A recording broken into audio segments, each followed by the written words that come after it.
Sirius, A Fantasy of Love and Discord, William Olaf Stapledon. Chapter 1. First Meeting. Plaxi and I had been lovers, rather uneasy lovers, for she would never speak freely about her past, and sometimes she withdrew into a cloud of reserve and despond. But often we were very happy together, and I believed that our happiness was striking deeper roots. Then came her mother's last illness, and Plaxi vanished. Once or twice I received a letter from her, giving no address, but suggesting that I might reply to her care of the post office in a village in North Wales, sometimes one, sometimes another. In temper these letters ranged from a perfunctory amiability to genuine longing to have me again. They contained mysterious references to a strange duty, which, she said, was connected with her father's work.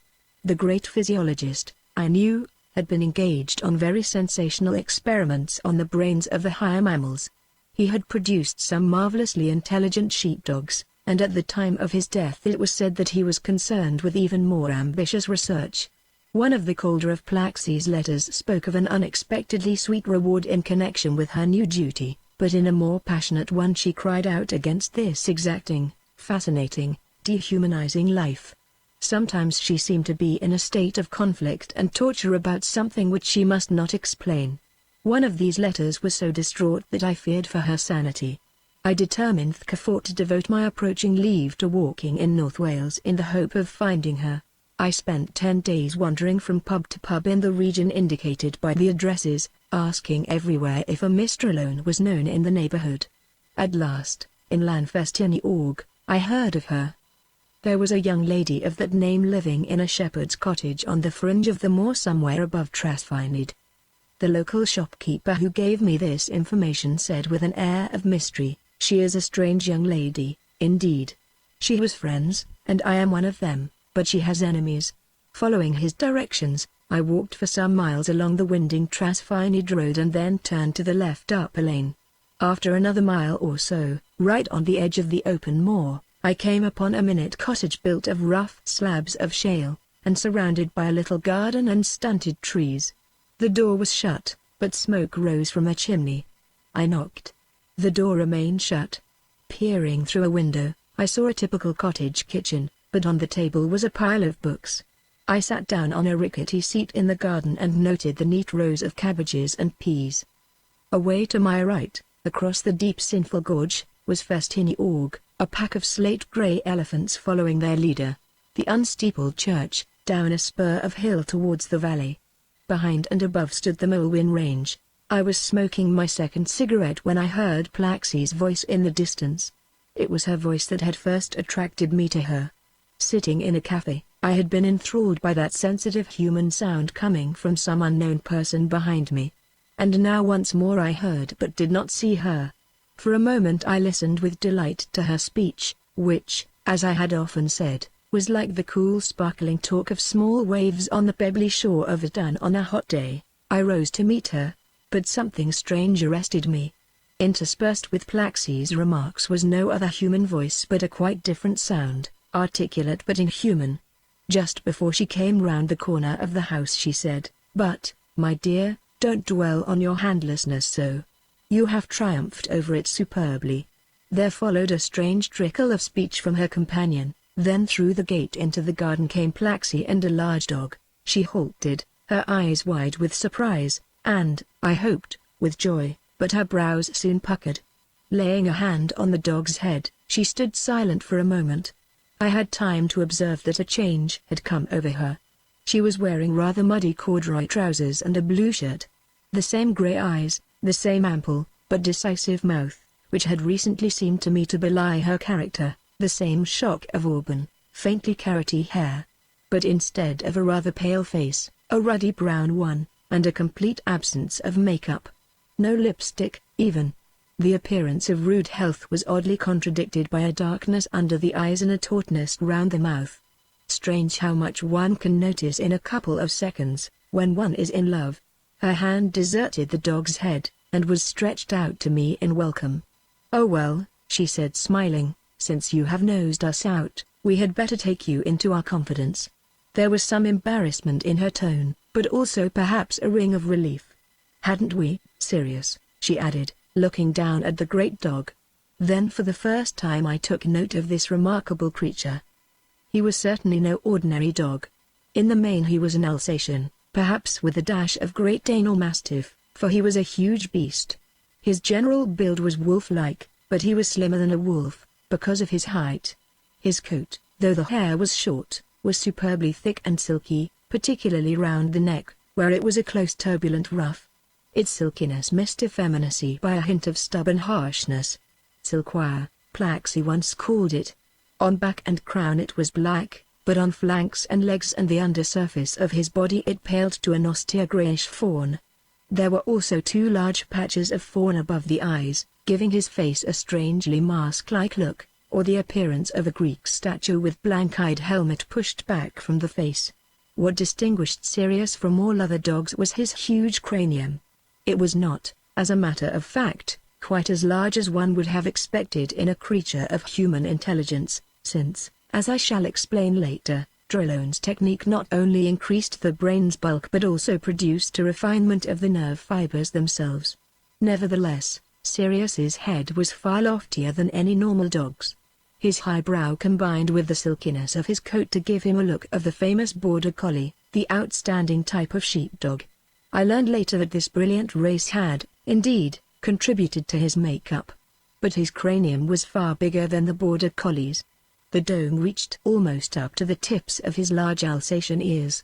To hold up this weight of head, the muscles of his neck and shoulders were strongly developed. At the moment of our encounter he was positively leonine, because the hair was bristling along his spine. Suspicion of me had brushed it up the wrong way.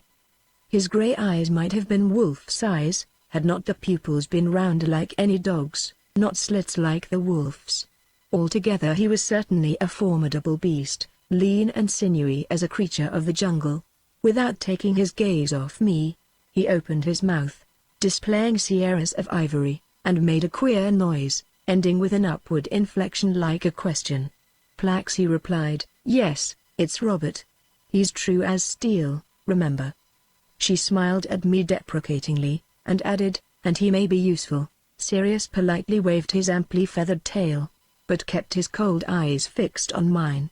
Another awkward pause settled upon us, till Plaxi said, "We have been working on the sheep out on the moor all day. Missed our dinner and I'm hungry as hell. Come in and I'll make tea for us all." She added as we entered the little flagged kitchen, "Sirius will understand everything you say. You won't be able to understand him at first, but I shall, and I'll interpret." While Plaxi prepared a meal, passing in and out of the little larder, I sat talking to her. Sirius squatted opposite me, eyeing me with obvious anxiety. Seeing him, she said with a certain sharpness fading into gentleness, "Sirius, I tell you he's all right. Don't be so suspicious." The dog rose, saying something in his strange lingo, and went out into the garden. "He's gone to fetch some firewood," she said. Then in a lowered voice, "Oh, Robert, it's good to see you, though I didn't want you to find me." I rose to take her in my arms, but she whispered emphatically, "No, no, not now." Sirius returned with a log between his jaws. With a sidelong glance at the two of us, and a perceptible drooping of the tail, he put the log on the fire and went out again. "Why not now?" I cried, and she whispered, "Because of Sirius." "Oh, you'll understand soon." After a pause she added, "Robert, you mustn't expect me to be wholly yours ever, not fully and single-heartedly yours. I'm too much involved in this work of my father's." I expostulated, and seized her. "Nice human Robert," she sighed, putting her head on my shoulder. But immediately she broke away, and said with emphasis, "No, I didn't say that. It was just the female human animal that said it. What I say is, I can't play the game you want me to play, not wholeheartedly." Then she called through the open door, "Sirius, tea." He replied with a bark, then strode in, carefully not looking at me. She put a bowl of tea for him on a little tablecloth on the floor, remarking, "He has 2 meals generally, dinner at noon and supper in the evening. But today is different." Then she put down a large crust of bread, a hunk of cheese, and a saucer with a little lump of jam. "Will that keep you going?" she asked. A grunt signified approval. Plaxi and I sat at the table to eat our bread and rationed butter and wartime cake. She set about telling me the history of Sirius. Sometimes I put in an occasional question, or Sirius interrupted with his queer speech of whimper and growl. The matter of this and many other conversations about the past I shall set down in the following chapters. Meanwhile, I must say this. Without the actual presence of Sirius I should not have believed the story, but his interruptions, though canine and unintelligible, expressed human intelligence by their modulation, and stimulated intelligible answers from Plaxi. Obviously he was following the conversation, commenting and watching my reaction. And so it was not with incredulity, though of course with amazement, that I learned of the origin and career of Sirius. I listened at first with grave anxiety, so deeply involved was Plaxi. I began to understand why it was that our love had always been uneasy, and why when her mother died she did not come back to me. I began to debate with myself the best way of freeing her from this inhuman bondage. But as the conversation proceeded I could not but recognize that this strange relationship of girl and dog was fundamentally beautiful, in a way sacred. That was the word I used to myself, thus my problem became far more difficult. At one point, when Plaxi had been saying that she often longed to see me again, Sirius made a more sustained little speech. And in the middle of it he went over to her, put his forepaws on the arm of her chair, and with great gentleness and delicacy kissed her cheek. She took the caress demurely, not shrinking away, as human beings generally do when dogs tried to kiss them. But the healthy glow of her face deepened, and there was moisture in her eyes as she stroked the shaggy softness under his neck, and said to me, while still looking at him, "I am to tell you, Robert, that Sirius and Plaxi grew up together like the thumb and forefinger of a hand, that he loves me in the way that only dogs can love, and much more now that I have come to him. But that I must not feel bound to stay with him, because by now he can fend for himself. Whatever happens to him ever, how did you say it, Sirius, you foolish dear?" He put in a quick sentence, and she continued, "Oh, yes, I am the scent that he will follow always, hunting for God." She turned her face towards me with a smile that I shall not forget. Nor shall I forget the bewildering effect of the dog's earnest and almost formal little declaration. Later I was to realize that a rather stilted diction was very characteristic of him, in moments of deep feeling. Then Sirius made another remark with a sly look and a tremor of the tail. She turned back to him laughing, and softly smacked his face. "Beast," she said, "I shall not tell Robert that." When Sirius kissed her I was startled into a sudden spasm of jealousy. A man jealous of a dog, but Plaxi's translation of his little speech roused more generous feelings.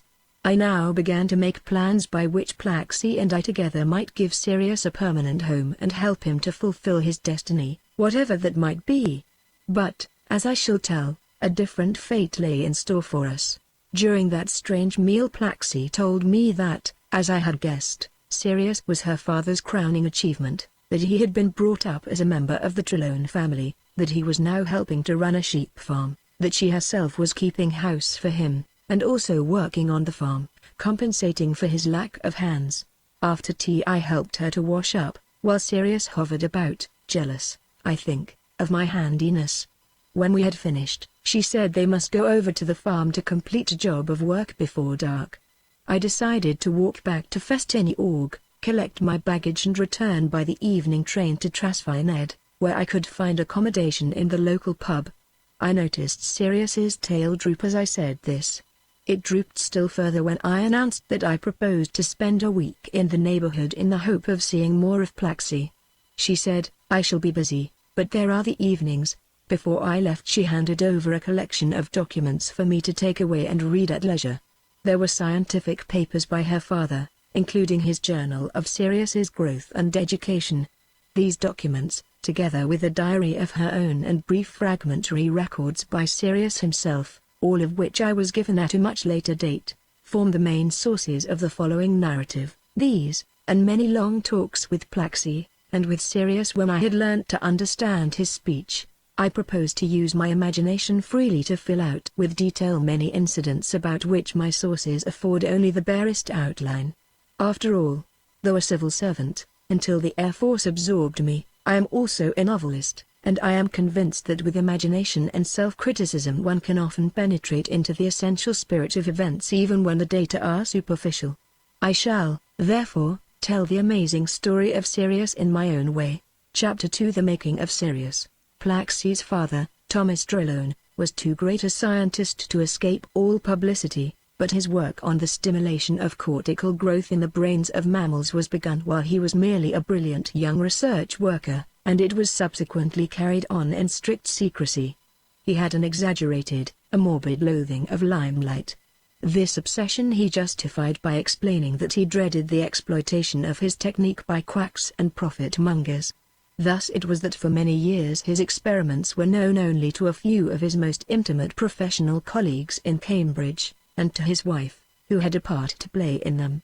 Though I have seen his records and read his papers, I can give only a layman's account of his work, for I am without scientific training. By introducing a certain hormone into the bloodstream of the mother he could affect the growth of the brain in the unborn young. The hormone apparently had a double effect. It increased the actual bulk of the cerebral cortices, and also it made the nerve fibers themselves much finer than they normally are, so that a far greater number of them, and a far greater number of connections between them, occurred in any given volume of brain. Somewhat similar experiments, I believe, were carried out in America by Zamenhof, but there was an important difference between the two techniques. Zamenhof simply fed the young animal with his hormone. Trelone, as I have said, introduced his hormone into the fetus through the mother's bloodstream. This in itself was a notable achievement, because the circulatory systems of mother and fetus are fairly well insulated from each other by a filtering membrane. One of Trelone's difficulties was that the hormone caused growth in the maternal as well as the fetal brain, and since the mother's skull was adult and rigid there must inevitably be very serious congestion, which would lead to death unless some means were found to insulate her brain from the stimulating drug. This difficulty was eventually overcome. At last it became possible to assure the unborn animal a healthy maternal environment. After its birth, Trelone periodically added doses of the hormone to its food, gradually reducing the dose as the growing brain approached what he considered a safe maximum size. He had also devised a technique for delaying the closing of the sutures between the bones of the skull, so that the skull might continue to expand as required. A large population of rats and mice was sacrificed in the attempt to perfect Trelone's technique. At last he was able to produce a number of remarkable creatures. His big-headed rats, mice, guinea pigs, rabbits, though their health was generally bad, and their lives were nearly always cut short by disease of one kind or another, were certainly geniuses of their humble order. They were remarkably quick at finding their way through mazes, and so on. In fact, they far excelled their species in all the common tests of animal intelligence, and had the mentality rather of dogs and apes than of rodents. But this was for Trelone only the beginning. While he was improving his technique so that he could ensure a rather more healthy animal, he at the same time undertook research into methods of altering the tempo of its life so that it should mature very slowly and live much longer than was normal to its kind. Obviously this was very important. A bigger brain needs a longer lifetime to fulfill its greater potentiality for amassing and assimilating experience. Not until he had made satisfactory progress in both these enterprises did he begin to experiment on animals of greater size and higher type. This was a much more formidable undertaking, and promised no quick results. After a few years he had produced a number of clever but seedy cats, a bright monkey that died during its protracted adolescence, and a dog with so big a brain that its crushed and useless eyes were pushed forward along its nose. This creature suffered so much that its producer reluctantly destroyed it in infancy. Not till several more years had elapsed, had Trelone perfected his technique to such an extent that he was able to pay less attention to the physiological and more to the psychological aspect of his problem. Contrary to his original plan, he worked henceforth mainly on dogs rather than apes. Of course apes offered the hope of more spectacular success. They were by nature better equipped than dogs. Their brains were bigger, their sight was more developed, and they had hands. Nevertheless, from Trelone's point of view, dogs had one overwhelming advantage. They were capable of a much greater freedom of movement in our society. Trelone confessed that he would have preferred to work on cats, because of their more independent mentality, but their small size made them unsuitable. A certain absolute bulk of brain was necessary, no matter what the size of the animal, so as to afford a wealth of associative neural paths. Of course, a small animal did not need as large a brain as a large animal of the same mental rank. A large body needed a correspondingly large brain merely to work its machinery. A lion's brain had to be bigger than a cat's.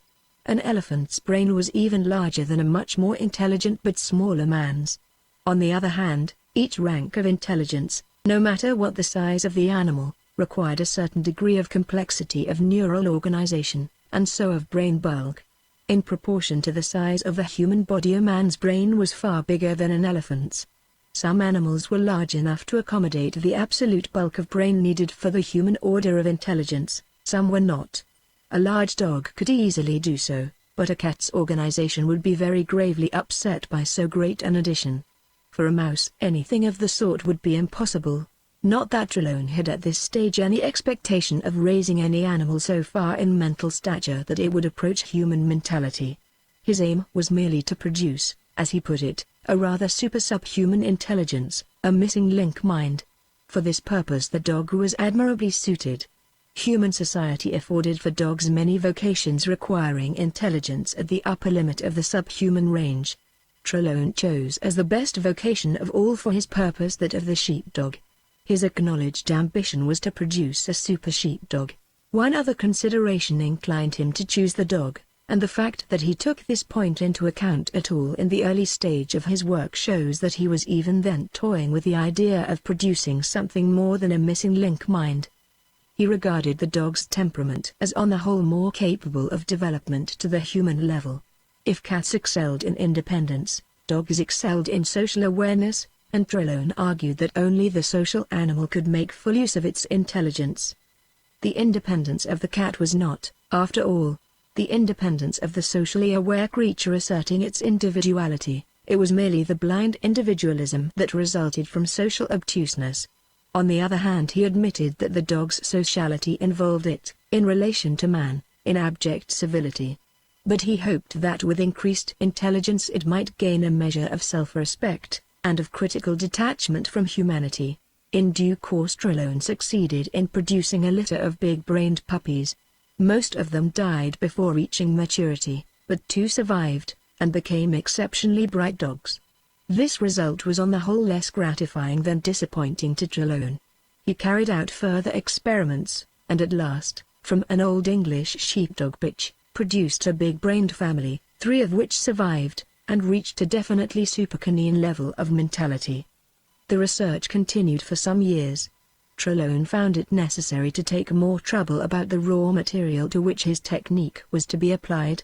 He could not afford to neglect the fact that the most capable of all the canine races is the Border Collie, bred through a couple of centuries for intelligence and responsibility. All modern champions are of this breed, and all are descendants of a certain brilliant animal, named Old Hemp, who was born in Northumberland in 1893. The Border Collie of today is hardy, but rather small.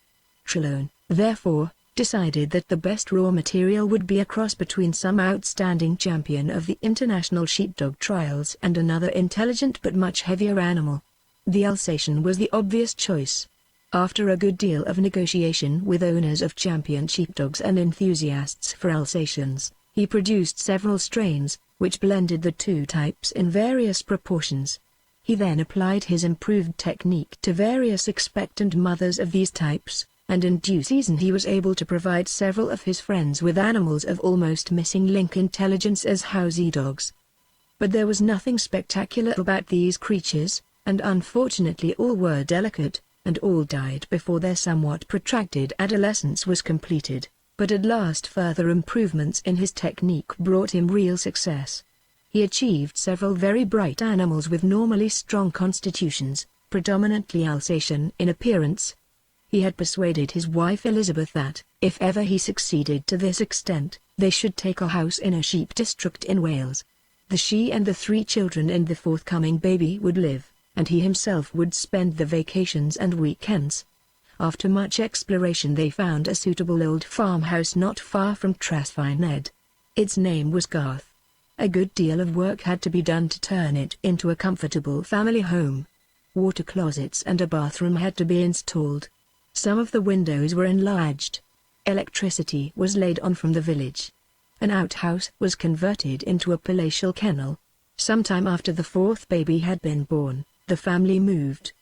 They were accompanied by Kate, the long-established servant, who had somehow become practically a member of the family. A village girl was engaged as her assistant. There was also a nursemaid, Mildred, and, of course, the children, Thomasina, Morris, Giles, and the baby Plaxi. Thomas took with him 2 canine families. One consisted of a bitch and 4 hardy little animals that he intended to train as super sheepdogs. The other family of 4 were orphans, the mother having died in giving birth to them. They had therefore to be hand-nursed. The brains of these animals were very much bigger than the brains of the other family, but unfortunately 3 of them were much less healthy. 2 died shortly after the removal to Wales. Another was subject to such violent fits that it had to be destroyed.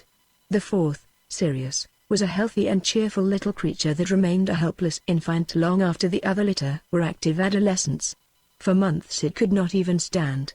It merely lay on its stomach with its bulgy head on the ground, squeaking for sheer joy of life, for its tail was constantly wagging.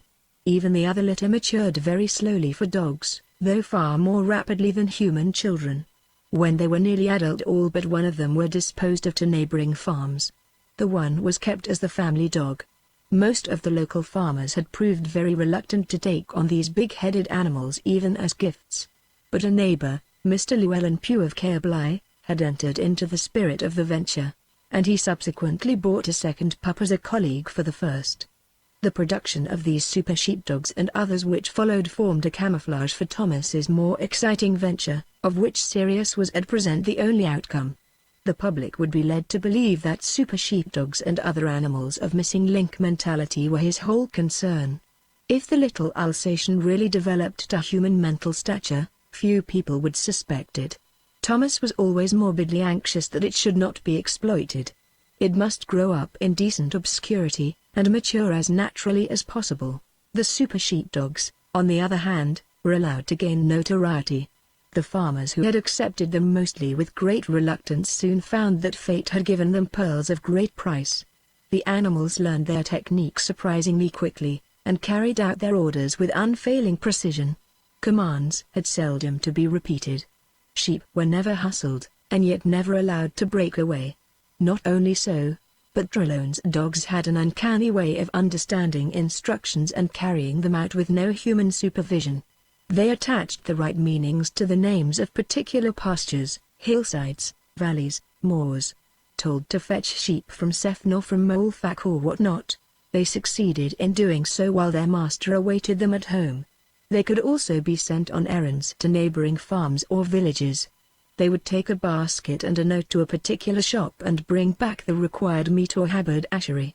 All this was very useful to the farmers, and extremely interesting to Trelawney, who was of course allowed every chance of studying the animals. He found in them a startlingly high degree of practical inventiveness, and a rudimentary but remarkable understanding of language. Being after all subhuman, they could not understand speech as we do, but they were incomparably more sensitive than ordinary dogs to familiar words and phrases. Fetch wood from shed, take basket to butcher and baker, and all such simple familiar orders could be distinguished and obeyed, as a rule without distraction. Thomas wrote a monograph on his super sheepdogs, and consequently scientists from all over the world used to turn up at Garth to be shown the animals at work. Throughout the district their fame was fully established among farmers, and there were many demands for puppies. Very few could be supplied. Some farmers refused to believe that the offspring of these bright animals would not inherit their parents' powers. Naturally, all attempts to breed super sheepdogs from super sheepdogs without the introduction of the hormone into the mother were a complete failure. But it is time to return to the little Alsatian, in fact, to Sirius. Trelawney was from the first very excited about this animal. The longer it remained a helpless infant, the more excited he became. He saw in it the possibility of the fulfillment of his almost wildest hopes. Discussing it with Elizabeth, he fired her imagination with the prospect of this canine infant, and unfolded his plan before her. This animal must have as far as possible the same kind of psychological environment as their own baby. He told her of an American animal psychologist and his wife who had brought up a baby chimpanzee in precisely the same conditions as their own little girl. It was fed, clothed, cared for, exactly as a child, and with very interesting results. This, Thomas said, was not quite what he wanted for little Sirius, because one could not treat a puppy precisely as a baby without violating its nature. Its bodily organization was too different from the baby's. But what he did want was that Sirius should be brought up to feel himself the social equal of little Plaxi. Differences of treatment must never suggest differences of biological or social rank. Elizabeth had already, he said, proved herself an ideal mother, giving the children that precious feeling of being devotedly loved by a divinely wise and generous being, yet fostering their independence and making no greedy emotional claims on them. This was the atmosphere that Thomas demanded for Sirius, this and the family environment. And their family, he told her, had taught him a very important truth. Unfortunate experiences in his own childhood had led him to regard family as a hopelessly bad institution, and one which ought to be abolished. She would remember his wild ideas of experimenting with their own children. She had tactfully and triumphantly resisted every attempt to remove her own first two children from her, and before the third was born Thomas was already convinced that a really good family environment was the right influence for a growing child. No doubt she had made mistakes. Certainly he had made many. No doubt they had to some extent unwittingly damaged their children. There was Tamsy's occasional mulishness and Morris's diffidence. But on the whole, well, it would be false modesty and unfair to the children not to recognize that they were all three fine specimens, friendly, responsible, yet independent and critical. This was the ideal social tradition in which to perform the great experiment with baby Sirius.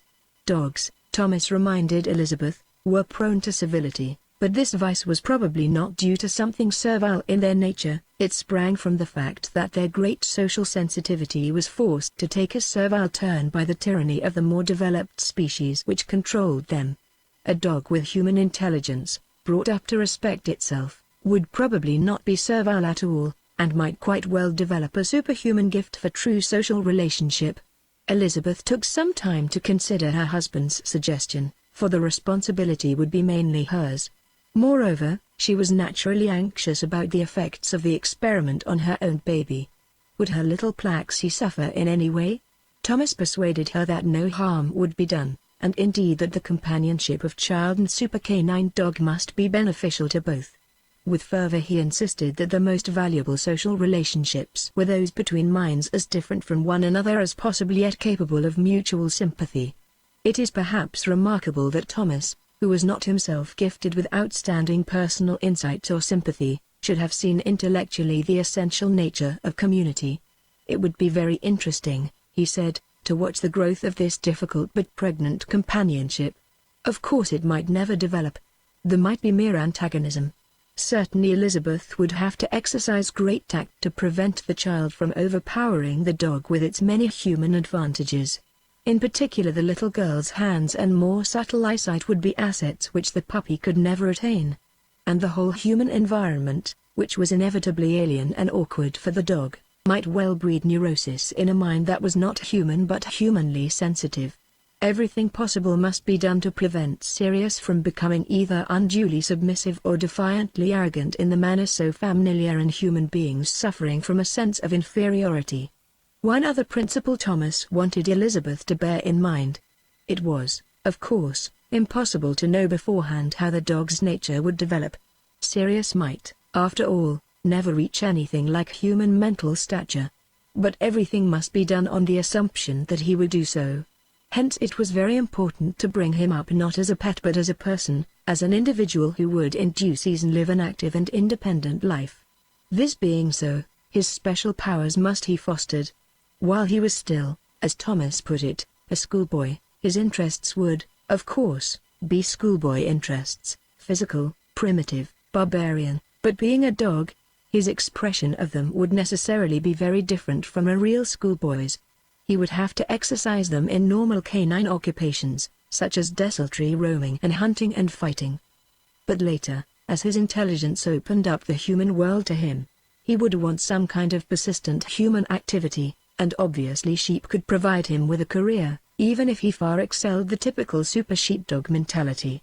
With this in view, and whatever his destiny, he must be brought up as hard as nails and fit as hell. This had always been Elizabeth's policy with her own children, but Sirius would sometime need to face up to conditions far more Spartan than those of the most Spartan human family. It would not do simply to force him into such conditions. Somehow she must wile him into wanting them, for sheer pride in his own nature, and later for the sake of his work. This, of course, would not apply to his childhood, but in adolescence he must begin of his own free will to seek hardness. Later still, when his mind was no longer juvenile, he would perhaps drop the sheepdog career entirely and give his mind to more adult pursuits. Even so, the hard practical life of his youth would not have been in vain. It would endow him with permanent grit and self-reliance. Elizabeth was a good deal more skeptical than her husband about the future of Sirius. She expressed a fear, which did not trouble Thomas, that such a disunited being as Sirius might be doomed to a life of mental torture. Nevertheless, she finally made up her mind to enter into the spirit of the experiment, and she planned accordingly. Chapter 3 Infancy. While he was still unable to walk, Sirius showed the same sort of brightness as Plaxi in her cot. But even at this early stage his lack of hands was a grave disadvantage. While Plaxi was playing with her rattle, he too played with his, but his baby jaws could not compete with Plaxi's baby hands in dexterity. His interest even in his earliest toys was much more like a child's than like the ordinary puppy's monomania for destruction. Worrying his rattle, he was attentive to the sound that it made, alternately shaking it and holding it still to relish the contrast between sound and silence. At about the time when Plaxi began to crawl, Sirius achieved a staggering walk. His pride in this new art and his joy in the increased scope that it gave him were obvious. He now had the advantage over Plax, for his method of locomotion was far better suited to his quadruped structure than her crawl to her biped form. Before she had begun to walk he was already lurching erratically over the whole ground floor and garden. When at last she did achieve the upright gait, he was greatly impressed, and insisted on being helped to imitate her. He soon discovered that this was no game for him. Plaxi and Sirius were already forming that companionship which was to have so great an effect on both their minds throughout their lives. They played together, fed together, were washed together, and were generally good or naughty together. When one was sick, the other was bored and abject. When one was hurt, the other howled with sympathy. Whatever one of them did, the other had to attempt. When Plaxi learned to tie a knot, Sirius was very distressed at his inability to do likewise. When Sirius acquired by observation of the family's super sheepdog, Gellet, the habit of lifting a leg at gateposts to leave his visiting card, Plaxi found it hard to agree that this custom, though suitable for clogs, was not at all appropriate to little girls. She was deterred only by the difficulty of the operation. Similarly, though she was soon convinced that to go smelling at gateposts was futile because her nose was not as clever as Sirius's, she did not see why the practice should outrage the family's notions of propriety.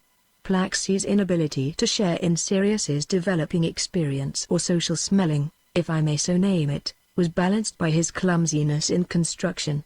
Plaxi was the first to discover the joy of building with bricks, but there soon came a day when Sirius, after watching her intently, himself brought a brick and set it clumsily on the top of the rough wall that Plaxi was building. His effort wrecked the wall. This was not Sirius's first achievement in construction, for he had once been seen to lay 3 sticks together to form a triangle, an achievement which caused him great satisfaction. He had to learn to handle bricks and dolls in such a way that neither his saliva nor his pinpoint teeth would harm them. He was already enviously impressed by Plaxi's hands and their versatility. The normal puppy shows considerable inquisitiveness, but no impulse to construct. Sirius was more persistently inquisitive and at times passionately constructive. His behavior was in many ways more simian than canine. The lack of hands was a handicap against which he reacted with a dogged will to triumph over disability. Thomas judged that his weakness in construction was due not only to handlessness but to a crudity of vision which is normal in dogs. Long after infancy he was unable to distinguish between visual forms which Plaxi would never confuse. For instance, it took him far longer than Plaxi to distinguish between string neatly tied up in little bundles and the obscure angle which, at Garth, as in so many homes, composed the general content of the string bag. Again, for Sirius, rather fat ovals were no different from circles, podgy oblongs were the same as squares, pentagons were mistaken for hexagons, angles of 60 degrees were much the same as right angles. Consequently, in building with toy bricks he was apartment to make mistakes which called forth derision from Plaxi. Later in life he corrected this disability to some extent by careful training, but his perception of form remained to the end very sketchy. In early days he did not suspect his inferiority in vision. All his failures in construction were put down to lack of hands. There was indeed a grave danger that his handlessness would so obsess him that his mind would be warped, particularly during a phase when the infant Plaxi was apartment to laugh at his helplessness. A little later she was brought to realize that poor Sirius should not be ragged for his misfortune, but helped whenever possible. Then began a remarkable relationship in which Plaxi's hands were held almost as common property, like the toys. Sirius was always running to ask Plaxi to do things he could not manage himself, such as opening boxes and winding up clockwork toys. Sirius himself began to develop a surprising manual dexterity, combining the use of forepaws and teeth, but many operations were forever beyond him. Throughout his life he was unable to tie a knot in a piece of cotton, though there came a time when he could manage to do so in a rope or stout cord.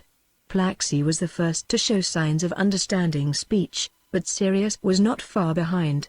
When she began to talk, he often made peculiar little noises which, it seemed, were meant to be imitations of human words.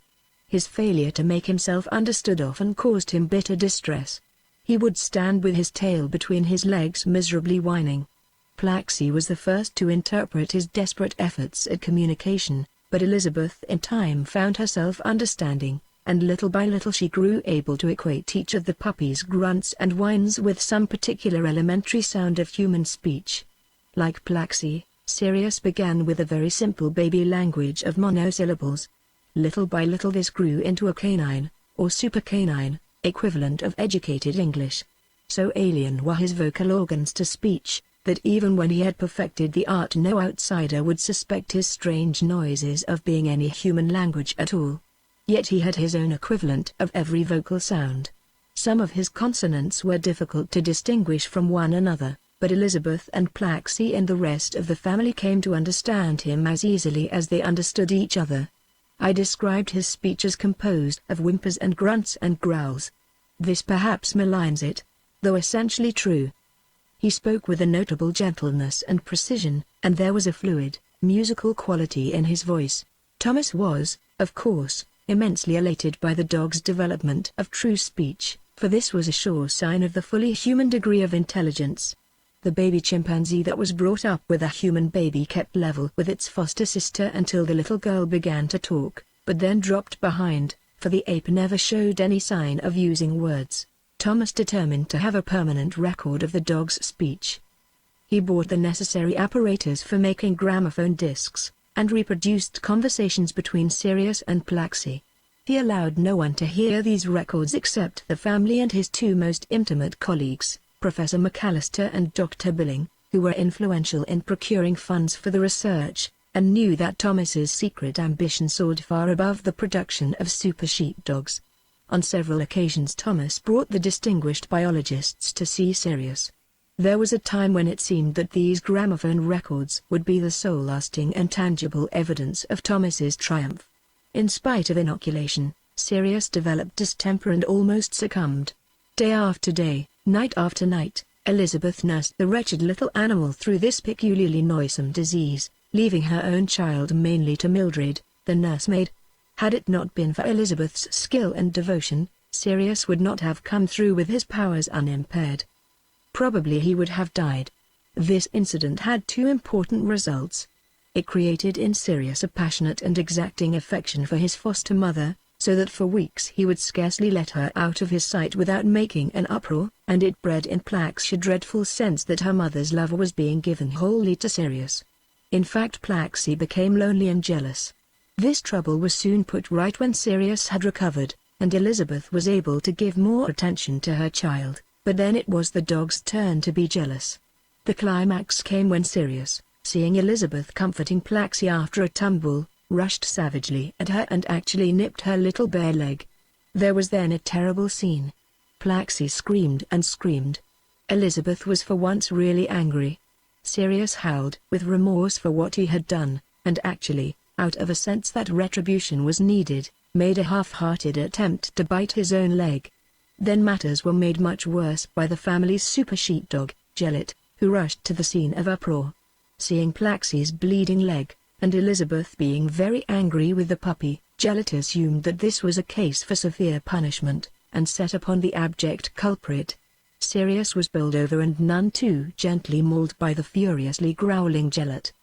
The puppy's remorse gave place to fright, and his whimpers to screams of terror, to which the weeping Plaxi added screams of fear for her beloved friend. The other children rushed upon the scene, followed by Kate and Mildred with brooms and a rolling pin. Even the infant Plaxi seized Gellet by the tail and tried to drag him off.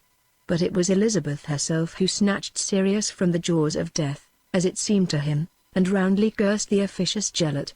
This incident seems to have had several important results. It made both Sirius and Plaxi realize how much, after all, they cared for one another. It persuaded Plaxi that her mother had not discarded her for Sirius. And it proved to Sirius that Elizabeth loved him even when he had been very wicked. The unfortunate Gellet alone gained no comfort. The only further punishment inflicted on Sirius was deep disgrace. Elizabeth withdrew her kindness. Plaxi, in spite of her secret knowledge that Sirius was very dear, was filled with self-pity once more when he had been rescued, and treated him with cold self-righteousness.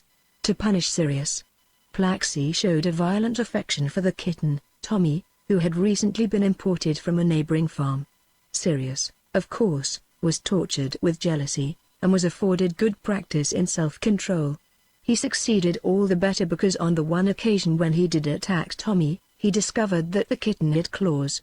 Sirius was very sensitive to neglect and censure. When his human friends were displeased with him, he lost interest in everything but his misery. He would not play, he would not eat. On this occasion he set himself to win Plaxi over by many little attentions. He brought her a beautiful feather, then a lovely white pebble, and each time he timidly kissed her hand. Suddenly she gave him a hearty hug, and both broke into a romp. Towards Elizabeth, Sirius was less bold. He merely eyed her askance, his tail timorously vibrating when he caught her glance. So comic was this spectacle that she could not help laughing. Sirius was forgiven. At a stage in his puppyhood shortly after this incident, Sirius conceived a respectful admiration for Gellet. The slightly older and biologically quite adult super-subhuman animal treated him with careless contempt. Sirius followed Gellet about and mimicked all his actions. One day Gellet by great good fortune caught a rabbit and devoured it, growling savagely when Sirius approached. The puppy watched him with mingled admiration and horror. The spectacle of that swift pursuit and capture roused in him the hunting impulses of the normal dog. The scream of the rabbit, its struggle, sudden limpness and hideous dismemberment, shocked him deeply, for he had a sympathetic and imaginative nature, and Elizabeth had brought up her family in a tradition of tenderness towards all living things. But now a conflict arose which was to distress him throughout his life, the conflict between what he later called his wolf nature and his compassionate civilized mentality. The immediate result was a strong and guilty lust for the chase and an intensified, awed passion for Gellet. He became obsessed by the rabbit warren. He was forever sniffing at the entrances to the burrows, whimpering with excitement. For a while Plaxi was almost forgotten. Vainly she tried to win him back into partnership in her games. Vainly she hung about the burrows with him, bored and cross. In her presence he once caught a frog and disgustingly mangled it in an attempt to eat it. She burst into tears. His hunting impulse was suddenly quenched, and horror supervened. He rushed whimpering to his darling and covered her face with bloody kisses. Many times henceforth he was to suffer the torturing conflict between his normal canine impulses and his more developed nature. His admiration of Gellet was gradually damped down by the discovery that the older dog had no interest in anything but hunting and eating. Once more there was a conflict. Hunting now gripped Sirius as the main joy of life, but it was a guilty joy. He felt its call almost as a religious claim upon him, the claim of the dark blood god for sacrifice, but he was also disgusted with the sacrifice, and deeply disturbed by Plaxe's horror. Moreover, after his first obsession he began to recover interest in the many activities which he shared with Plaxe. These were of no interest to Gellert. The final disillusionment came when Sirius began to realize that Gellert not merely would not but could not talk. This suspicion had long haunted Sirius, but he had believed that Gellert's unresponsiveness was merely due to his haughty disposition. There came a day, however, when this theory ceased to be possible. Young Sirius, whose 4-foot locomotion was far more developed than Plaxe's running, has been trying to keep up with Gellert at the outset of a hunting expedition. They came upon a sheep with a broken leg. Though Gellert was not in the sheep-tending profession, he knew very well that sheep were things to be cherished. He knew also that Mr. Pugh of Caerblai was in this ease the responsible man. He therefore hurried off to Caerblai, far outstripping the loose-limbed puppy. When at last Sirius arrived in the farmyard, he found Gellert making an inarticulate fuss around Pugh, vainly trying to persuade him to come up the hill. Sirius knew that he himself could not make Pugh understand, but he knew also that he could explain to any member of his own family. He therefore set off to find one of them and encountered Giles on his way home from school. He pantingly told Giles the story, and the two hurried to Caerblai. Giles momentarily forgot the great family taboo about not telling people about Sirius, and said to Pugh, "Sirius says there's a sheep with a broken leg in Antwllycwm, and it may get drowned." Pugh looked at him with incredulity, but was impressed by the boy's earnestness and the antics of the dogs. He accompanied them up the valley, and there was the sheep. After this incident Sirius regarded Gellert as a nitwit, and the farmer suspected Sirius of being an altogether super sheepdog. The discovery that Gellert could not speak, and was in other respects also a half-wit, was a shock to Sirius. Gellert excelled him in all those ways in which he outshone his human friends, in speed, in endurance, in scent and in hearing. For some time he had taken Gellert as his model. Mimicking Gellert's taciturnity, he had even tried not to talk. So successful had he been that Elizabeth in one of her letters to Thomas said that Sirius's human mentality seemed to be waning. The realization that the older dog simply could not talk changed the puppy's attitude. Suddenly he became garrulous, and showed an increased desire to keep pace with Plaxe in acquiring all sorts of human skills. Also he devised an amusing way of ridiculing Gellert. He would hold imaginary conversations with the super sheepdog, pretending that Gellert's silence was due to deliberate taciturnity. The older animal would at first ignore the garrulous puppy, but presently, particularly if the spectators laughed, his super canine though subhuman mind would begin to suspect that Sirius was making a fool of him. He would look very self-conscious and perplexed, and sooner or later drive the insolent youngster away, or seize him and chastise him. Plaxe was by now being taught to read and write. Her mother devoted an hour a day to this task. Sirius had at first shown a mild curiosity about the queer business, but under the influence of Gellert he had thrown it over for the sake of hunting. Elizabeth made no effort to compel him to carry on his studies. Either his distaste was a passing phase, soon to be outgrown, or his mind was after all not sufficiently super canine to persist in this alien occupation, in which case compulsion would be disastrous. However, when his idol had fallen, he reverted to the game of reading and writing. He had missed a good deal, so Elizabeth undertook to coach him up to Plaxe's standard. Of course his handlessness made it impossible for him ever to write save with some special apparatus.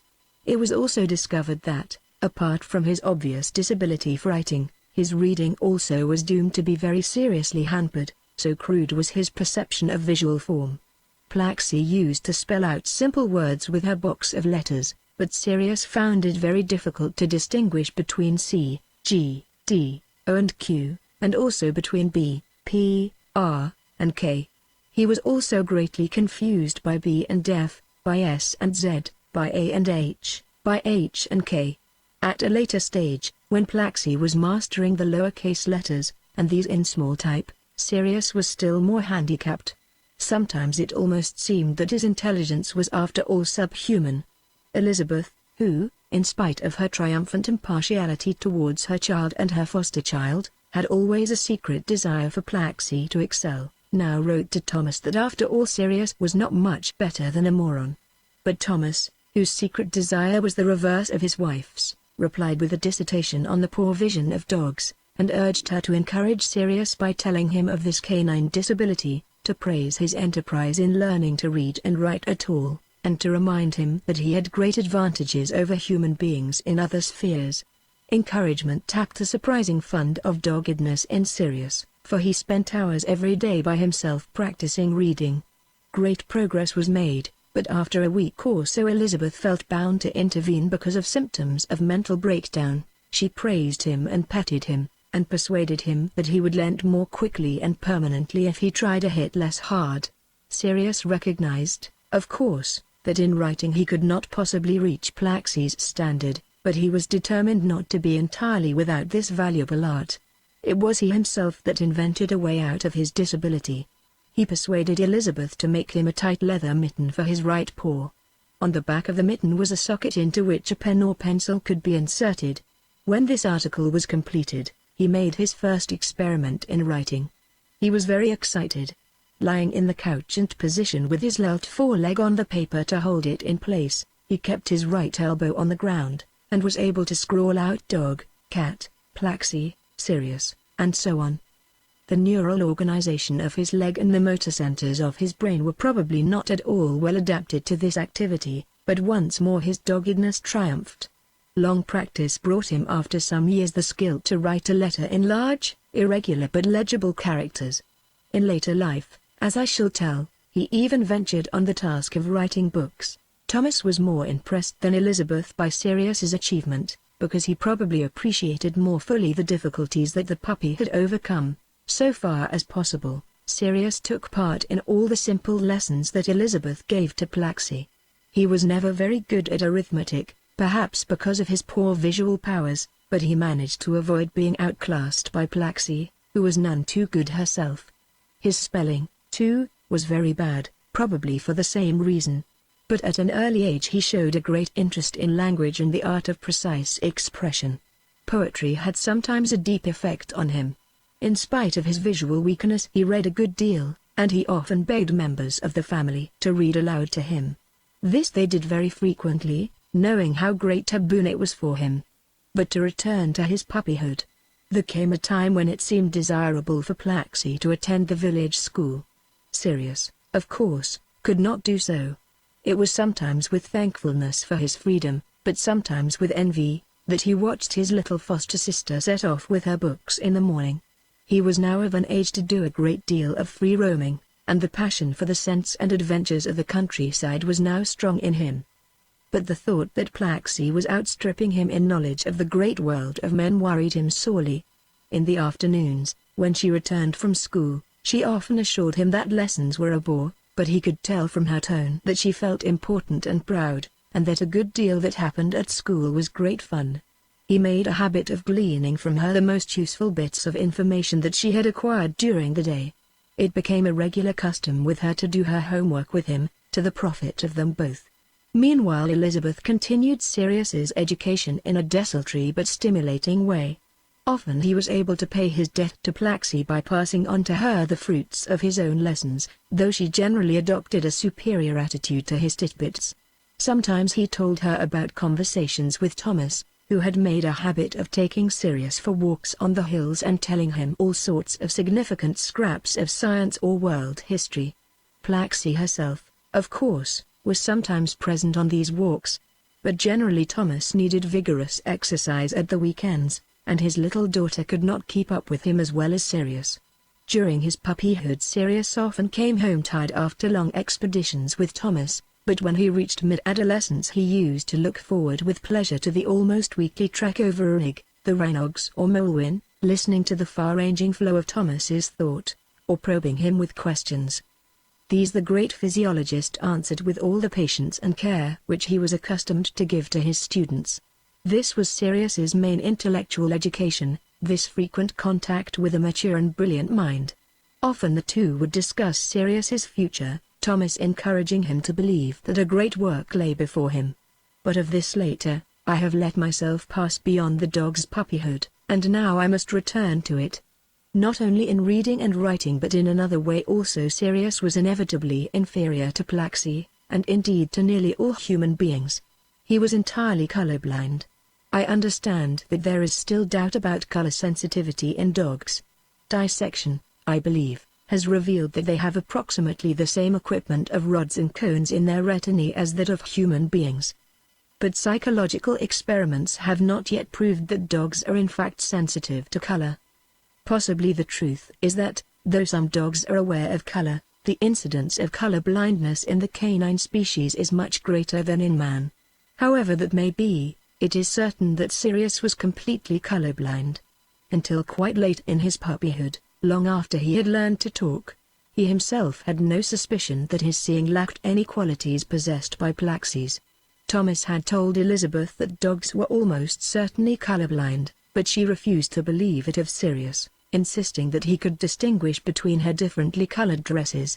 "No," said Thomas. "He probably does it by scent or the touch of his sensitive tongue. Besides, haven't you noticed that he goes badly adrift in his use of the names of colors? Anyhow, let's test him." For this purpose Thomas bought a child's box of wooden picture blocks, and covered the faces of the cubes with paper of different colors very carefully selected so that their tone values and tactile and olfactory qualities should be identical. Any differences of odor that might be due to differences of pigment he blotted out by drenching the blocks in odor cologne. He then presented the box of bricks to Plaxi and Sirius. Plaxi at once produced a checker of pink and blue squares. Sirius was obviously uninterested in the blocks, but he was persuaded to copy Plaxi's checker. He put the pieces together quite at random. It was soon obvious even to Sirius himself that Plaxi saw something which he missed. He at once set about the same kind of self-education which he had undertaken in order to read. With Plaxi's aid he must discover the thing that had escaped him in the bricks, and then strengthen his powers of seeing it. Plaxi displayed colored objects to him one after another, naming their colors. She showed him a colored print and a monochrome photograph. Giles produced a flashlight with red and green glasses. But all was in vain. Sirius was quite unable to discover what color was. He was at first greatly distressed, but Thomas comforted him by assuring him that all dogs were colorblind, and probably all mammals but apes and men. And he reminded Sirius that dogs were at any rate far superior in hearing and smelling. Sirius had long known that human noses were very poor instruments. He had often been contemptuous because Plaxi could not smell out her mother's track in the garden, or tell with her nose whether a certain footprint was Gellet's or another dog's. Moreover, at an early age he was surprised and disappointed at her obtuseness to all the mysterious and exciting smells of the countryside after rain. While she mildly enjoyed an indiscriminate freshness and fragrance, he would analyze the messages of the breeze with quivering nostrils, gasping out words between the sniffs. "Horse," he would say, then after another sniff, "and not a horse I have smelt before." Or, "Postman. Must be coming up the lane." Or perhaps, "Sea smell today," though the sea was several miles away behind the Rhinogs. A slight veering of the wind might bring him whiffs of a distant waterfall, or more fragrant odors of the moor, or peat or heather or bracken. Sometimes, gripped by some strange enticing scent, he would rush off to trace it. Once he came trotting back after a few minutes of exploration and said, "Strange bird," but I couldn't see him properly. On another occasion he suddenly rushed out of the house, sniffed the breeze, raced off up the moor, cast about till he picked up a trail, and then streamed along it round the hill shoulder. After an hour or so he returned in great excitement, made Plaxi fetch out the animal book and turn the pages till she came to the fox. "That's him," he cried. "Gosh, what a smell!" Once in the middle of a romping game in the garden he came to a sudden halt, sniffing. His hair bristled, his tail curled under his belly. "Let's go inside," he said, "there's some dreadful thing upwind." Plaxi laughed, but he seemed so disturbed that she consented. 20 minutes later Giles arrived from school, full of the news that he had seen a menagerie pass along the road to Festini Org. Giles was so tickled by Sirius's reaction that he clamored for Sirius to be taken to see the wild beasts with the rest of the family, arguing that the little coward had better learn that bad smells were not really dangerous. After much persuasion, Sirius consented to go. The experience had a lasting effect on him. As he entered the enclosure, the appalling contusion of odors, some enticing, some formidable, tore his nerves as though, as he said long afterwards, all the instruments of an orchestra were tuning up together at full blast. With tucked-in tail and scared eyes, he kept close to Elizabeth as the party moved from cage to cage. Many of the animals roused his hunting impulse, but the great carnivora, the abject and mangy lion, tiger, and bear, forlornly pacing their narrow cages, tortured him, partly by their terrifying natural smell, partly by their acquired odor of ill health and misery. The slit-eyed wolf, too, greatly affected him with its similarity to himself. While he was gazing with fascination at this distant cousin, the lion suddenly roared, and Sirius, shivering with fright, shrank up against Elizabeth's legs. Stimulated by the lion, the rest of the animals started to give tongue. When the elephant rent the air with a blast of his trumpet, Sirius took to his heels and vanished. The world of odor was one in which Plaxi had only slight experience. In the world of sound she was not so completely outclassed, but she was far behind Sirius. He could hear approaching footsteps long before Plaxi or any other human being could detect them, and he could unfailingly tell who it was that was coming.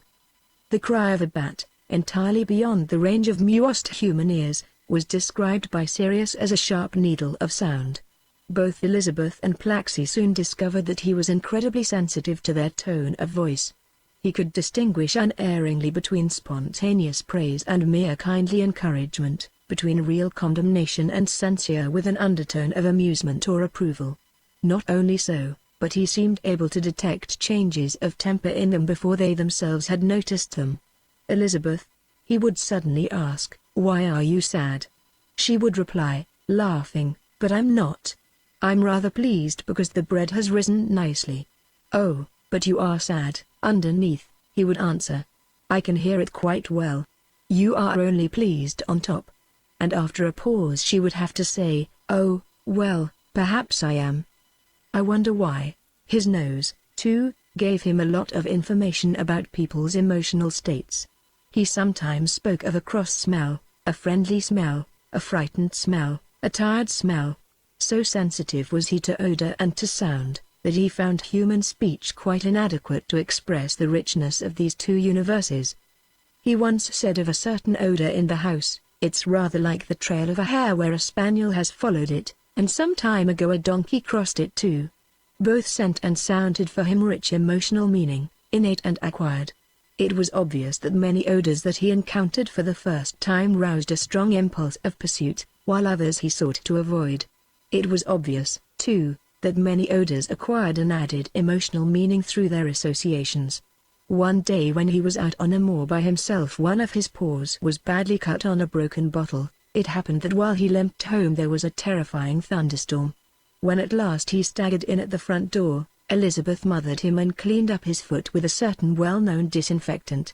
The smell of it was repugnant to him, but it now acquired a flavor of security and kindliness which was to last him all his life. Many sounds stirred him violently. Thunder and other great noises terrified him. The tearing of calico made him leap with a purely physiological fright, and set him barking in merry protest. Human laughter he found very infectious. It roused in him a queer yelping laughter which was all his own. The tones of the human voice not only told him of the emotional state of the speaker but also stimulated strong emotional responses in himself. The odors of emotion had a similar effect. Like many dogs, young Sirius found human music quite excruciating. An isolated vocal or instrumental theme was torture enough to him, but when several voices or instruments combined, he seemed to lose control of himself completely. His fine auditory discrimination made even well-executed solos seem to him badly out of tune. Harmony and the combination of several themes resulted for him in hideous cacophony. Elizabeth and the children would sometimes sing rounds, for instance when they were coming down the moor after a picnic. Sirius invariably had to give up his usual far-ranging course and draw into the party to howl. The indignant children would chase him away, but as soon as the singing began again he would return and once more give tongue. On one occasion Tansy, who was the most seriously musical member of the family, cried imploringly, "Sirius, do either keep quiet or keep away. Why can't you let us enjoy ourselves?" He replied, "But how can you like such a horrible jarring muddle of sweet noises? I have to come to you because they're so sweet, and I have to howl because it's a mess, and because it might be so lovely." Once he said, "If I were to paint a picture, could you just keep away? Wouldn't you go crazy because of the all-wrongness of the color? Well, sounds are far more exciting to me than your queer color is to you." The family refused to admit that their singing was a mess. Instead, they determined to teach Sirius music. He accepted his fate with dog-like docility and fortitude. After all, painful as the process must be, it would help him to find out more about human beings, and even at a very early age he had begun to be curious about the difference between himself and his friends. The whole family gathered in the sitting room to teach Sirius music. Elizabeth produced her cherished but now neglected violin. On the few earlier occasions when she had played on it within earshot of Sirius, he always came hurrying to her, howling. If the door was shut, he gave tongue outside. Otherwise he rushed into the room and leapt up at her till she had to stop. On this occasion he at first made some effort to keep a hold on himself during the painful operation that his family were determined to perform on him. But excitement soon overcame him. Tansy was at the piano. Morris and Giles were ready, if wanted, with their recorders. Plaxi sat on the floor with her arms around the resigned but rather mischievous Sirius, to keep him from going mad on us. For it was clear that Sirius was going to be difficult. When Plaxi let him escape, he bounded from instrument to instrument, making mock attacks on each.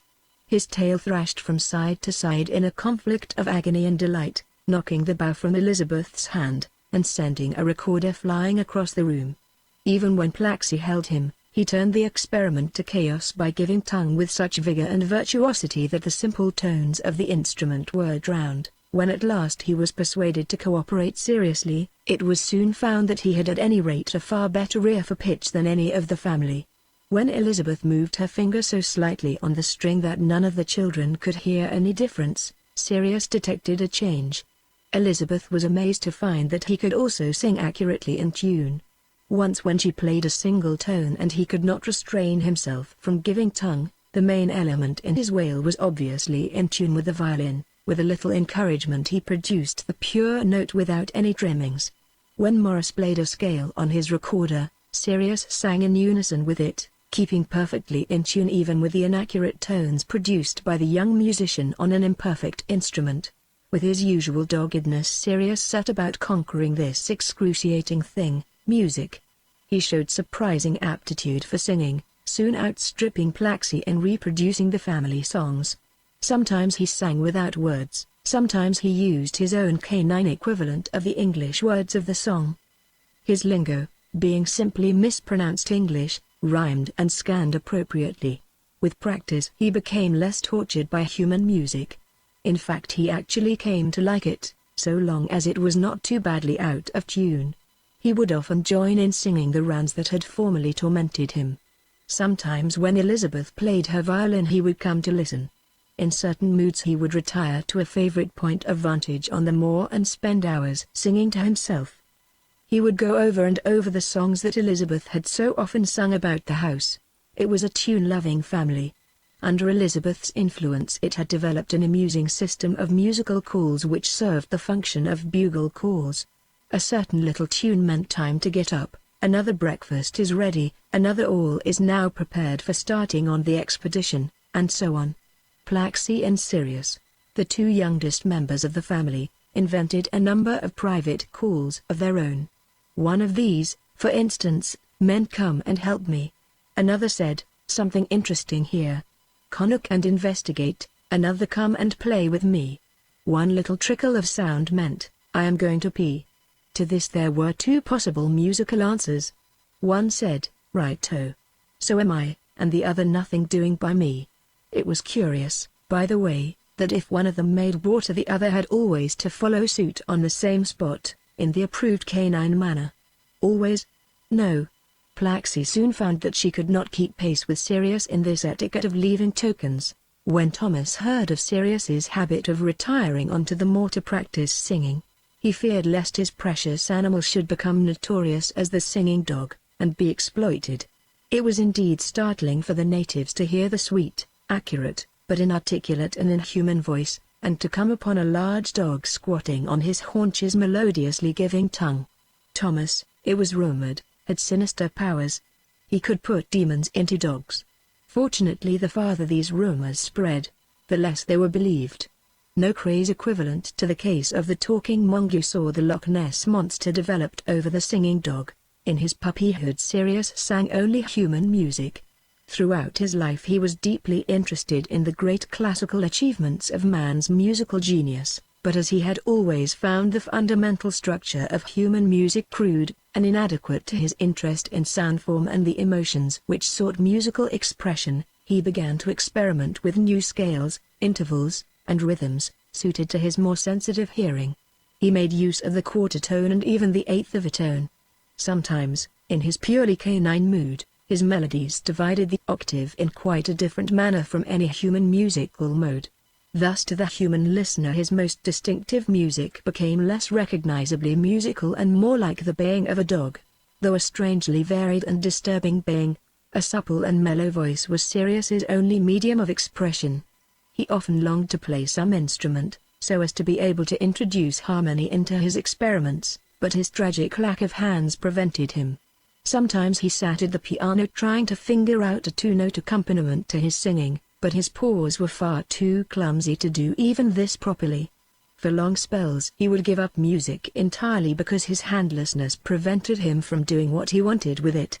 At these times he would wander about with tail and head low, refusing comfort. The mingled sense of helplessness and talent tormented him. But presently his buoyant spirits would revive, and he would resolve that, if instrumental music must remain forever impossible to him, he would do new and marvelous things with his voice. Throughout his life Sirius alternated between self-pity on account of his disabilities and a surprisingly detached and humorous acceptance of his nature and his environment, issuing in a zestful will to triumph in spite of everything. Chapter 4 Youth. In the foregoing chapter one should have written only about Sirius as a puppy, but in dealing with his disabilities and powers I was inevitably led on to speak of his later life. His serious musical adventures, for instance, did not begin till puppyhood was well over. I must now concentrate more definitely on his adolescence and early maturity, preparing the way for an account of that part of his life with which my own life became for a while closely entangled. Already in adolescence Sirius was larger than most sheepdogs. But though tall, he was at this time very slight and lanky, and it was often said that he had overgrown his strength. He was also far from courageous. His caution in his encounters with other dogs was increased by his discovery in sundry minor brawls that his large cranium made his head unwieldy and his seizing of his opponent rather less slick than it might have been.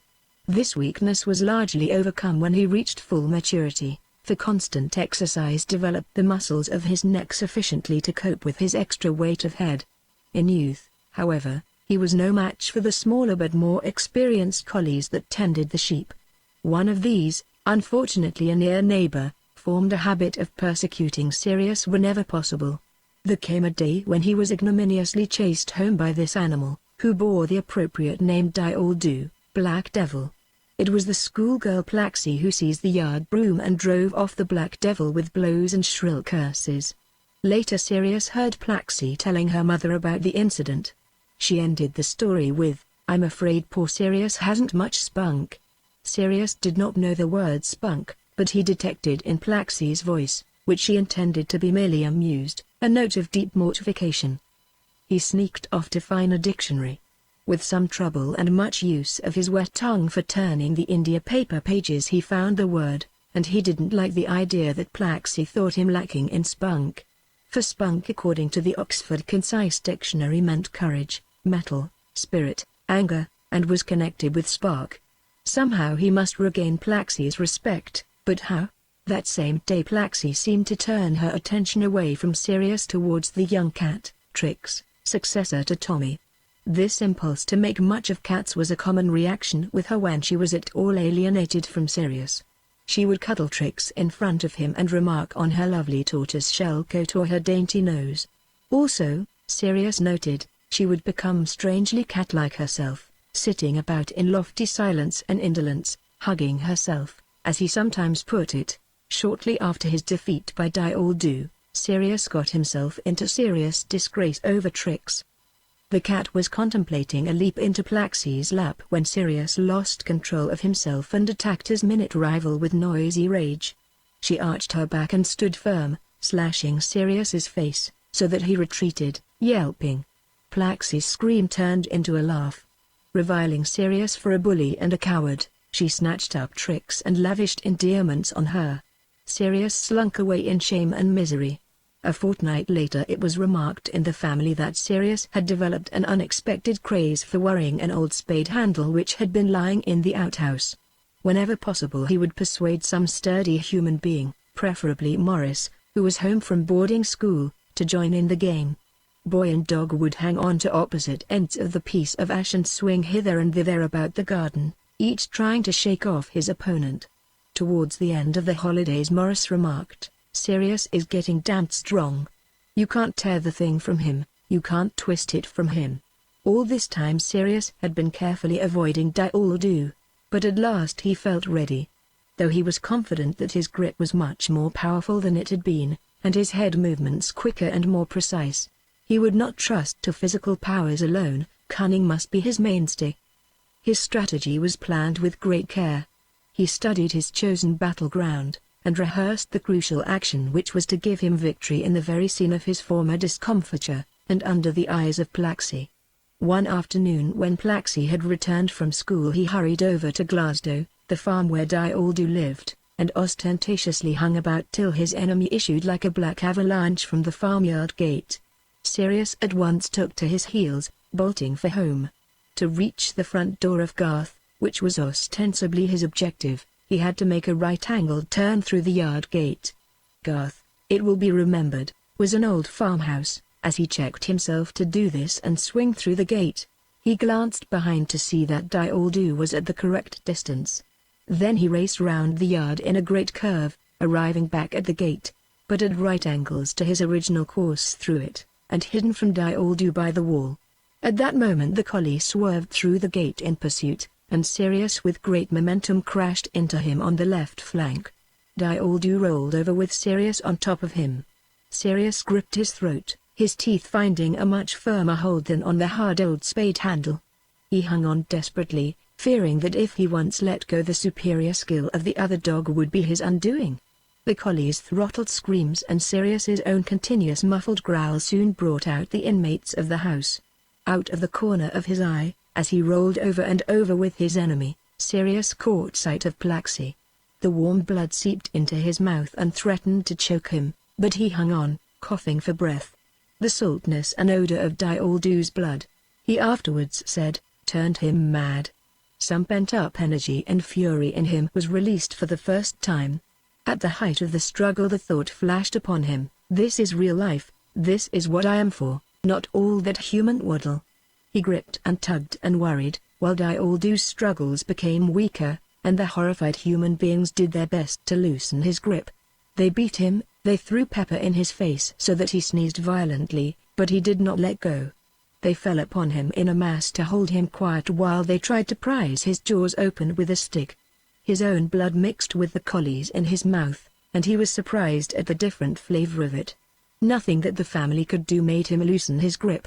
Plaxie, desperate with horror, did her best to force her hands into his mouth. Then suddenly beside herself, she screamed. At last Sirius let go, and Dioldu lay inert on the ground. The victor stalked away, licking his blood-slippery lips, his spine still bristling. After taking a drink at the trough under the yard pump, he lay down with his chin on his paws to watch the proceedings. Elizabeth sent the children into the house for warm water, disinfectants, bandages, while she examined the wound. Presently Plaxie was holding the unconscious dog's head, while Elizabeth applied a large cotton wool pad and wound the bandage round his neck. After a while Dioldu showed signs of life, moving his head slightly in Plaxie's hands. He produced the ghost of a growl, which ended in a whimper. Then they carried him inside and laid him before the kitchen fire with a drink of water beside him. No one took any notice of Sirius, who still lay in the yard, stiff and sore, triumphant, but also rather bewildered and resentful. If she wanted him to have spunk, why didn't she come and praise him and pet him? Presently Elizabeth came and started up the little car. When she had backed it into the road, she went in and, with Morris's help, brought out Dioldu in her arms, while the others prepared a place for him on the back seat of the car. When he was comfortably laid on a rug on the seat, she drove off to Glasgow. The children turned towards Sirius. "Gosh," said Morris, "you've done it this time. And Tamsy, they'll have you shot as a dangerous animal." Giles contributed, "It was just murder." Plaxi said nothing but "Oh, Sirius." He stared at her in silence, trying to analyze her tone of voice. Mainly it spoke reproach and horror. But there was something else in it. Perhaps exultation at his prowess, perhaps mere human superiority. Anyhow, what did he care? He lay still for a little longer with chin on paws, staring at Plaxi. At that moment Trix, the cat, came and rubbed herself against Plaxi's legs. Plaxi picked her up and hugged her. Sirius rose, his back once more bristling, and with a low noise between a snort and a growl he stalked with conscious dignity out through the gate. The fight with Dioldu was a turning point in the career of Sirius. He had tasted victory. He had got his own back. Never again would he be cowed by half-wit persecutors. But something more had happened than a calculated triumph. His deeper nature, his unconscious nature, had found expression. He had discovered something far more satisfying than human sophistication. These thoughts were not clear in his mind at the time, but looking back on the incident from a much later period, this was the form that he gave them. Elizabeth warned him that, if he attempted murder again, there might be serious trouble.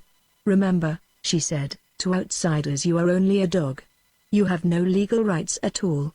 If someone decides that you are a nuisance and shoots you, he won't be held up for murder, he'll merely get into trouble for destroying a bit of our property. Besides," she added, "how could you do it? It was horrible, just animal." Sirius gave no response to this taunt, but taunt he felt it to be. He could both smell and hear her contemptuous hostility. Probably some suppressed and unacknowledged hate for her canine foster child had found a sudden outlet.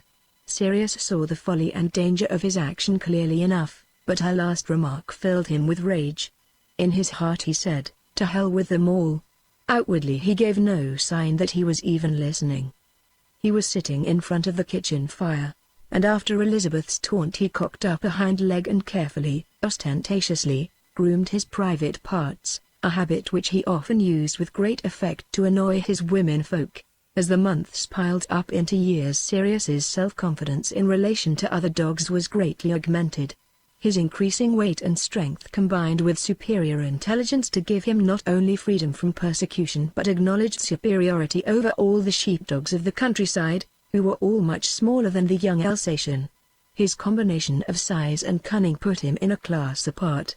As for Spunk, the truth seems to be that throughout his life he remained at heart a timid creature who rose to a display of boldness only in desperation or when the odds were favorable, or on those rare occasions when the dark god of his blood took possession of him. I cannot deal with his relations with animals of his own biological type without giving some account of his sexual adventures. Long before the fight with Dioldu he had begun to be perplexedly interested in any bitch in heat that he happened to come across. Mostly they would have nothing to do with him, regarding him, presumably, as an overgrown puppy. But there was one large and rather elderly black bitch who seemed to find the callow young giant very attractive. With her he periodically indulged in a great deal of desultory love play. Thomas observed the antics of the couple with keen interest, because it soon became obvious that Sirius lacked the ordinary dog's intuitive aptitude for making full use of his opportunities. The two animals would race around, tumbling over one another in mock battle, obviously relishing the delectable contact of their bodies. But after a while Sirius would stand about foolishly wagging his tail, wondering what to do next. This aimlessness was of course a normal stage in the sexual development of dogs, but normally it soon led to copulation. Sirius, however, who as it happened had never observed another canine pair copulating, seemed permanently at a loss. It was not till he came upon his own beloved in the act of being taken by another dog, far younger than himself but more instinctive and more physiologically mature, that he discovered what it was that his body wanted to do. Henceforth his amours were brought to a point in the normal manner. Physiologically he was still merely in the schoolboy phase, and not very attractive to mature bitches. Nor was sex at this stage an obsessive passion with him. It was more important as a symbol of maturity than as an end in itself. Its natural seductiveness was much enhanced by its being the done thing for grown-up dogs. In comparison with Plaxi and even the elder children, Sirius seemed sexually precocious, simply because his unrestricted amours afforded him experience and technique, while to the children everything of the sort remained for a long while almost unexplored territory. In one respect Sirius found his love affairs miserably unsatisfactory, throughout his life. For the beloved of the hour, however delectable in odor and appearance and in bodily contact, was invariably from his point of view something less than a half-wit. She could not speak, she could not understand his spoken endearments. She could not share the adventures of his wakening mind. And when her heat was over she became devastatingly frigid and unattractive. The fragrance was gone, the moron mentality remained. Thomas was greatly interested in Sirius's accounts of his love affairs, about which, by the way, he showed no reticence. To the question, "What is it that attracts you in her?" young Sirius could only reply, "She smells so lovely." Later in life he was able to say more. Some years later I myself discussed the matter with him, and he said, "Of course it's mostly the luscious smell of her. I can't possibly make you understand the power of it, because you humans are so bad at smells. It's as though your noses were not merely feeble but colorblind. But think of all that your poets have ever said about the delectable curves and colors of the beloved, and how her appearance seems to express a lovely spirit, often deceptively, and then imagine the whole thing done in terms of fragrance. Morwen's fragrance when she wants me is like the scent of the morning, with a maddening tang in it for which there are no words. It is the scent of a very gentle and fragrant spirit, but unfortunately the spirit of Morwen is 9/10 asleep, and always will be. But she smells like what she would be if she were really awake. But what about her appearance?" I said. "Doesn't that attract you?" "It attracts me a lot," he replied, "but ordinary dogs take little notice of it. With them it's smell that counts, and of course the touch of her, too. But it's the smell that enthralls one, the maddening, stinging, sweet smell, that soaks right through your body, so that you can't think of anything else day or night." "But her looks?" "Yes, I certainly do care about her looks. She's so sleek and slim and slick. Also her looks help a lot to express the spirit that she might have been if she had been properly awake, like me. But then you see I have been made to notice appearances so much by being with you sharp-eyed creatures. All the same, even for me her voice is really more important than her looks. She can't talk, of course, but she can say the sweetest, tenderest things with the tone and rhythm of her voice. Of course she doesn't really and clearly mean them. She says in her sleep, so to speak, things that she would mean if she were awake." But to return to Sirius's adolescence. Elizabeth had brought up her children in the modern tradition. Living in the country they were bound to learn a bit about sex from watching beasts and birds. But since there was none of the still very common guiltiness attached to sex in their minds, their interest in sex was very desultory, and they took a surprisingly long time to tumble to it. When Sirius achieved his first love affair, the two younger members of the family, who were not yet at boarding school, suspected nothing, but presently he began to talk about it with obvious pride. Elizabeth had to use all her tact and humor to establish the convention that what was perfectly right and proper for Sirius was not to be indulged in by human children until they were grown up, and that anyhow one didn't talk about these things outside the family, and above all, not in Wales. The whole affair, she confessed to Thomas, was really rather awkward, and she only hoped she hadn't done more harm than good. Plaxi had of course already had numerous childhood romances. Very early in her school days she had been violently in love with a little Welsh girl at the village school. Whether this should be regarded as a sexual sentiment or not, it was certainly an obsession. Sirius, for the first time in his life, found himself unwanted. Plaxi suddenly had no time for the games they used to play when school and homework were over, for she had always promised to do something with Gwen.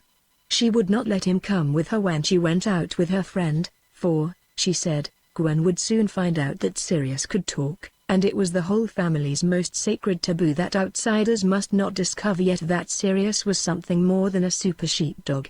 This was the secret which they had learned to cherish as a tribal mystery. No one but the 6 members of the family knew about it, except Kate, who had long ago been accepted into the tribe. The other 2 members of the domestic staff, Mildred the nursemaid and the local girl, had both been regretfully dismissed in order that the secret might not be endangered. Sirius therefore saw the force of Plaxi's argument, but something in her voice told him that she was glad to have such a plausible excuse for leaving him behind. The sudden loss of Plaxi's companionship and confidence weighed heavily on the puppy. He did nothing but mope about the house and garden waiting for her return. When she arrived he treated her with effusive affection, but in her response there was often a note of absent-mindedness or even indifference. After a while this early romance faded out, and Sirius was reinstated. But other romances followed. When she was 12 Plaxi lost her heart to the local blacksmith's boy, Gwilym, who was 18. This was a one-sided affair, and Plaxi saw little of him. She made Sirius her confidant, and he comforted her by protesting that Gwilym must be stupid not to love such a nice girl. Once he said, "Anyhow, Plaxi, I love you." She hugged him and said, "Yes, I know, and I love you. But I do love Gwilym. And you see he's my kind, and you're not. I love you differently, not less, but differently." It was while Plaxi was pining for her brawny young blacksmith that Sirius himself began to be seriously interested in the females of his own kind. Suddenly Plaxi found that her faithful confidant, who had always been ready to listen and sympathize, save during brief hunting expeditions, was no longer available. Often when she came back from school he was nowhere to be found. He failed to turn up either for homework or games or even meals. Or if he was present, he was mentally far away, and perfunctory in his sympathy. Once when she was telling him how marvelously Gwilym swung the hammer onto the red-hot iron, and how he smiled at her afterwards, Sirius suddenly sprang to his feet, stood for a moment sniffing the air, then bolted. Bitterly mortified, she said to herself, "He's not a real friend, after all. He's just a brute beast." This expression she had recently learnt at school. He doesn't really understand. He doesn't really care. All this she knew to be quite untrue. After her intermittent and always unrequited passion for Gwilym had dragged on for 18 months, causing her much sweet sorrow and self-importance, she happened to come one day upon Sirius in the very act of love with his fragrant darling of the moment. On one occasion recently she had seen 2 dogs behaving in this odd way, but she had not seen Sirius doing it. She was surprised to find that it was a horrid shock to her. She hurried away, feeling unreasonably outraged and lonely. It was 2 or 3 years after the affair with Gwilym that she made her first conquest. Conway Pritchard, the postmaster's son, was a much more responsive lover than the always friendly but never sentimental Gwilym. Conway had a fight with another boy about her. This was very thrilling. She let herself be wholly monopolized by him. Sirius was once more neglected. When he himself happened to have an affair on, or was crazy about hunting, he did not mind at all. At other times he was often very lonely. Moreover, during this enthralling intimacy with Conway, Plaxi's manner to Sirius sometimes showed an unwonted harshness. It was as though she had not merely forgotten about him, but resented his existence. Once he came upon the youthful lovers walking in a lane, hand in hand. When she saw him, Plaxi withdrew her hand and said in the way one speaks to a mere dog, "Go home, Sirius." Conway remarked, "Why does your father have to breed these fat-headed brutes?" Plaxi laughed nervously, and said in a rather squeaky voice, "Oh, but Sirius is a nice dog, really. Now off with you, Sirius. We don't want you now." While the dog stood still in the road, trying to analyze Plaxi's tone, to discover her precise emotional state, Conway made a move as though to pick up a stone, and shouted, "Go home you tyke." The strong silky mane rose along Sirius's neck and shoulders, and he stalked ominously towards Conway, with head down, ears back, and the ghost of a snarl. Plaxi cried out in a startled voice, "Sirius! Don't be crazy." He looked at her coldly, then turned and walked off down the lane. That evening Plaxi tried hard to make friends with Sirius, but he would not respond.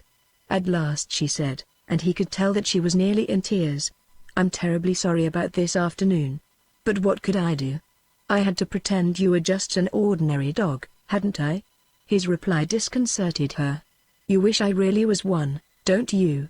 A tear spilled out of her eye as she answered, "Oh, Sirius, I don't. But I'm growing up, and I must be like other girls." "Of course," he answered, "just as I must be like other dogs, even though I'm not really one of them, and there's no one of my sort in the whole world." He began to move off, but she suddenly seized him and hugged him, and said, "Oh, you and I will be friends always. Even if each of us wants to be away living another life sometimes, we'll always come back to one another afterwards, and tell about it." "If it could be like that," he said, "I should not be lonely even when you were away." She smiled and fondled him.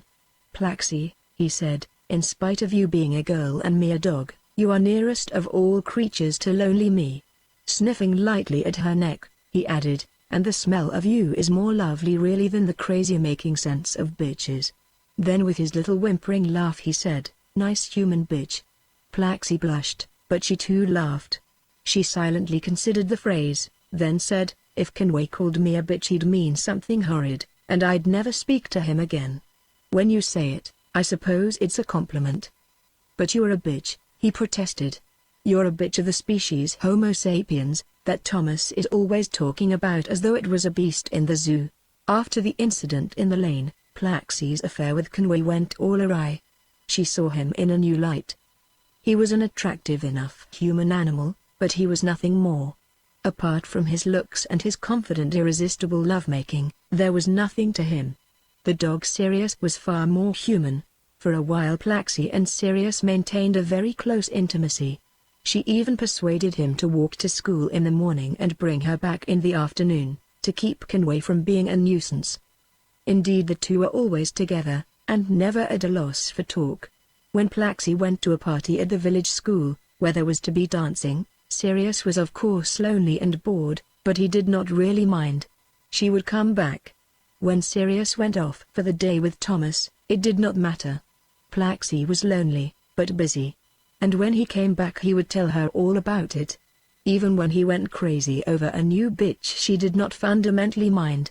She was secretly and unexpectedly jealous, but she laughed at herself, and she kept her jealousy hidden. His love affairs, she told herself, were no concern of hers, and they did not really matter. Anyhow, they were soon over, and she herself was beginning to be interested in a boy she had met at the dance, a young student, on holiday from Bangor.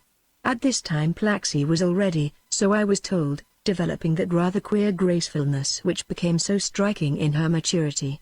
Whether by native composition or by constant companionship with a non-human creature, or both, she earned the remark of the local doctor's wife, "That child is going to be a charmer, but somehow she's not quite human." At school she was often called Pussy, and there was indeed a cat-like quality about her. Her soft hair and very large greenish-blue eyes, her rather broad face, with its little pointed chin and flat nose, were obviously feline, so was her deliberate, loose-limbed walk. Sometimes when she was moody, and inaccessible to her own kind, her mother would call her the cat that walked by itself. Not till long after I had married her did I tell her my own theory of her peculiar grace. It was, of course, the influence of Sirius, I said, that had created her scarcely human manner, but it was her latent antagonism to Sirius that had turned that manner cat-like. It was this character that enthralled him and exasperated him, and indeed all her admirers, from Conway Pritchard to myself. There was one characteristic about her which particularly suggested an unconscious protest against Sirius, one which tended to be exaggerated whenever she was in conflict with him. This was the extraordinary delicacy and precision of the movements of her hands, both in practical operations and in gesture. It was as though her consciousness of herself was chiefly centered in her hands, and to a lesser degree in her eyes. This character of elegant handedness was something far stronger than mere felinity. It was reminiscent of those Javanese dancers who use their hands with such exquisite effect. It was at once human and para-human, so that she seemed to me not so much cat as fey. She was indeed at once cat, faun, dryad, elf, witch. This description really applies to Plaxi in her early maturity. When I first met her, no doubt in childhood her peculiar charm was only nascent. But even at 15 or 16 the scarcely human grace was appearing, and was strongly attractive to the young males of her own species. It was in this period, in fact when Plaxi was 16, that Elizabeth suggested to Thomas that it was high time for the child to go to boarding school. The others had gone at a much earlier age. Plaxi had been kept back partly to be an intelligent companion for Sirius. But now, said Elizabeth, she's much too wrapped up in him. She won't grow up properly this way. She's cloistered here in this lonely place. She needs to see more of her own kind. Thomas had been secretly planning not to send Plaxi to boarding school at all, partly for Sirius's sake, but also because the other three, he felt, had been rather deadened by it. Cloistered? He cried, what about the damned nunnery where Tansy was? Elizabeth admitted that it had turned out rather badly, and added, anyhow, I thought we might send Plaxi to a more modern place, preferably coeducational. She doesn't mix enough with the boys. Strange, or perhaps not strange at all, that both parents, though consciously modern in outlook, and on friendly terms with their children, were kept completely in the dark about their children's love affairs. They scarcely guessed that such things occurred. I am inclined to think that there was another reason why Thomas was reluctant to send Plaxi away from home, a reason which, I suspect, Thomas himself did not recognize. Perhaps my guess is wrong, but on the few occasions when I saw father and daughter together, I felt that behind his detached and ostentatiously scientific interest in her lay a very strong feeling for his youngest child. And I suspect that he could not bring himself to face weekends at Garth in her absence.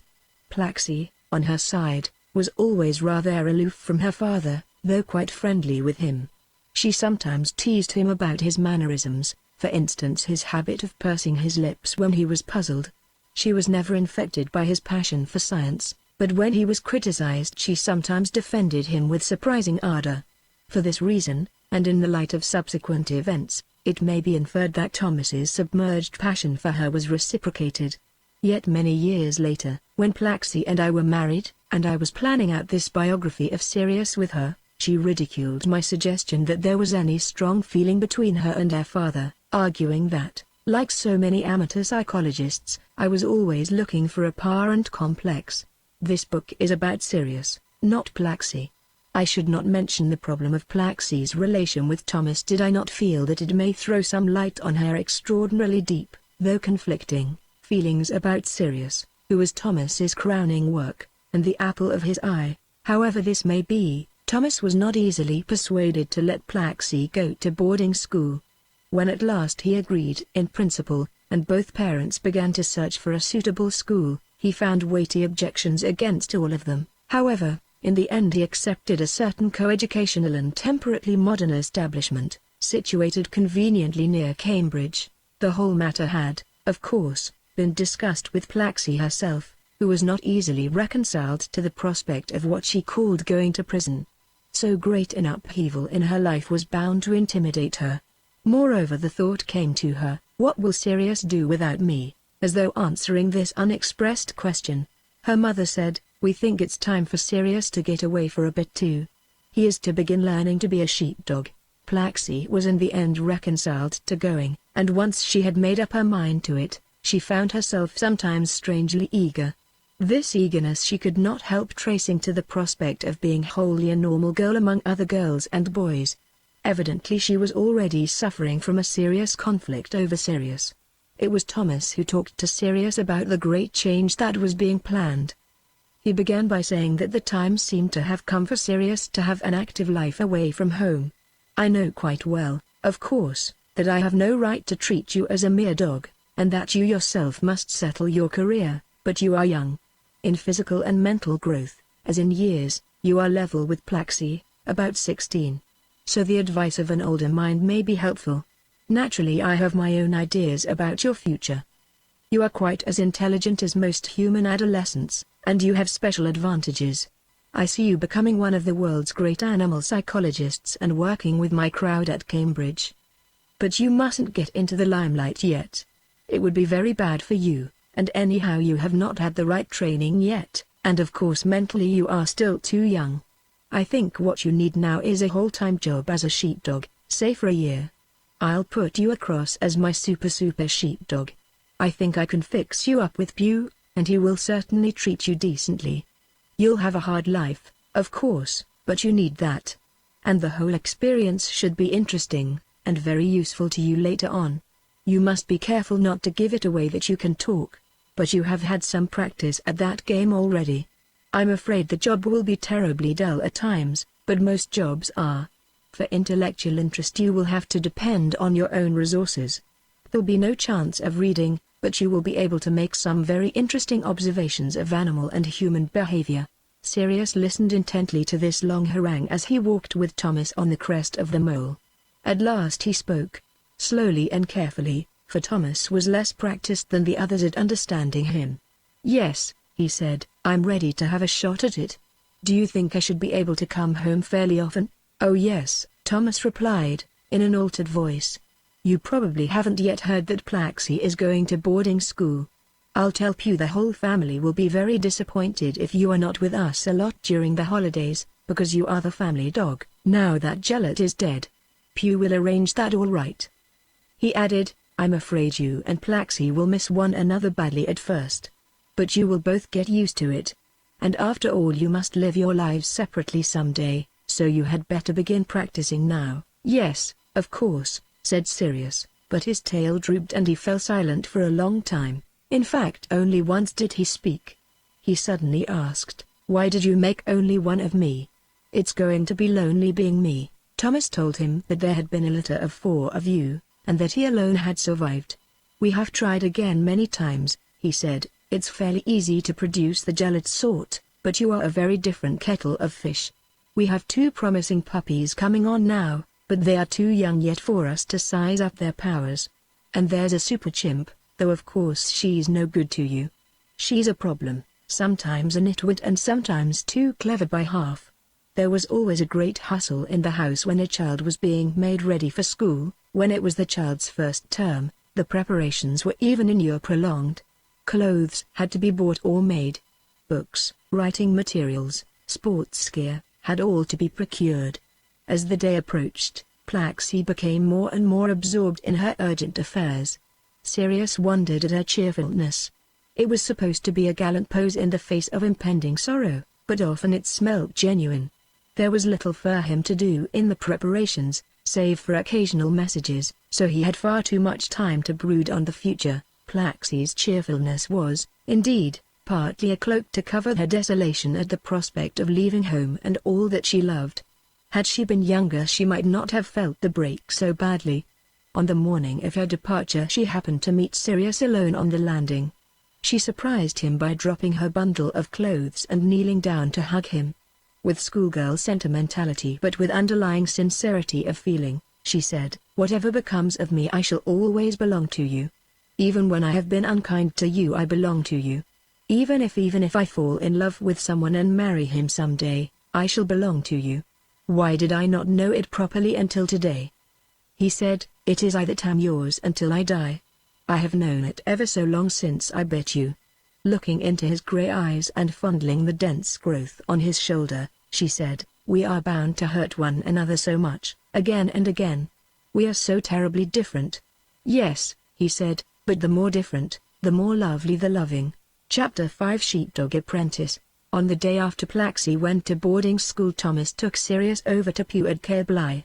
On the way he talked a great deal to the dog about his future, promising that when he had been with Pew a year he should see something of the human world beyond the sheep country, and possibly settle in Cambridge. Sirius listened and consented, but he was an anxious and a sorrowing animal, and his tail would not stay proud. One source of solid comfort lay in the fact that he knew Pew for a decent sort. Sirius classified human beings in respect of their attitude to dogs, and even in later life he found this a useful touchstone of human character. There were those who were simply indifferent to dogs, lacking sufficient imagination to enter into any reciprocal relation with them. There were the dog lovers, whom he detested. These were folk who sentimentalized dogs, and really had no accurate awareness of them, exaggerating their intelligence and lovableness, mollycoddling them and overfeeding them, and starving their natural impulses of sex, pugnacity and hunting. For this sort, dogs were merely animate and pathetically human dolls. Then there were the dog detesters, who were either too highbrow to descend to companionship with a dumb animal or too frightened of their own animal nature. Finally there were the dog interested, who combined a fairly accurate sense of the difference between dog and man with a disposition to respect a dog, as a rather remote but essentially like-minded relative. Pew was of this sort. At the farm they were greeted with an uproar by the 2 super sheepdogs at present in Pew's possession.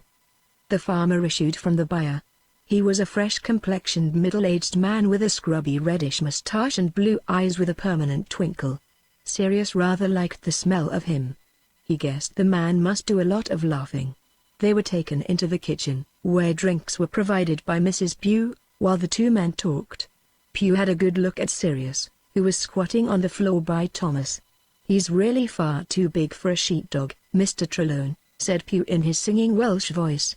"He should be herding rhinoceroses, or not the little Welsh mountain sheep, anyhow. But, my, what a head he has on him. If it's brain that counts, Mr. Trelawney, he must be a genius, isn't it? I can see it's he that'll be running this farm and me running after the sheep for him. Pity I'm so rheumatic." Thomas admitted that Sirius was pretty bright, for a dog. "He'll be useful. But don't expect too much. After all, he's only a dumb animal." "Of course," said Pew, and then surprisingly he winked at Sirius. "I have had experience of your dogs, Mr. Trelawney, and fine animals they are. There's Idwell here now. He's full of strength, though he is 12, which is very unusual for a hard-working sheepdog. Then there's the bitch you sent me 2 years ago. Juno, we call her. My, she was quick to learn the tricks of the trade. And now she has had that litter of 6 by old Idwell. But the magic did not go into them from the parents. They are 6 little fools. But I have sold them all for a good price." "Well," said Thomas, "I told you not to expect anything from the 2nd generation."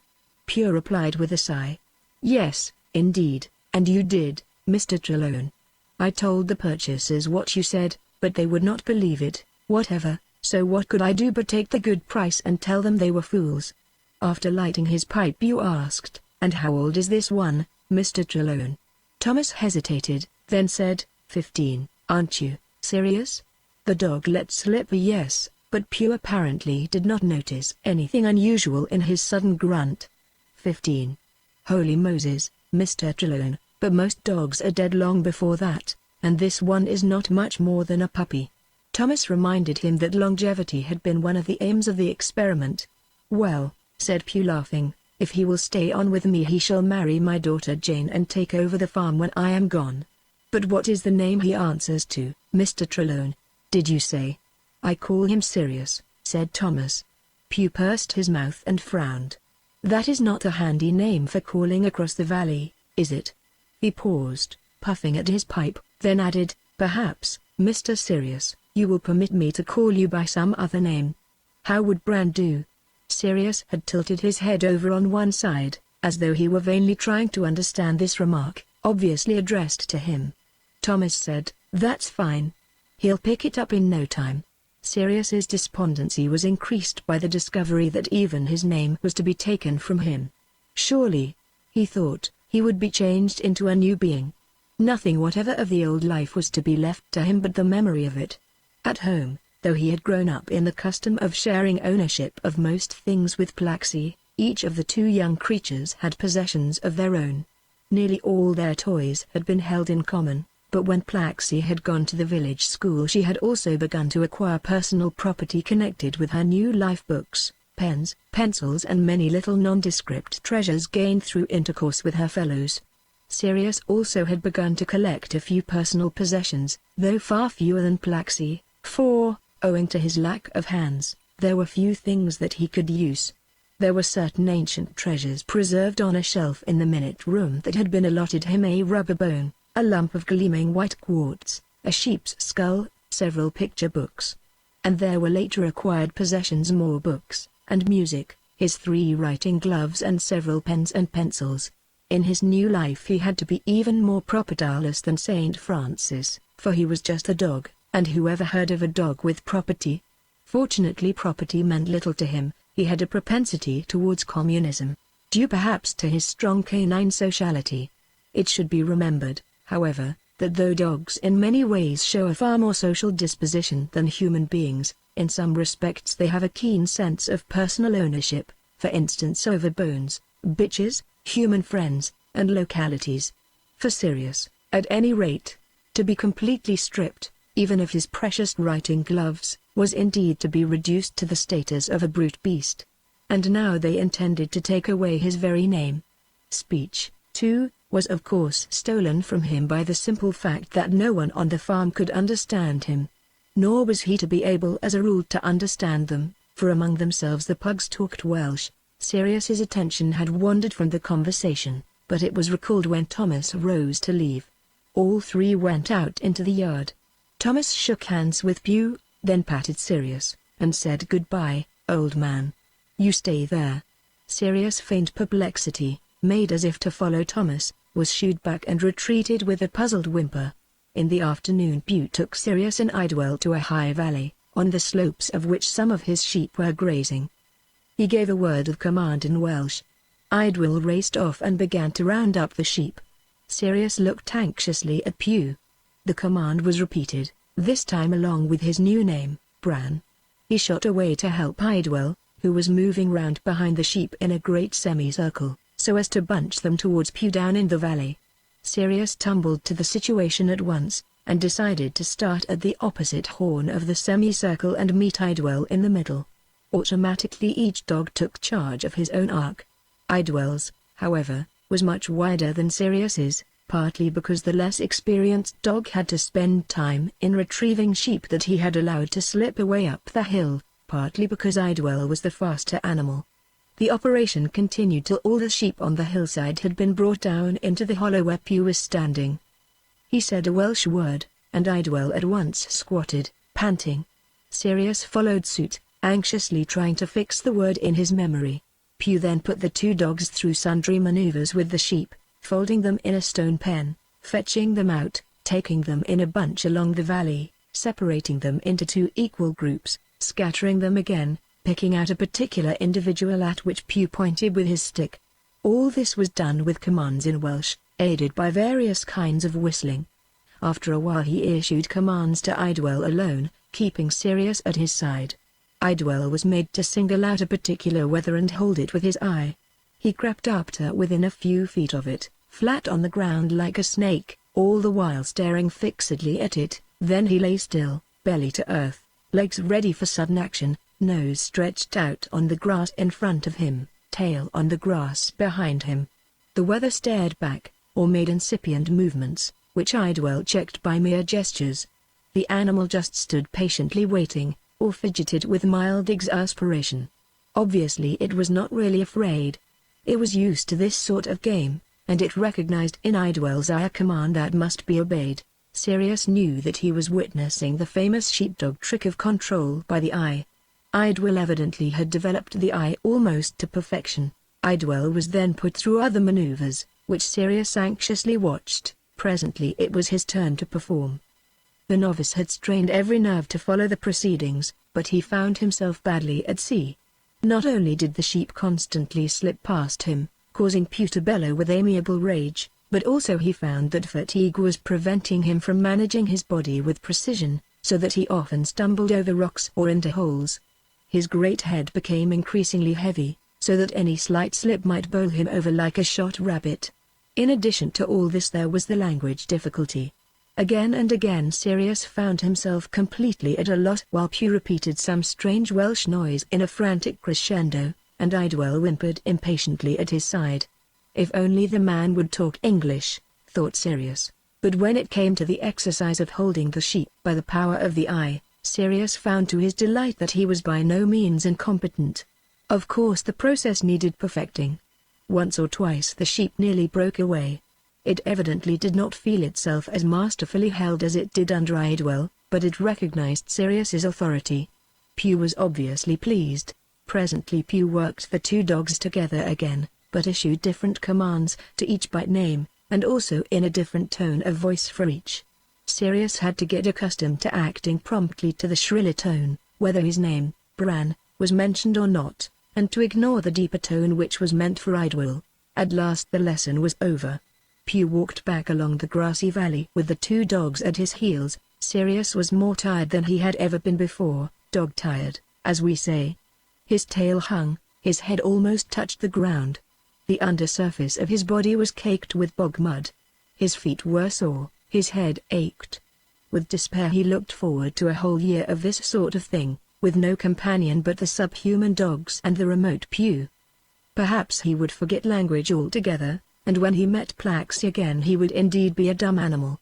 But, worn out and despondent as he was able to summon his fundamental doggedness, and promise himself that he would not be beaten by this new life.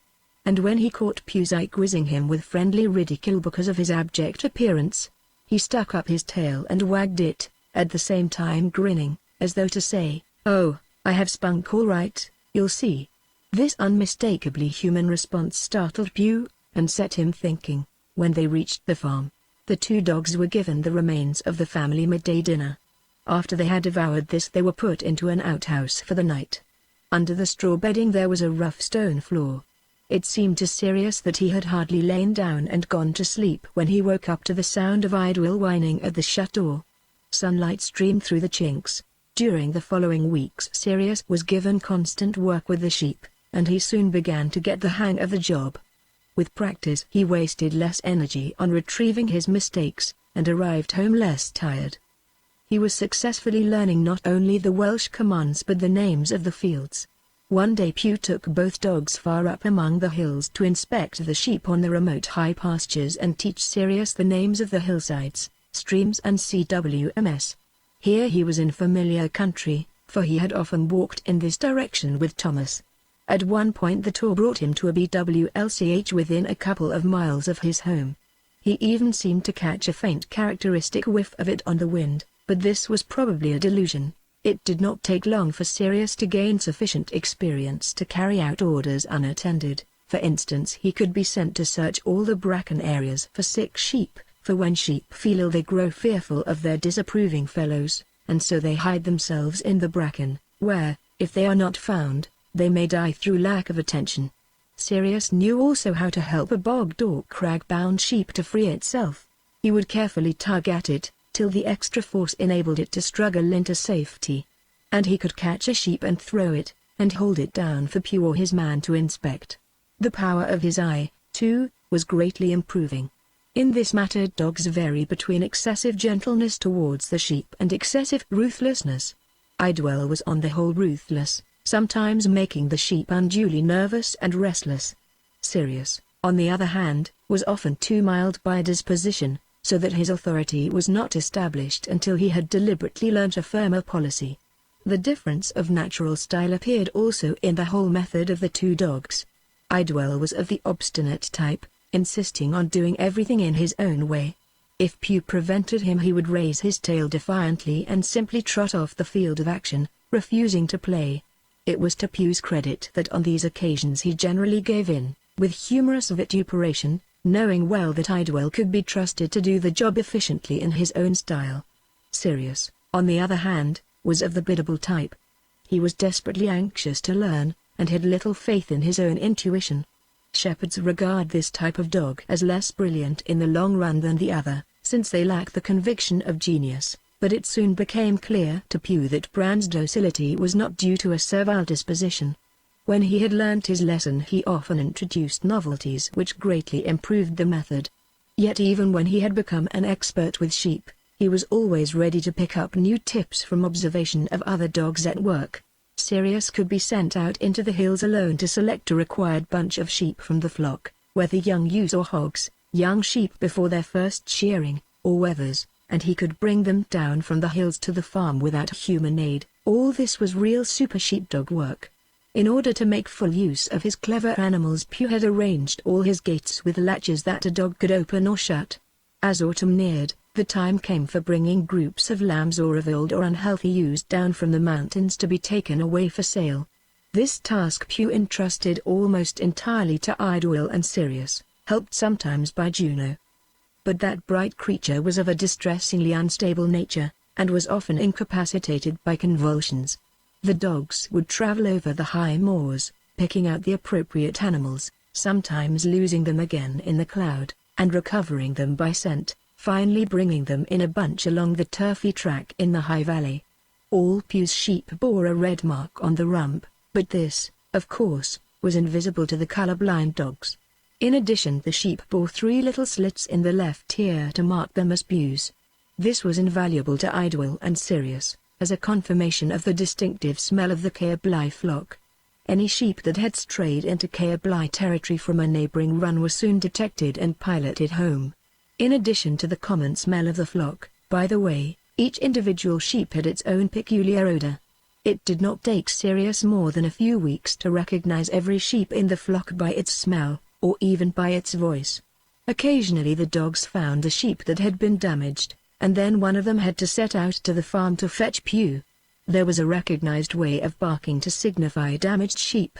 Another, less excited, meant sheep undamaged but crag-bound and inaccessible. Yet another meant dead sheep. The collecting of sheep for sale was a process which occurred now and again over many weeks. When the lambs or ewes had been brought down from the moors, they had to be taken by train, or in lorries hired for the purpose, to the auction sales in the lower country. The dogs accompanied them, and Sirius thoroughly enjoyed these excursions into the great world. It was a pleasure merely to hear the English language spoken again, and to find that he could still understand it. When the sales were over and autumn was well underway, the main task of the dogs was to guard the high valley pastures from the sheep. It is often the custom of mountain sheep to sleep on the heights and come down in the morning to the richer grazing, but in the autumn they must be prevented from doing this because the valley grass will be more urgently needed in the winter. In the autumn, too, the ewes must be prevented from grazing in marshy places, lest they should become infected by liver fluke. And autumn is a time for dipping the whole flock. As Pew had many hundreds of sheep, this was a great undertaking, and the dogs were desperately hard worked for many days, bringing the sheep down in batches and driving them into the pen, where Pew or one of his helpers could seize each animal in turn and force it into the dip.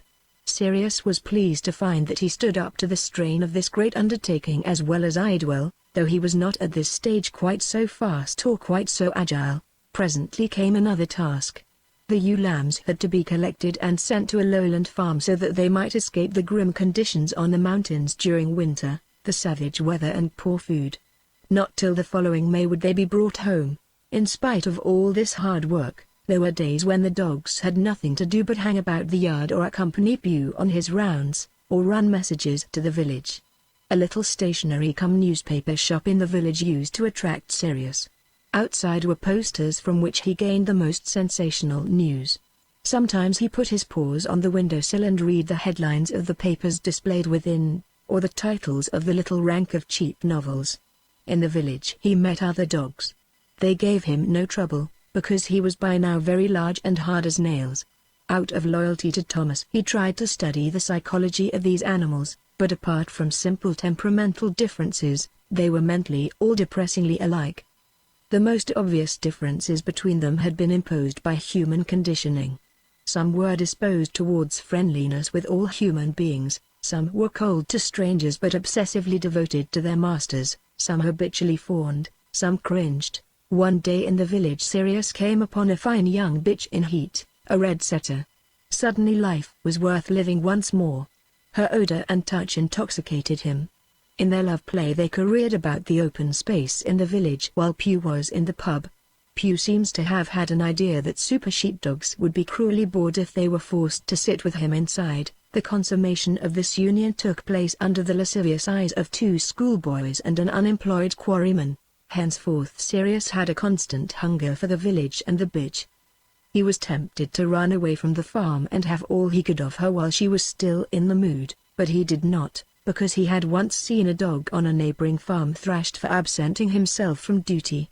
Sirius was determined that he would never do anything to incur such an indignity. He had never been thrashed in his life, though occasionally hit or kicked in anger. To be deliberately thrashed seemed to him to be a mortal insult to his dignity as an intelligent and self-respecting person. If Pew ever tried it on him, Pew must be killed on the spot, whatever the consequences. But Pew never did. Pew belonged to the school of sheepdog owners who pride themselves on obtaining obedience by kindness rather than ferocity. Sirius never saw him use violence on any dog. Probably he would never have beaten Sirius even if Sirius had given him serious provocation, for he had a firm though vague conviction that the new dog was somehow more than a dog, even more than a super dog. Several incidents had aroused this suspicion. Once he sent Sirius to the village with a basket and a 10-shilling note to fetch a pair of boots which the cobbler had repaired. The dog duly brought back the boots and the change. When he arrived in the yard, Pew, who was in the darkness of an outhouse, saw Sirius take out the boots and study the money in the basket. After looking puzzled for some time he trotted back along his tracks, nosing the ground.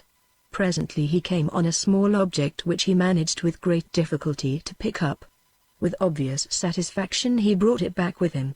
When he dropped it into the basket it was visible to Pew as a small brown disc, in fact a penny. Sirius then brought the basket to Pew. It contained the boots, the receipted bill and the change, which consisted of 2 half-crowns, a florin, and 7 pennies. Pew was not so fanciful as to suppose that the dog had actually counted the change and checked it by the bill, but at least he must have spotted the difference between 6 pennies and 7. Another incident made Pew suspect that there was something human, as he put it, about this dog. The farmer had a few cows and a fine young bull. Sirius had once been prodded by a cow, and he had heard alarming stories about bulls. From time to time a cow was brought from one or other of the neighboring farms to be served by the Cably bull. On these occasions the dogs had to enter the paddock, round up the bull, and bring it down the lane into the farmyard for its lovemaking. When the deed had been done, the dogs drove the bull back to its paddock. Sirius was always very nervous, and did his stuff very badly. Idwell would face the bull with fierce persistence, and slip away from its lowered horns in the nick of time, but Sirius was far too anxious to keep his distance. The bull discovered that Sirius was a coward, and formed a habit of chasing him. Pew, by the way, was struck with the different ways in which the two dogs behaved when bull and cow were brought together in the farmyard, generally surrounded by a small group of interested men and boys, while the women kept discreetly indoors. Idwell nosed about the yard or lay down to rest. Sirius watched the whole performance with the same cheerful interest as the human spectators.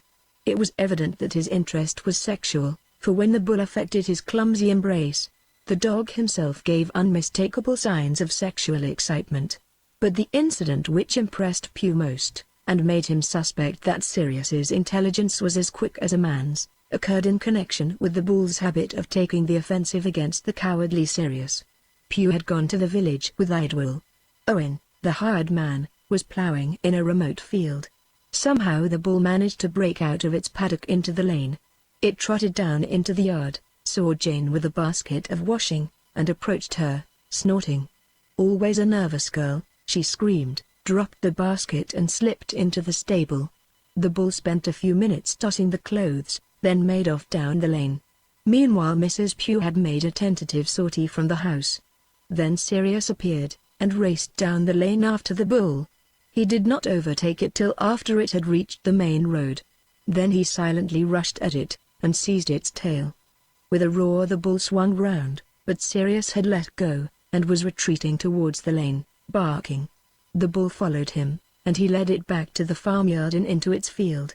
It was now rather blown, but Sirius led it round and round the field, till its ardor was cooled.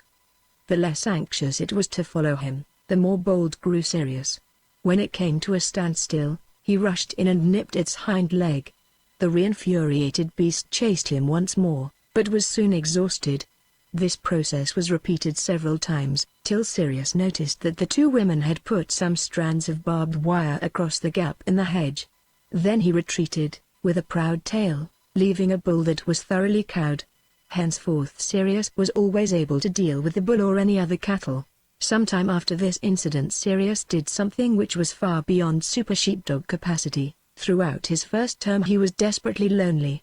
He longed for his own people, and most of all for Plaxi. If only he could write a letter. But he had no writing glove, and no stationery. And anyhow, the task of putting a stamp on a letter had always defeated him. He knew he could write a few words very badly by holding a pencil in his mouth, if he could find one, and paper. He had once seen Pew take out pen, ink and paper from the drawer in the oak dresser. One day, when Mrs. Pew and Jane were milking, he slipped into the kitchen, opened the drawer, and found in it several sheets of paper, also envelopes, a pen, an inkpot, and a pencil with a broken point. He stole a sheet and an envelope. Pen and ink seemed too complicated, and the pencil was useless, so he left these, and took merely an envelope and paper to the dog's outhouse. He put them in an old packing case under some straw. There was now nothing for it but to wait until someone should need to sharpen the pencil. He seized every opportunity to sneak into the kitchen and look into the drawer. Meanwhile he spent much thought in planning exactly how he would write his letter, and what he would say. Sometimes he practiced. Holding a splinter of slate in his mouth, he scribbled on the slate doorstep. The process was difficult, because his nose was always in the way, and he could not see what he was doing, and generally the slate splinter snapped. At last, after many days, he found that the pencil had been sharpened. He took it away to the outhouse. Not till several days later did Sirius find an opportunity of writing his letter. In spidery capitals it said, "Dear Plaxi, I hope you are happy. I am lonely without you, terribly. Love. Sirius." With great care he addressed the envelope, hoping that his memory was trustworthy. He had serious difficulty in folding the paper and putting it into the envelope. Then he licked the gummy edge, closed it, and held his paw on it. He had intended to post it unstamped, but the thought that Plaxi would have to pay threepence, double postage, on it distressed him so much that he decided to wait in the hope of finding some stamps in the drawer. When at last a sheet of 6 3-halfpenny stamps appeared, he ran off with them and set about trying to detach one. First he held the sheet between his paws and pulled with his teeth. The stamp tore across the middle, and the bit in his mouth stuck to his wet teeth, so that he could not get rid of it. Flustered by this experience, he decided to think the problem out more carefully. He hit on a plan. He held the envelope down with his paw and licked the right-hand top corner. Then with extreme care he took up the stamp sheet in his teeth and laid it on the envelope so that one of the corner stamps was roughly in the right position. This was difficult, because as usual his nose was in the line of sight. He let go, and inspected the result. The stamp was crooked, and not wholly on the envelope. Hastily he lifted it off again and replaced it, well on the envelope. Again he inspected it, then carefully pulled it into better position. Then he pressed it on with his paw. When he thought the gum was dry, he held the sheet of stamps down with his paw and gently pulled the letter with his teeth. The letter came away, with the stamp intact, and part of the next one projecting over the edge. This he trimmed off with his teeth. He then restored the mangled sheet of stamps to the drawer. Not till he came back to the letter did he notice that the stamp was upside down. He hid his letter under the straw and waited till his next errand to the village. This did not occur till some days later. It was fairly common for him to be sent with letters to the post, but on this occasion his own was the only one. He trotted off with his basket and an order for the grocer, and his letter. He went straight to the post office, put down his basket, took out the letter, raised himself against the wall, and slipped the precious document into the box. This was no unusual sight in the village. Dr. Hugh Williams, who was passing, scarcely noticed it, but when, next day, he met Mr. Pew and wished him good day, he mentioned the incident, complimenting him on his dog's intelligence. Now Pew had sent off no letter that day. He wondered whether his wife had written to her mother in Bala, or if Jane had entrusted Bran with a love letter. This possibility disturbed him, for though by nature a friendly man, prone to treat people with respect and trust, he was no modern parent. When he reached home he made inquiries. Mrs. Pew and Jane both denied that they had given Bran a letter. Pew went to the drawer and saw that the stamps had been badly mauled. One was missing, and 2 others were torn. In a burst of indignation he charged his daughter with clandestine correspondence, theft, lying and gloominess. Jane defended herself with vigor, and added, "Go and ask Bran whose letter it was." That sarcasm put a wild idea into Pugh's head. He went to the drawer again and picked up the pencil. There were tooth marks on it, Bran's or his own? Fantastic doubt. Chapter 6 Birth Pangs of a Personality. To Sirius, Plaxy's first term at boarding school seemed endless, but in due season the holidays loomed near. Sirius had counted the days by putting a pebble a day in the old packing case. One day, when he had collected almost the right number of pebbles but was expecting 2 or 3 more days of labor, he returned with Pugh and the other dogs from the moors, with early snow on Pugh's hat and the dogs' backs, and encountered Thomas in the yard. Sirius rushed at him and nearly knocked him down with a wild welcome. After both men had shaken the worst of the snow from their clothes, Pugh took Thomas into the kitchen. Sirius knew that he was not supposed to go into the house when he was in a mess, but, after a violent shake, in he went. Mrs. Pugh smiled indulgently. Thomas asked Pugh about Sirius's success as a sheepdog, and was given a good report. Sirius had proved himself as hardy as Idwell, and far more cunning and responsible. But he was not always quite on the spot. He was a bit of a daydreamer. He was sometimes caught napping. A sheep might escape from the flock and run away before Sirius woke to the situation. It was as though he had been thinking of something else. After making the report, Pugh nodded knowingly at Thomas, who merely changed the subject. Before they parted, Pugh insisted on handing over to Thomas 10 shillings less 4 halfpenny. This sum he described as Bran's earnings, less a small item of expenditure. Saying his, he stared hard at Sirius and winked. The dog hastily looked away, but could not prevent a snort of surprise and a tremor of the tail. Thomas tried to refuse the money, but Pugh insisted. The journey home through driving sleet was a journey to heaven. Thomas explained that he and Elizabeth had come home a couple of days early to get the house ready before Plaxy and Giles arrived from boarding school. Tamsy and Morris, both of them undergraduates, were visiting friends. Sirius recounted some of his experiences. "It has all been very good for me, I know, but I really don't think I can go on with that life any longer. I should go mad with loneliness. No talk, no books, no music. And all the while knowing the world is so big and strange beyond the farm. Plaxy will leave me far behind." This speech came as a shock to the not very imaginative Thomas. He remarked cautiously, "Oh, it's not quite as bad as all that, is it? Anyhow, we must talk it over carefully."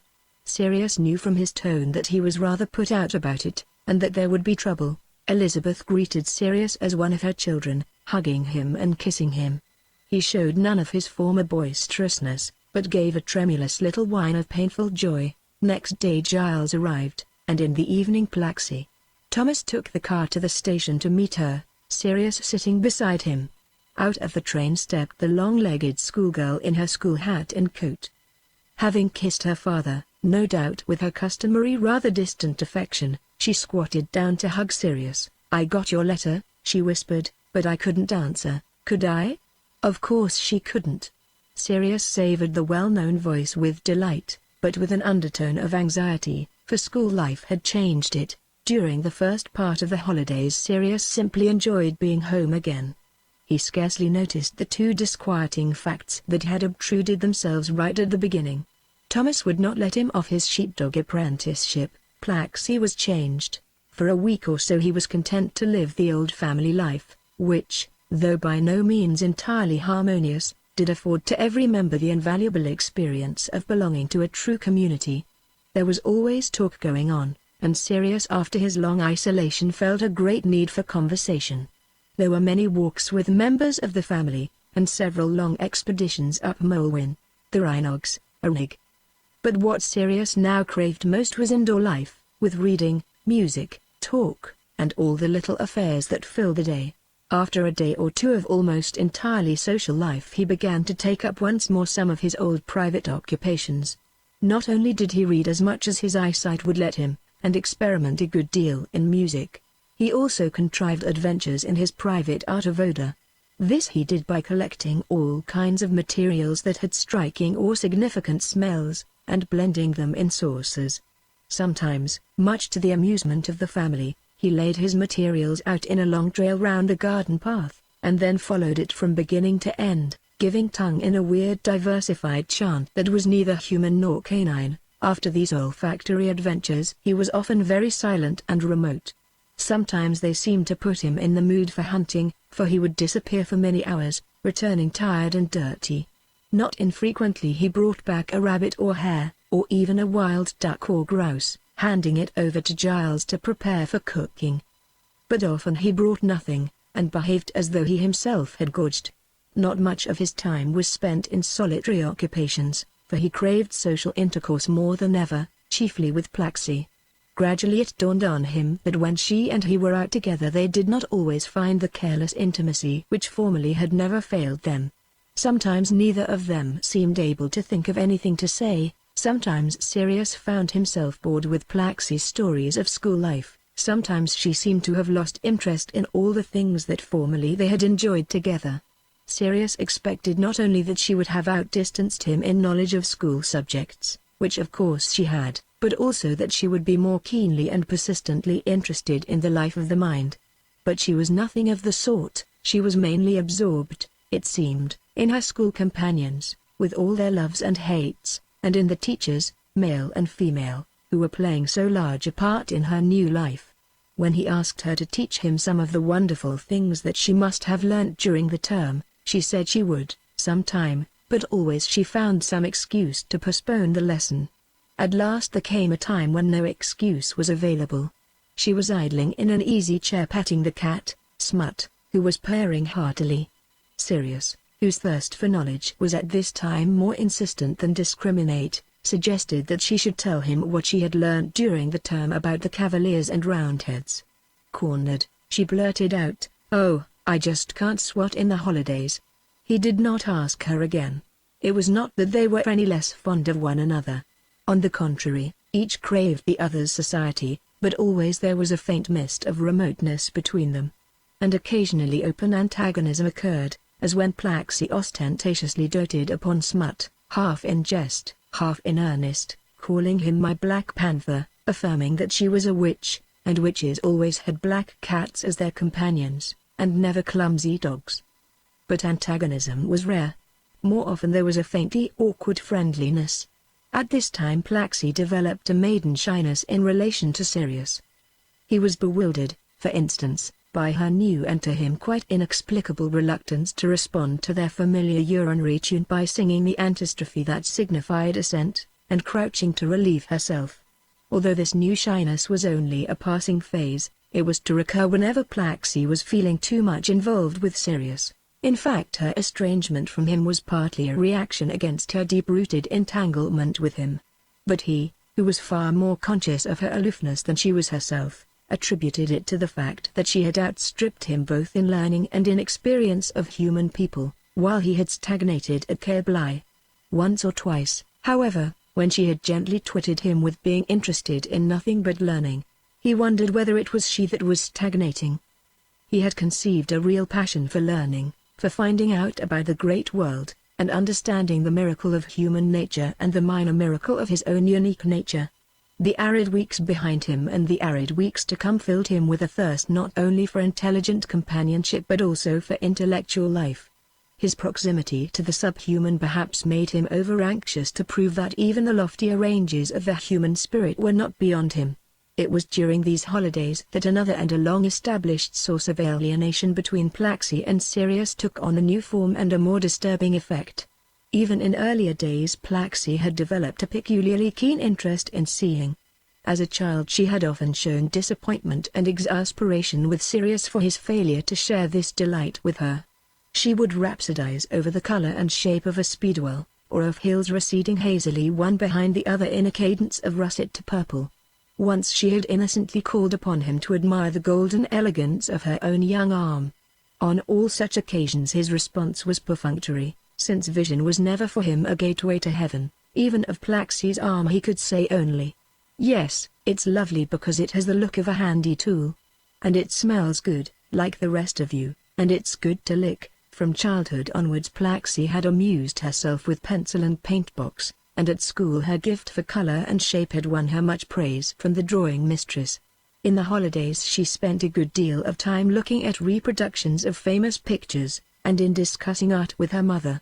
Even more absorbed was she in drawing schoolgirls in blatantly graceful poses, and in painting the view of the Rhinogs from her bedroom window. Sirius found all this fuss over the looks of things very boring. He had tried hard to develop a taste for pictorial art, but had failed miserably. Now that Plaxi was so absorbed in it, he felt left out. If he took no notice of her creations she was disappointed. If he praised them, she was irritated, knowing quite well that he could not really appreciate them.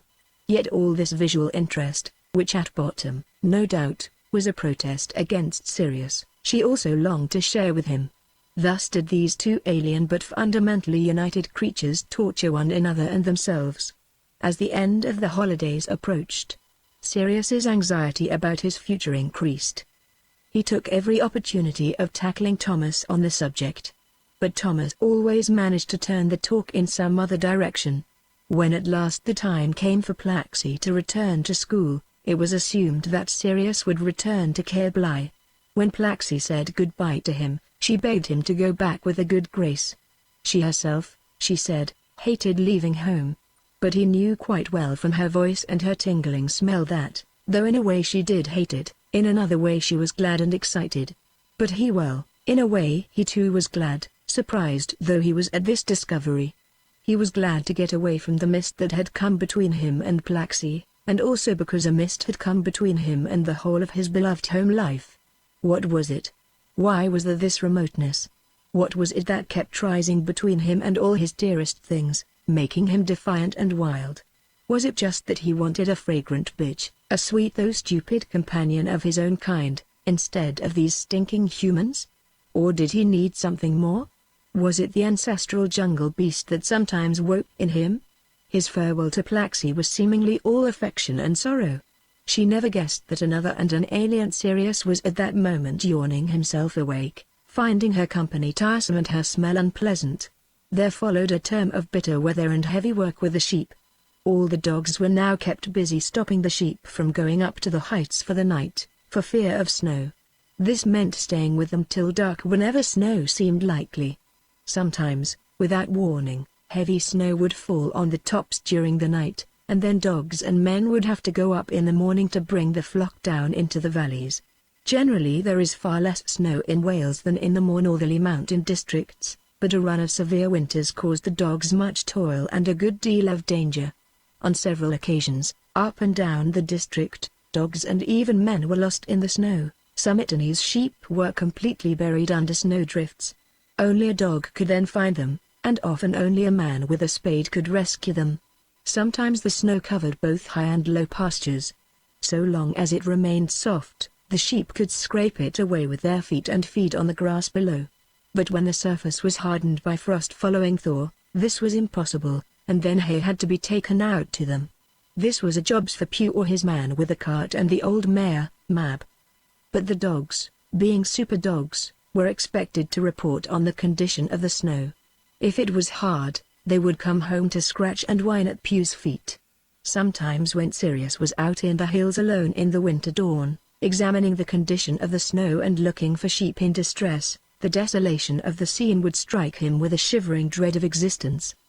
The universal carpet of snow, the mist of drifting flakes, the miserable dark sheep, pawing for food, the frozen breath on his own jaws, combined to make him feel that after all this was what the world was really like, that the warm fireside and friendly talk at Garth were just a rare accident, or perhaps merely a dream. The whole world is just a dreary accident, with a few nice accidents mixed up in the mass. He had still to learn that there was something far worse than bitter weather with the near prospect of food and comfort, far worse even than his bitter loneliness at Caerblai, and that the most horrible things in the world were all man-made. It was perhaps well that he did not yet realize the depth of man's folly and heartlessness, for if he had done so he might have been turned against the dominant species forever. As it was, he attributed all evil to accident or fate, and in fate's very indifference he sometimes found a certain exhilaration, plodding home through the snow one day, so he told me long afterwards.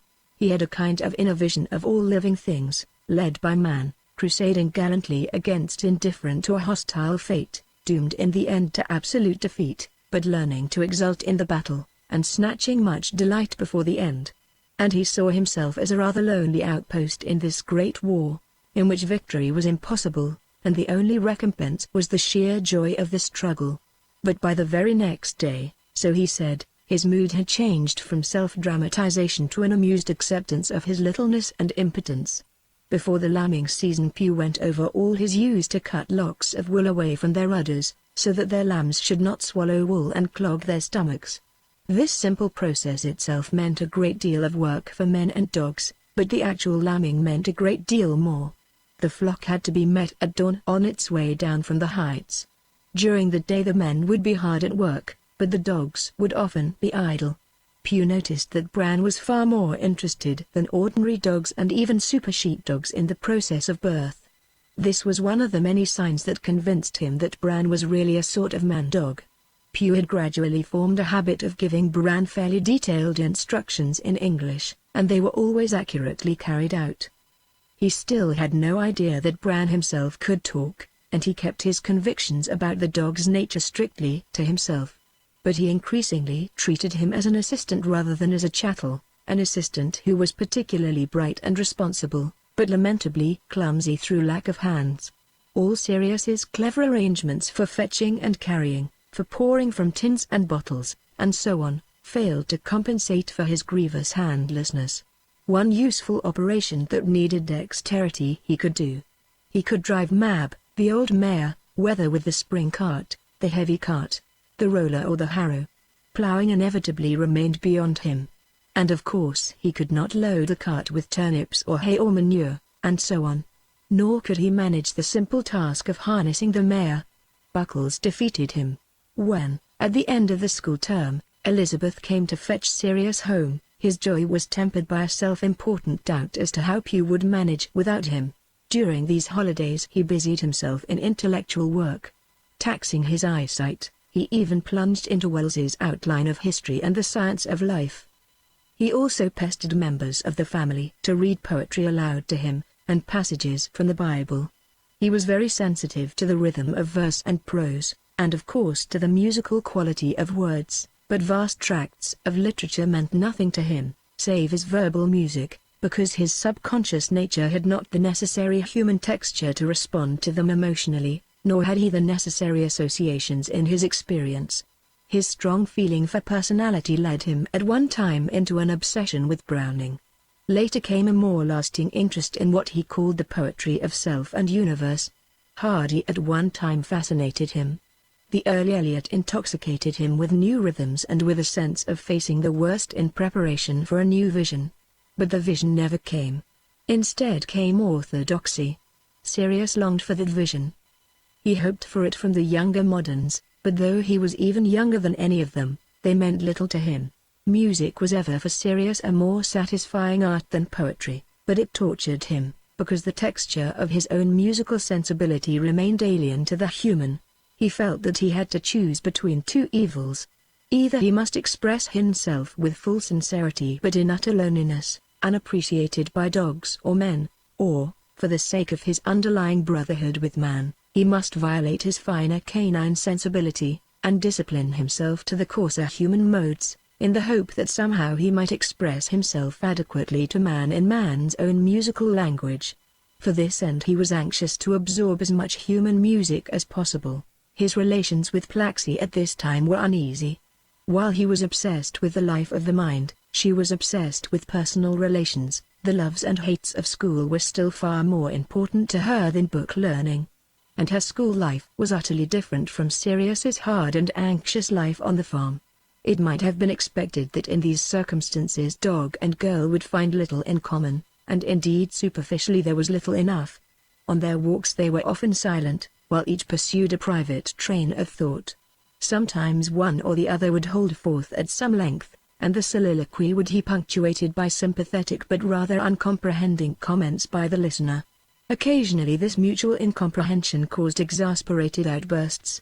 Their discord was often increased by a tendency on Plaxie's part to express her vague sense of frustration in subtle little cruelties. Very often the cattish torture of Plaxie's behavior was unconscious. For instance, at times when she was subconsciously resentful of his emotional hold over her, the affectionate ragging which they sometimes indulged in would change its character. Not knowing what she did, she would twist his ear too violently, or press his lip upon his teeth too hard. Then, realizing that she had hurt him, she would be all contrition. More often her felinities were mental.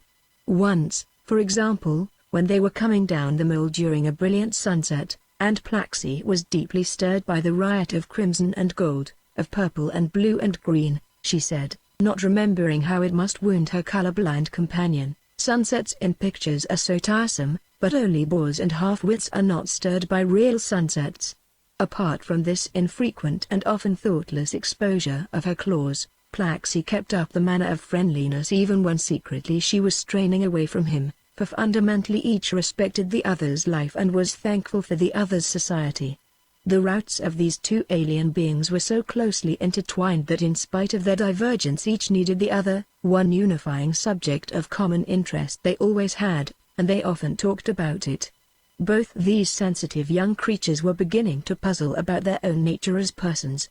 Both, for very different reasons, were revolting against the purely scientific assumptions of their home, according to which a person was simply the psychological aspect of a very complex physical organism. Plaxie was feeling that persons were the most real of all things. Sirius was more than ever conscious of the inadequacy of his canine body to express his super-canine spirit. The word spirit seemed to them to epitomize the thing that science left out, but what precisely ought to be meant by the word they could not decide. Plaxie had come under the influence of a member of the school staff for whom she had conceived a great admiration. This quick-witted and sensitive young woman taught biology, but it was also a lover of literature. It seems to have been her influence, by the way, that first made Plaxie clearly feel that, however important science was, for herself not science but literature was the way to full mental life. The young teacher had once said, "I suppose I ought to believe that Shakespeare was just a highly developed mammal, but I can't really believe it. In some sense or other he was a spirit." This remark was the source of Plaxie's juvenile dalliance with the word spirit, and then of Sirius's. The young dog was now seriously worrying about his future. Sheep farming was not without interest, now that he was helping Pew in a more human way, but it was not what he was for. What was he for? Was he for anything? He remembered his desolate impression on the snow-clad moors that the whole world was just a purposeless accident. Now, he somehow could not believe it. Yet the all-wise Thomas said no one was for anything, they just were. Well, what could a unique creature like him, a sheer freak, find to be? How could he discover peace of mind, of spirit? Thomas did not see why he should worry. Thomas had a nice slick program for him. One evening when the others had gone to bed, man and dog were left in the sitting room in the course of one of those long talks which had been so great a factor in the education of Sirius. They were sitting before the fire, Thomas in one of the easy chairs, Sirius luxuriating on the couch. Thomas had been telling him of the progress of his research, and explaining the latest theory about the localization of mental powers in the brain centers. He was pleased at the dog's shrewd questions, and had said so. Sirius, after a pause in which he absently licked a paw while gazing into the fire, said, "Even by human standards I really am fairly bright, am I?" "Indeed you are," was the prompt reply. Sirius continued, "You see, I don't seem able to think properly. My mind keeps wandering. I start out to think about something, and then suddenly, with a jolt I wake up to find I've been thinking about something else instead, and often I can't even remember what it was, or even what the first subject was. It's frightening. Do you think I'm going mad? It's like going off on the trail of a rabbit and then being led aside by a hare, and then streaking off on the smell of a fox, and twisting and doubling on the trail till all of a sudden you find yourself up against water, and no trail at all. And then you say to yourself, how on earth did I get here? What in hell was I doing? Human beings don't think that way, do they?" Thomas laughed with delight. "Don't they?" he said. "I certainly think that way myself, and I'm not exceptionally scatterbrained." Sirius sighed with relief. but continued, then there's another thing. Sometimes I manage to follow a trail of thought quite well for a long time, in and out, up and down, but always with my mind's nose on the trail, and then suddenly I find, well, the weather has changed and given it all a different meaning. It was warm and bright, but now it's cold and dank. No, worse than that. It was fox, and now it's cat, so to speak, or just dull cow, or horrible menagerie tiger. No, it's the same, but I have changed. I wanted it desperately, and now I don't. There's an entirely new me. That's frightening, too, Thomas reassured him. Don't worry, old thing, he said. It's just that you're a rather complicated person, really, and there's too much diversity in you to be easily systematized. Sirius once more licked his paw, but soon stopped to say, then I really am a person, not just a laboratory animal? Of course, said Thomas, and a very satisfactory person, too, and an excellent companion for this person, in fact the best I have, apart from 1 or 2 colleagues. Sirius added for him, and Elizabeth, I suppose. Of course, but that's different. I meant man-to-man companionship. Sirius pricked his ears at that phrase, and Thomas laughed at himself. Said the dog, then why apprentice me to a subhuman job, which is bound to dehumanize me? My dear Sirius, replied Thomas with some heat, we have had all that out before, but let's try to settle it now, once for all. It's true you have a first-class human intelligence, but you are not a man, you are a dog. It's useless to train you for some human trade, because you can't do it. But it's immensely important to give you some responsible practical work until the time comes for you to join us at Cambridge. You are not to be an imitation man. You are a super dog. This sheepdog life is very good for you. Remember, you are not yet 17. There's no hurry. Your pace is Plaxy's, not Idwell's. If you grow up too quick, you'll fossilize too quick.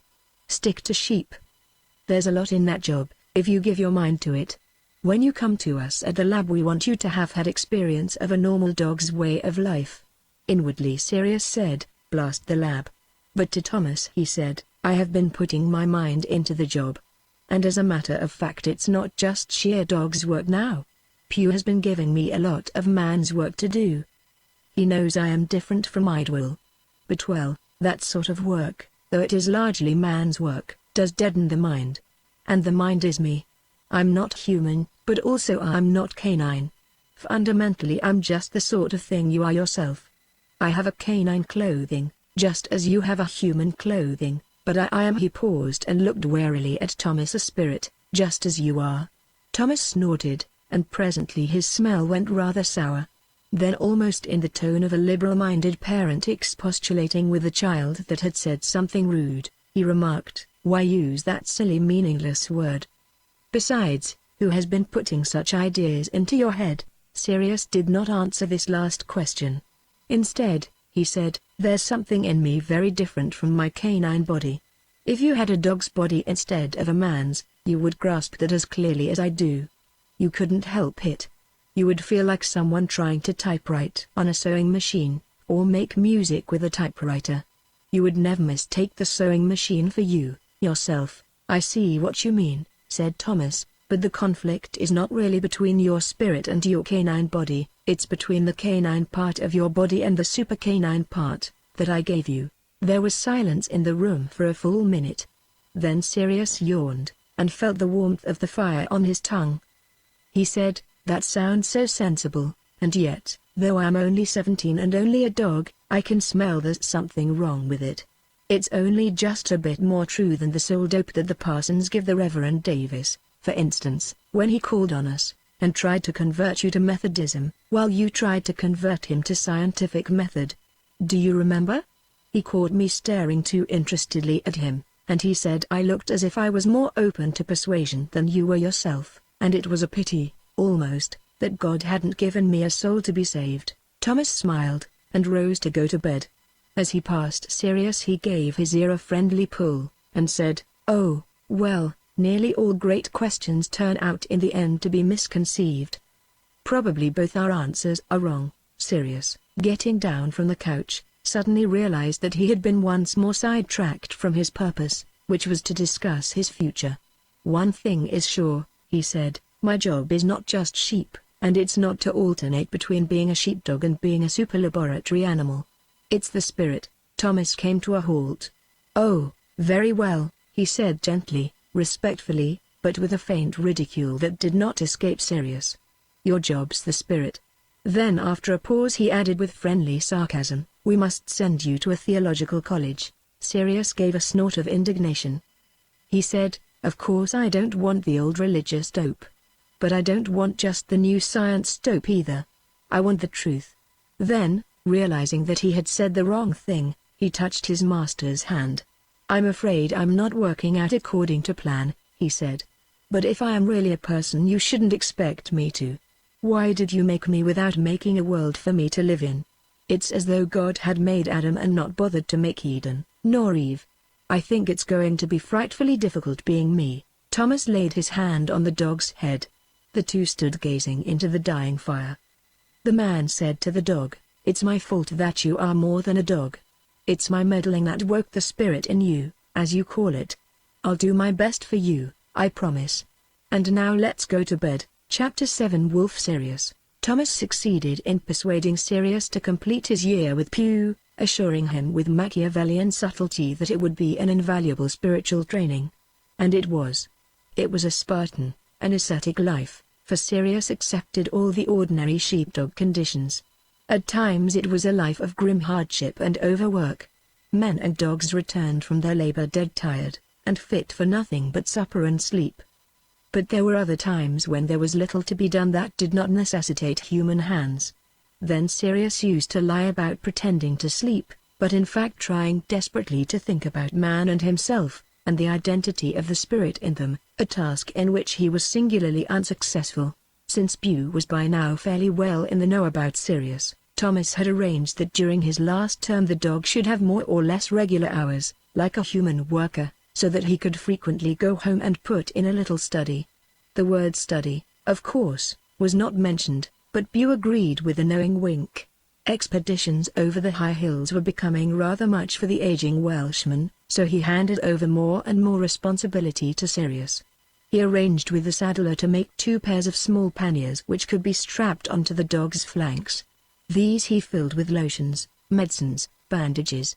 Sirius could now travel far afield and doctor sick sheep without Pew having to accompany him. He would set off with Idwell, who now accepted him as a leader, and spend the day inspecting the whole flock. When they had rounded up a bunch of sheep into some remote moorland pen, Sirius would examine each one of them for foot rot or fly strike.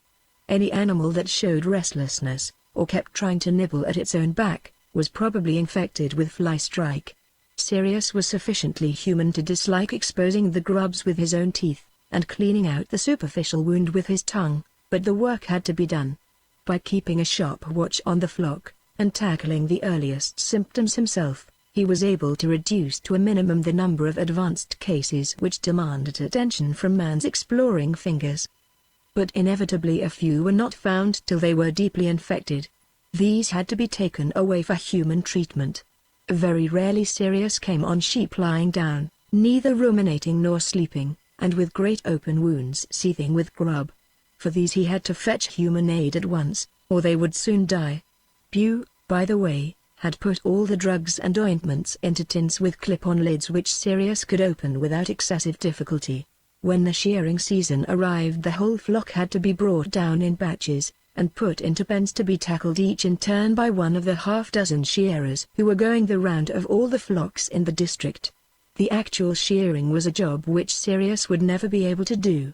Nothing but human hands or some mechanical device could ever divide a sheep from its fleece. Sirius would stand about watching the manual dexterity of the shearers with fascination and sadness. The sheep, on its haunches between the knees of the man, would sometimes struggle, generally when its skin was nipped and little red stains appeared on the cream of its inner wool, but in the main the blades peeled off its coat as though merely undressing the creature. The gleaming inner surface of the fleece, as it was rolled back upon its own drab exterior, was a wave of curd. When the operation was over, the naked, angular beast would spring away bleating with bewilderment. Throughout the last few months of his year with Pew, Sirius was much absorbed in his work, but also he was in a state of suppressed excitement, and of conflict. He delighted in the prospect of release from this servitude, yet in spite of himself he regretted that the connection must be broken. He had become thoroughly interested, and he had a real affection for Pew. It seemed mean to desert him. And though Cambridge promised novelty and a great diversity of human contacts, he was sufficiently imaginative to realize that town life might not suit him at all. There was also another and a deeper conflict in his mind, one which was increasingly troubling him. It was the endless conflict over his relations with the dominant species of the planet. Never did he cease to feel that man and he were at once poles asunder and yet in essential nature identical. At this early stage the trouble had not come clear to him. He could not yet focus it. But to explain his obscure and still largely inarticulate distress, his biographer must set forth Sirius's plight with a clarity which he himself had not yet attained. Men were many and he was one. They had walked the earth for 1,000,000 years or more, and they had finally possessed it entirely. And he? Not only was he himself a unique product of their cunning, but the whole race of dogs were their creation. Only the wolf was independent. And wolves were now no more than a romantic relic that man would never again seriously fear. Little by little, through their 1,000,000 years, men had worked out their marvelous human way of living, culminating in civilization. With those enviable hands of theirs they had built themselves their first crude forest shelters, then settlements of huts, then good stone houses, cities, railways. With nicely correlated hand and eye they had made innumerable subtle implements, from microscopes to battleships and aeroplanes. They had discovered so much, from electrons to galaxies. They had written their millions of books, which they could read as easily as he could follow a trail on a damp morning. And some few of those books even he must read, because they had the truth in them, a bit of it. He, by contrast, with his clumsy paws and imprecise vision, could never do anything worthy of the brain that Thomas had given him. Everything worthwhile in him had come from mankind. His knowledge, such as it was, they had taught him. His love of the arts, of wisdom, of the humanities. God. Would that wisdom lay rather in Canaanities. For him there was no possible life aim except to help on in some minute way the great human enterprise, whether through the humble work of ship-tending or the career that Thomas had planned for him as a museum piece and a 10th-rate scientist. For him there could be no wisdom but man's alien wisdom, just as for him there could be no real loving but the torturing business of loving these infinitely alien human creatures. Or would Thomas someday produce others of his kind for him to love? But they would be so young. It was indeed mankind that had shown him what love was, with their gently ministering and caressing hands and their consoling voices. His ever-trusted and canonly revered foster mother had loved him always as her own child, or only with so slight a difference that neither she herself nor her Plaxi but only he with his keen ears and nose could detect it. For this difference he could feel no resentment. It was not indeed strictly a difference of love at all but of animal maternal attraction. Then Thomas, yes Thomas also had shown him what love was, but in a different aspect, in the aspect of man-to-man intelligent companionship. Of course Thomas really loved his science far more. Probably he would be ready to submit his creature to any torture, physical or spiritual, for the advancement of his science, of his creative work. But this was as it should be. God himself, if there was a God, might be like that. Might he? Might he? Anyhow, Sirius could understand this attitude. It was not with Thomas nor with Elizabeth but with Plaxi that he had found the essence of love, the close mutual dependence and sharing. Yet strangely it was often the thought of Plaxi that wakened the other mood in him, in which he rebelled against humanity's dominance. Throughout the summer at the farm he brooded a great deal about his relationship with Plaxi. When the term was over and they met again, he found that time and difference of experience had increased the gulf between them. They still needed one another and gravitated towards each other, but they ever strained apart for the fulfilling of their divergent lives. Strange indeed was his relation to Plaxi. So alien were they in native propensity, yet so united in common history and in essential spirit. But now so divergent, like stars that have swung very near together out of space to fly apart towards opposite poles of the heaven. Altogether, how he loved her, and how, in another mood even while loving, he hated her. The native odors of Plaxi were not naturally attractive to him, as was the intoxicating scent of a bitch. In nature, in the jungle, the characteristic human smell would probably have repelled him, like the stink of a baboon. Certainly it was an acquired taste, but he had acquired it so long ago and so thoroughly that the love of it had become a second and fuller nature to him, so that by now, though the sweet maddening smell of a bitch might at any time irresistibly draw him away from Plaxi, always he must return to her. She, he felt, must ever be the center of his life and he of hers, and she knew it. Yet their lives must inevitably fall apart. There was no common future for them. Even now, how tiresome was her schoolgirl prattle, how boring her unfulfilled schoolgirl romances. Why ever had the human race developed this ridiculous attitude to sex? How it disgusted him, and those heartless artificial scents that she had begun to use, perversely wishing to cover her wholesome, and to him by now lovely, natural odor. But there were times when the natural odor of Plaxi filled him with disgust. Then, all human beings stank in his nostrils, but Plaxi his darling most of all.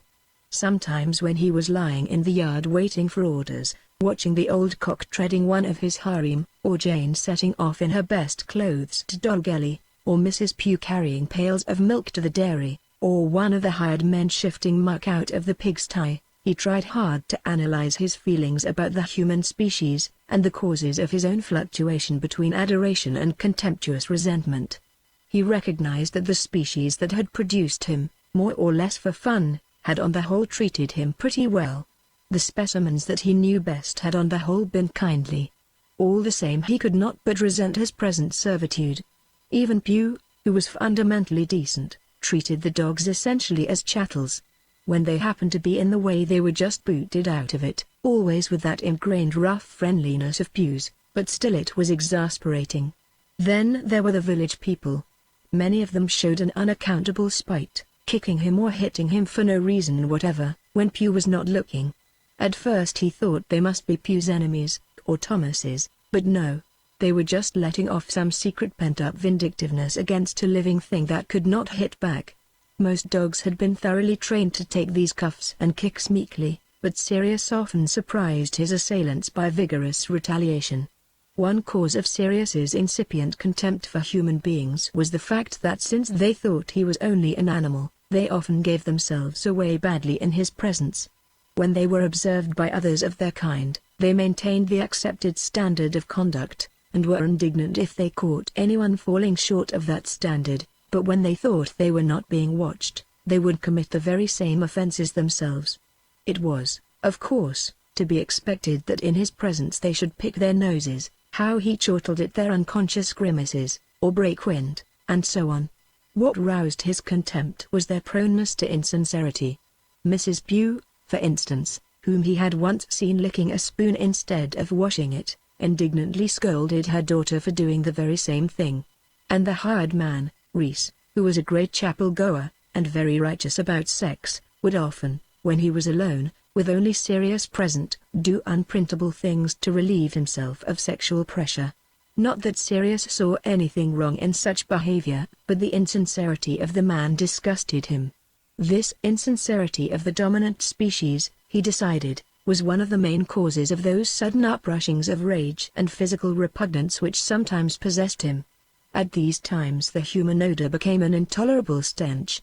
He came to recognize this revulsion as a sign that his wolf nature, as he called it, was waking. In this mood all the acquired meanings of smells seemed to evaporate, and their natural qualities smote him with exquisite delight or horror. If he was at home he would go out from the oppressive stench of the house to clean his nose with deep sniffs of the fragrant moorland air. A great loathing of man would seize him. He would perhaps plunge into a stream to wash away the pollution, or roll in sweet cow dung.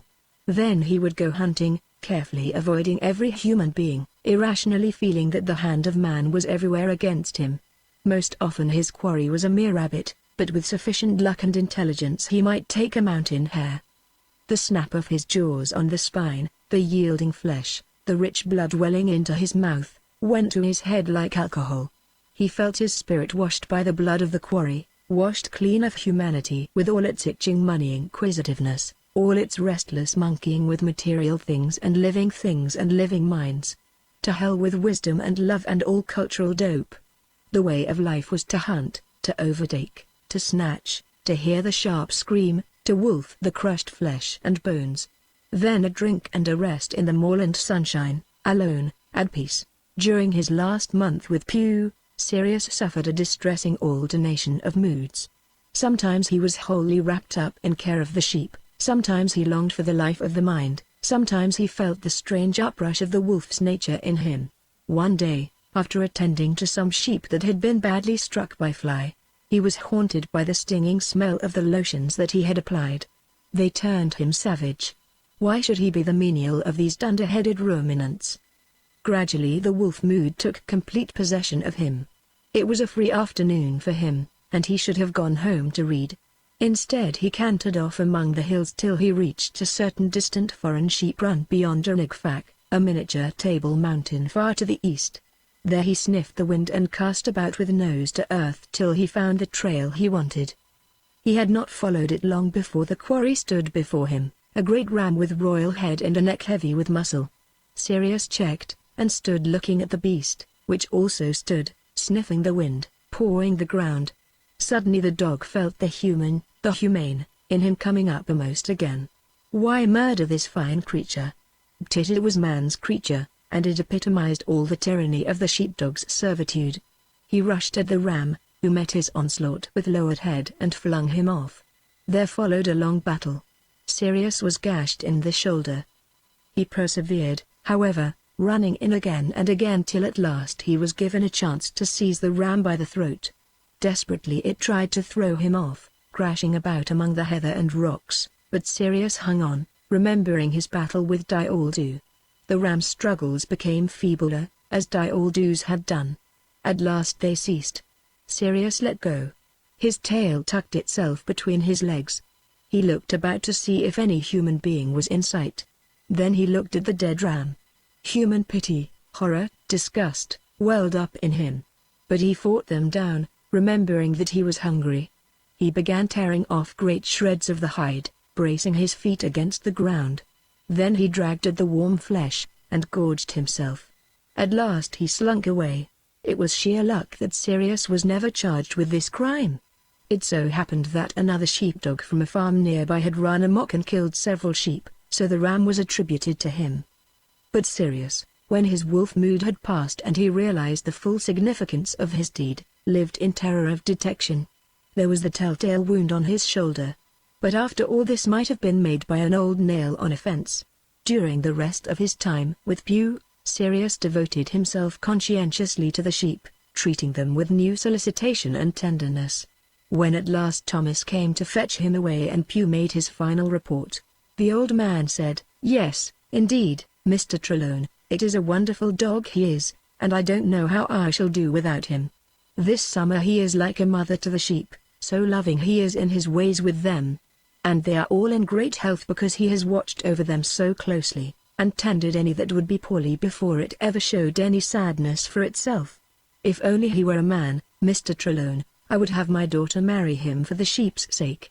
But she has set her heart on a two-legged animal, a draper's assistant that has not half the brain of this dog, though he is no fool in his own business. So now I must look round and take some other young man into partnership, since Mr. Bran insists on going." He looked at Sirius with a rueful and affectionate grimace, then continued, "But surely to goodness, Mr. Trelawney, when you make another dog like this one you will not again forget that hands are as needful as a brain. I have often broken my heart for Bran when I have watched him trying to use his mouth to do the things I do so easily with these great clumsy paws of mine. Yes, you must give the next one hands, isn't it, Mr. Trelawney?" Unexpectedly, when Sirius was once more at home, the wolf mood became more insistent than ever. With Pew he was generally absorbed in some bit of practical work, and had little time to brood, but at home during that summer holiday his future was all uncertain and had to be discussed, and Plaxi was present, with her familiar spell and her increasing remoteness. Right at the outset, on the walk borne from Cairblai, Sirius had broached the subject of his future. "Well," said Thomas with a guarded voice, "first you need a good holiday at home. Then I thought we might do a walking tour with my young colleague, McBain, in the Lake District, where you would see a different style of sheep farming. Then you might enter for some of the Cumberland sheepdog trials, just to surprise the local people a bit. Then it will be time for you to come into residence at the laboratory, so that we can begin a whole lot of fine experimental work on you, physiological and psychological. You'll find it all very interesting, and of course your active cooperation will be needed throughout. You will learn a lot that way. Little by little, we shall train you to be a research worker in animal psychology. If you turn out well, we may be glad to publish some of your stuff. Then, of course, scientists of all sorts passing through Cambridge will want to see you. So you will have a very interesting life, and you will be the cynosure of every scientific eye. I hope to God it doesn't turn your head and make you an insufferable prig." Sirius remained silent. Presently Thomas continued, "Oh, yes, and when he can spare you, I think you might put in a few weeks now and then on sheep again, either at Pew's or elsewhere. In time we shall probably have done all the research we need of you, and then, well, you will probably come onto our staff as a permanent member." "I see," said Sirius, and said no more. He thought about it all the way home. He thought about it by day and by night, and about other matters that were disturbing him. One of these matters was of course his relationship with Plaxi. Shortly after she came home she learned that she had won a scholarship for one of the Cambridge colleges. Her subject, by the way, was English literature. It had been Thomas's wish that she should become a doctor, but she had steadily veered away from science towards the arts, thus, according to my theory, asserting her independence against the father whom she secretly admired. The study of literature at Cambridge is scientific in temper, and in working for her scholarship Plaxi, I suggest, had both asserted her independence and been true to her father's moral code. She had worked hard for her scholarship, and now for a time she put the life of the mind behind her. Sirius, on the other hand, after his hard labor with Pew, proposed to spend all his spare time on the life of the mind. He had been hoping for her collaboration. Plaxi, however, was unusually silent and remote. Superficially she was as friendly as ever, and would often go for walks with him. But they were silent walks, and the silence, though apparently she did not notice it, oppressed him. She did not seem really interested in his problems. Even the great problem of his future, though she often encouraged him to speak of it, did not really interest her. And she spoke less and less of her school life, because it took so much explaining. Thus nearly all their talk centered round family or local affairs and the natural phenomena of a Welsh summer. This was easy and happy, but Sirius felt that it did not get them anywhere. One day in mental agony he said, "Plaxi, why have you gone dead on me?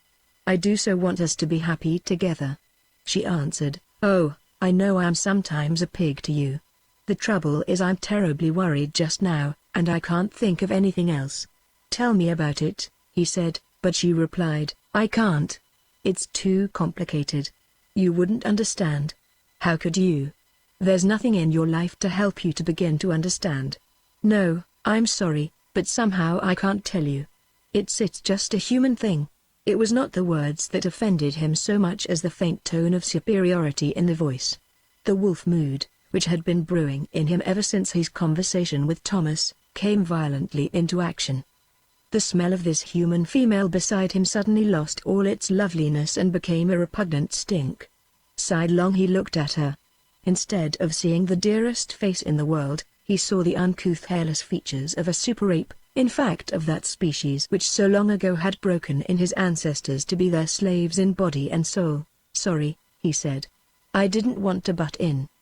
He was startled at the snarl in his own voice, and surprised, and oddly resentful, that she did not notice it. All the way home they walked in silence.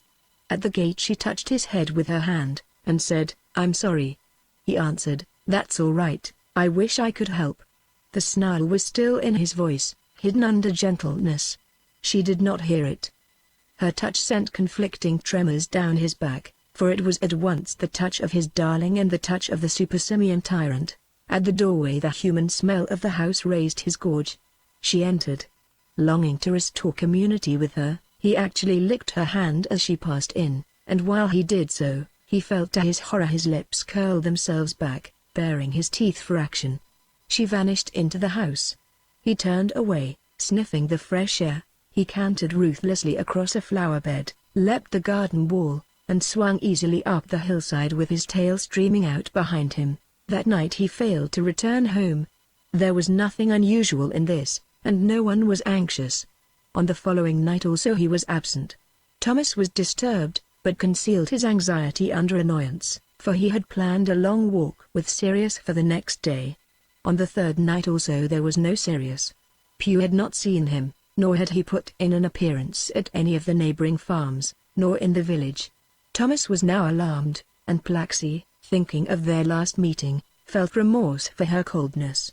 The whole household was organized as a search party, with Idwell and another super sheepdog, who were borrowed for the occasion and made to smell Sirius's sleeping basket before setting out on the search. Since there was no news of him in the cultivated regions, it seemed probable that he had taken to the moor. The searchers spread out fanwise in allotted directions.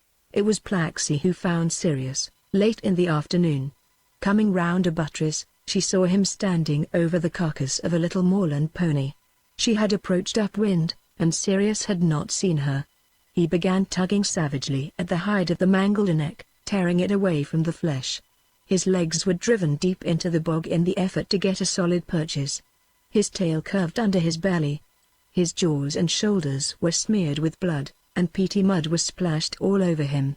A great pool of blood and mire spread from the pony's throat.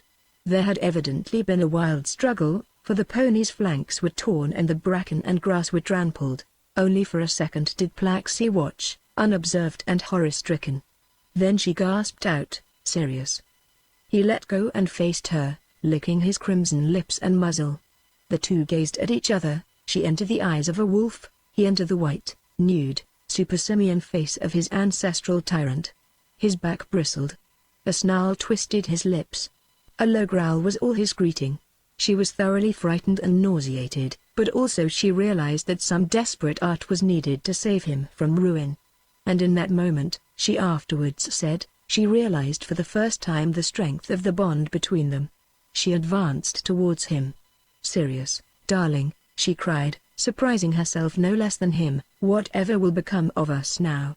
Miserably she approached him, with the bog squelching over her shoe-tops.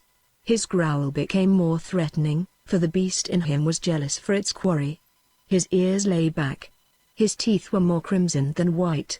She felt a weakening at the knees, but plodded towards him, and stretched out a hand to touch the savage head.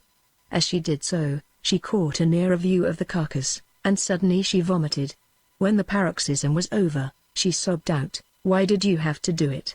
I don't understand." "Oh, they'll want to kill you for it." She sat down on a damp tussock and gazed at Sirius, and he at her. Presently he turned on the carcass and tore at the flesh. Plaxi screamed, leapt up and tried to drag him off by the collar. With a roar he turned on her, and she was flung hack onto the boggy ground with the great beast standing over her, and the cold hoggy water oozing about her shoulders. Their eyes were close together. His breath smelt of blood. Some people in desperate moments have a knack of doing the right thing. Plaxi is one of them. "My dear," she said, "you are not a wild beast, you're Sirius. And you don't really want to hurt me. You love me, you know you do. I'm your Plaxi." His lips crept back over his teeth. His growl died out. Presently, with a little whimper he delicately kissed her cheek. Stroking his throat, she said, "Oh, my poor darling, you must have been mad." Then, as she rose to her feet, "Come, let me clean you up a bit." She took him to the edge of the boggy pond, and with a bit of moss for a sponge she wiped the blood from his muscle and his neck and shoulders. While she was doing so she said, "Why did you have to do it? Why did you have to leave us? Was I very horrid to you that day?" He stood silent, passive to her ministrations, with his tail still tight under him. When he was more or less clean of blood, she kissed his forehead, then straightened herself. She walked over to the carcass. "Poor pony," she said. "He's like our Polly that we used to ride on when Giles and I were little.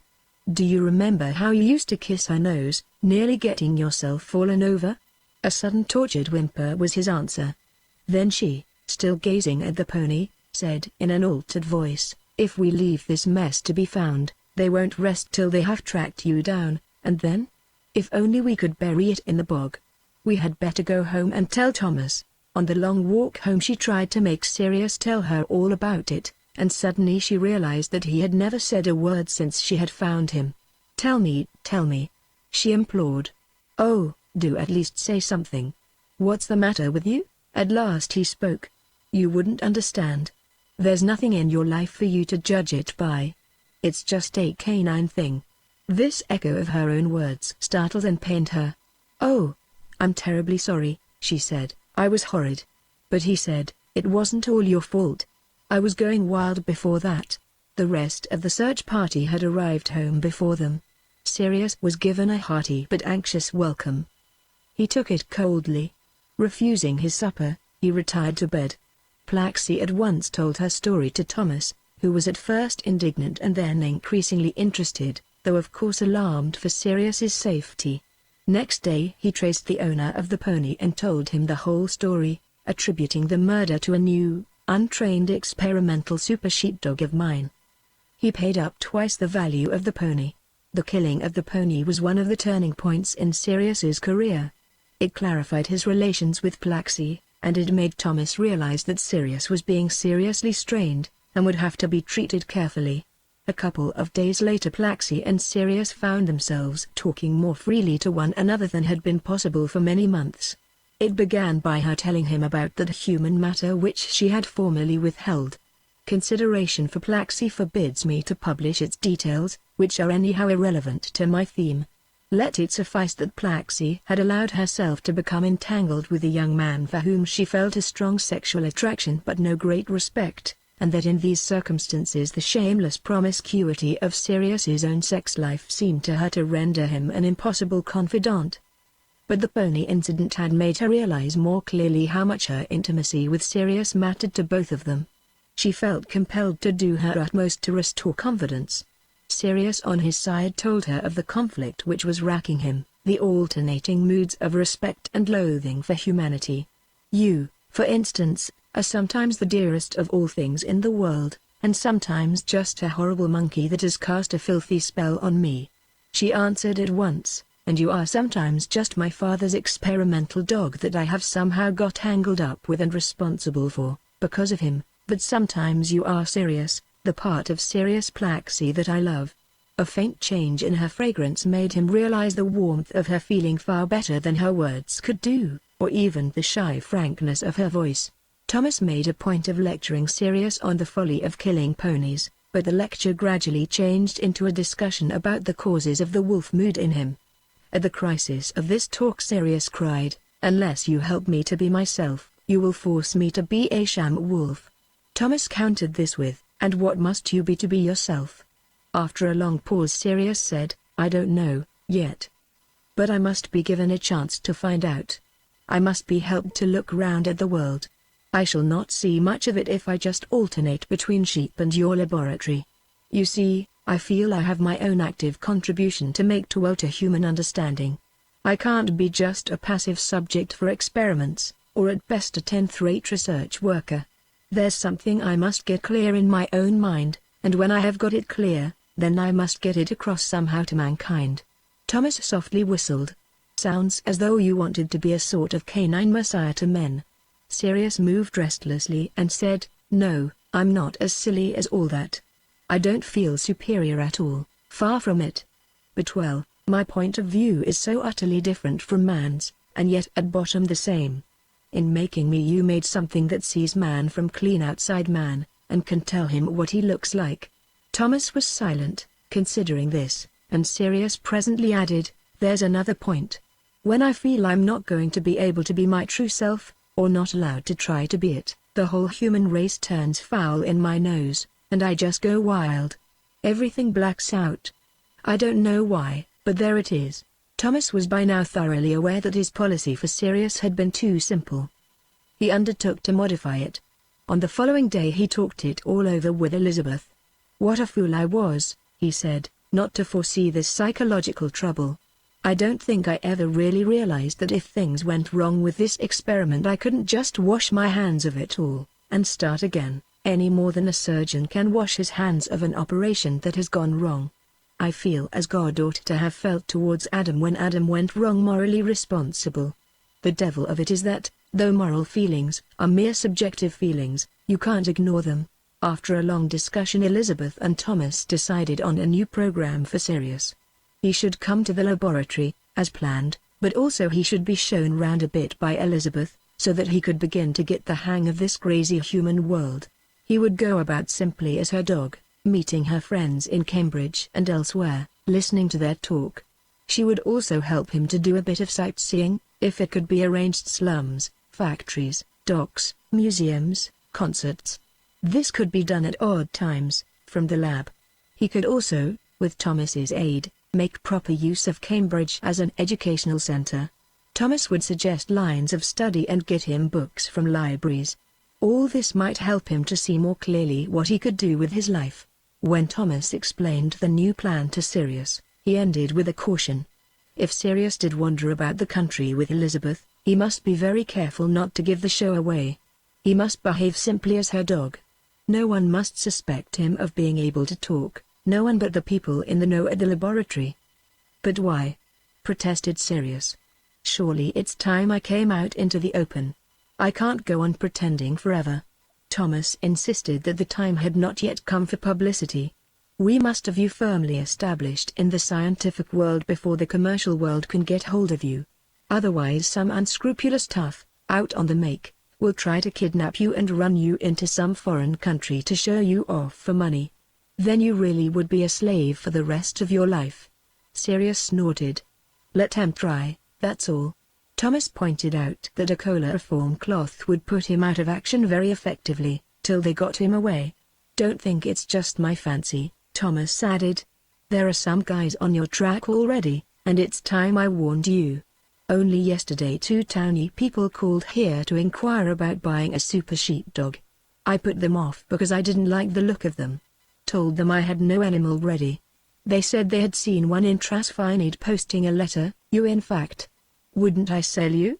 They offered $30, $40, and gradually raised it to $250. This was fantastic for a super sheepdog, so I began to be suspicious. Well, those fellows have been hanging about here since then, so look out. And remember, chloroform." Some weeks later, when Sirius had almost forgotten about this story, an attempt was actually made to kidnap him.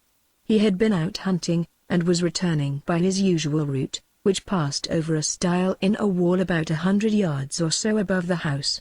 He was on the point of climbing over the stile when he caught a whiff of something strange. It was sickly sweet and pungent. He remembered chloroform, and checked. Now unfortunately for his assailants, his meditations on the way home from the chase had been somber. He had been brooding on his subjection to the human race, and so he was in a mood for retaliation. He leapt the stile and crashed into 2 men, who were waiting for him. They had not expected him to come over like a shell from a gun, exploding on impact.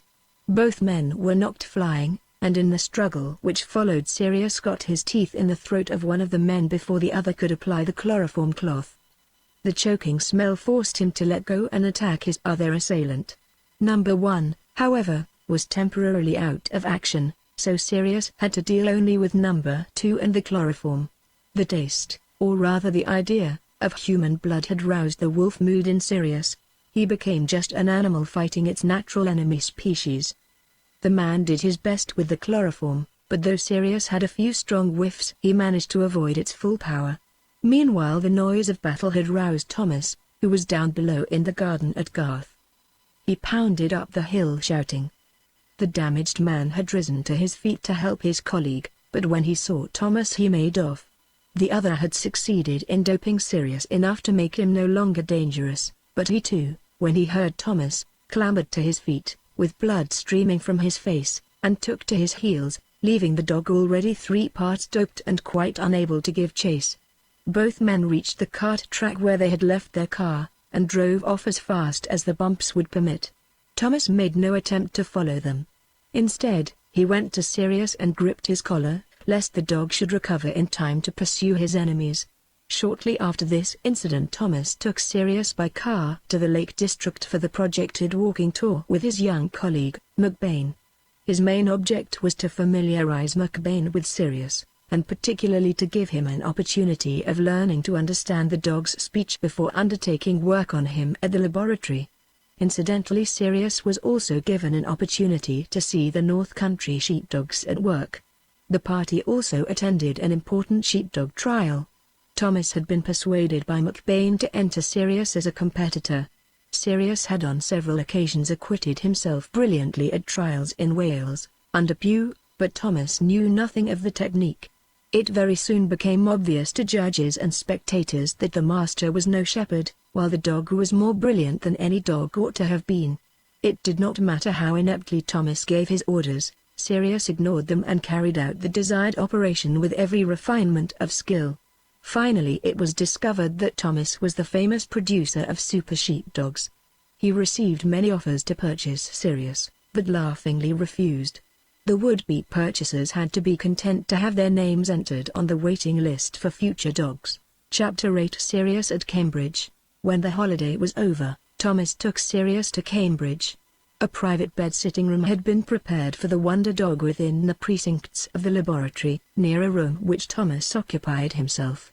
The senior members of the staff were introduced to Sirius man-to-man, on the understanding that they must keep the secret and behave in public as though this dog were only a rather specially bright super sheepdog. Sirius was at first very happy at Cambridge. The bustle of city and university, though rather bewildering, was stimulating. During the first few days he spent much time in wandering about the streets watching the people, and the dogs. The abundance of the canine population surprised him, and so did the extraordinary diversity of breeds. It seemed to him incredible that the dominant species should keep so many of the dominated species alive in complete idleness, for not one of these pampered animals had any function but to be the living toy of some man or woman. Physically, they were nearly all in good condition, save for a common tendency to corpulence, which in some cases reached a disgusting fulfillment. Mentally they were unwholesome. How could it be otherwise? They had nothing to do but wait for their meals, sink from boredom into sleep, attend their masters or mistresses on gentle walks, savor one another's odors, and take part in the simple ritual of the lamp-post and the gate-post. Sexually, they were all starved, for bitches were few, and jealously guarded by their human owners.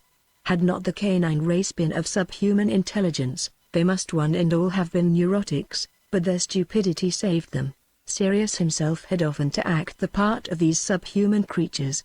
When Elizabeth took him out to visit her friends, he allowed himself to be petted and laughed at, or praised for the marvelous intelligence that he showed in shaking hands or shutting the door. Then the company would forget him completely, while he lay stretched out on the floor in seeming boredom, but in fact listening to every word, and trying to get the hang of some conversation on books or painting, even furtively stealing a glance at drawings or bits of sculpture that were circulated for inspection. Elizabeth did her best to give Sirius a fair sample of life in a university city. It became a sort of game with her to contrive means to insinuate him into meetings and concerts. After the simple subsistence life of the sheep country, Cambridge filled him with respect for the surplus energies of the human species.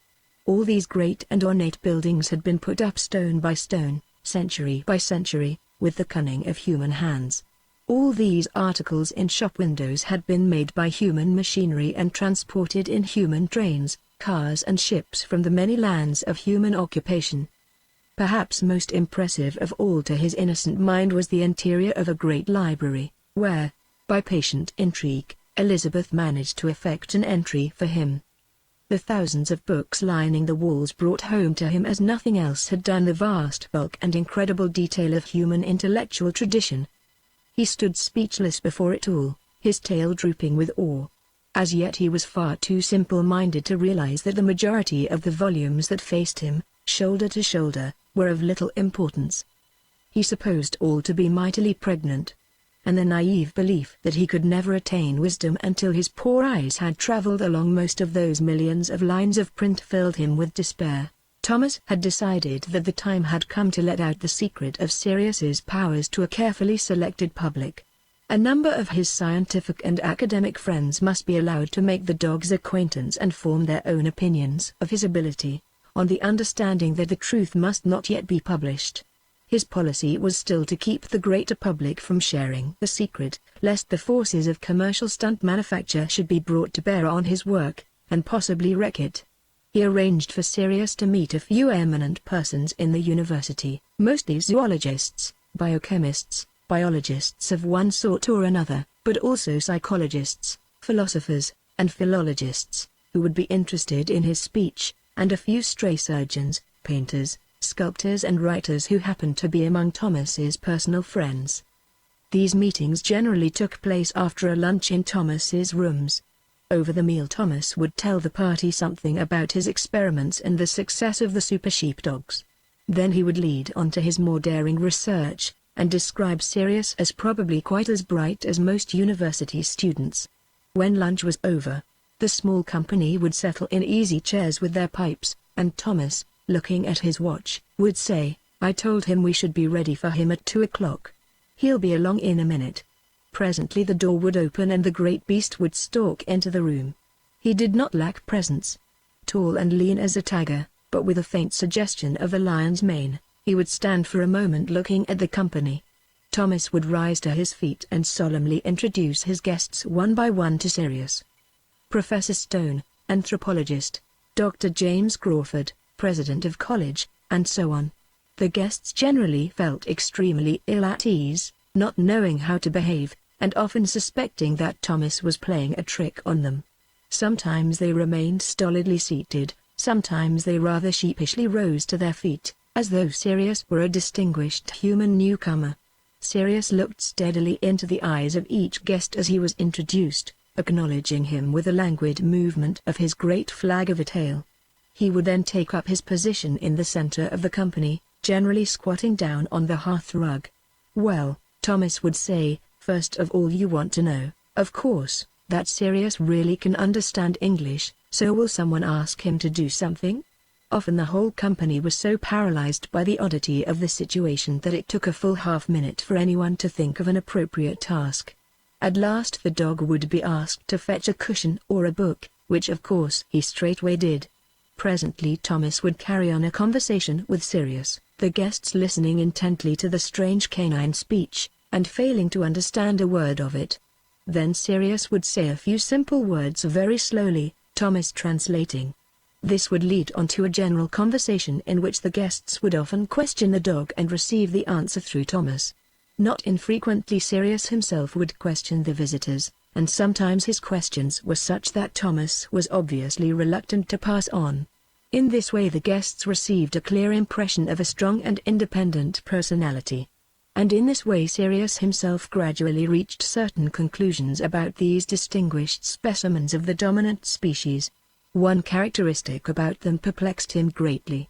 It was such a deep-seated thing that they themselves did not seem to be aware of it. One and all, they undervalued or misvalued their hands. Many of them, in fact all but the surgeons, sculptors, painters, and research workers, were wretchedly clumsy with their hands, and by no means ashamed of it. Even those whose work involved manual skill, the surgeons, sculptors and so on, though they were so skilled in their own specialized technique, had often lost that general handiness, that manual versatility, by which their species had triumphed. On the whole they were helpless creatures. Hands were for them highly specialized instruments, like the bird's wing or the seal's flipper, excellent for some one action, but not versatile. Those that came on bicycles never mended their punctures themselves. They could not sew on their buttons or mend their socks. Moreover, even these specialized geniuses of the hand had to some extent been infected by the general contempt for manual toil, which the privileged class had invented to excuse their laziness. As for the writers, academics, lawyers, politicians, their unhandiness and their contempt for mere manual dexterity were amazing. The writers couldn't even write properly. They fell back on the cruder activity or pressing typewriter keys. Or they simply dictated. Sirius had heard that in old China the scholar class let their fingernails grow fantastically long so that their incapacity for manual work should be obvious. Think of the millions of cunning hands thus wasted.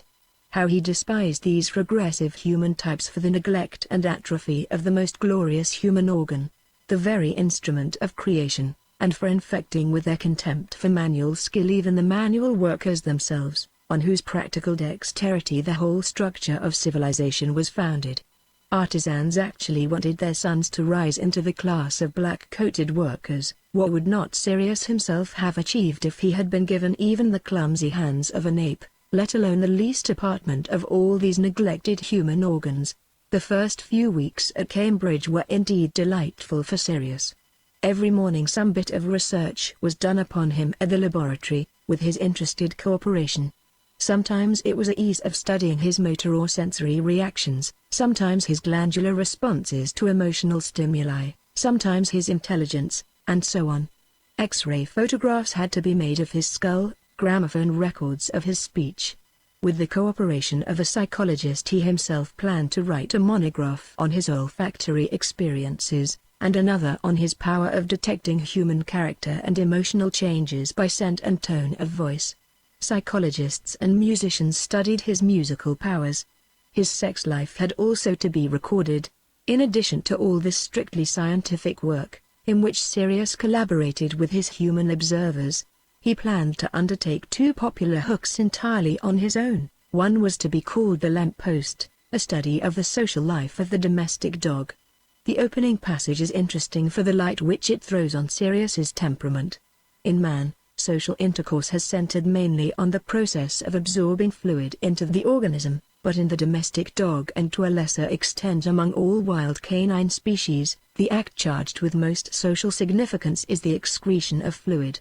For man the pub, the estaminet, the beer garden, but for the dog the tree trunk, the lintel of door or gate, and above all the lamp post, form the focal points of community life.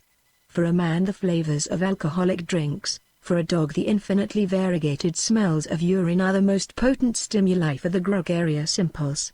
The other projected book, Beyond the Lamp Post, he kept a dead secret. It was to be autobiographical, and would express his philosophy of life. These works were never completed, the second was scarcely even begun, but I have found the random notes for it extremely useful in writing Sirius's biography. They reveal a mind which combined laughable naivety in some directions with remarkable shrewdness in others, a mind moreover which seemed to oscillate between a heavy, self-pitying seriousness and a humorous detachment and self-criticism. It was flattering to Sirius to be the center of so much interest, and it was very unwholesome. Inevitably he began to feel that his mission was after all simply to be his unique self, and to allow the human race respectfully to study him. Far from retaining the humility that had oppressed him on his visit to the library, he now swung away towards self-complacency. As his presence became more widely known, more people sought his acquaintance. Thomas received innumerable invitations from outside the chosen circle, persons who had evidently heard vague rumors of the human dog and were eager to verify them. When Sirius was out in the streets people often stared at him and whispered. Thomas strongly disapproved of his going out by himself, lest attempts should be made to kidnap him.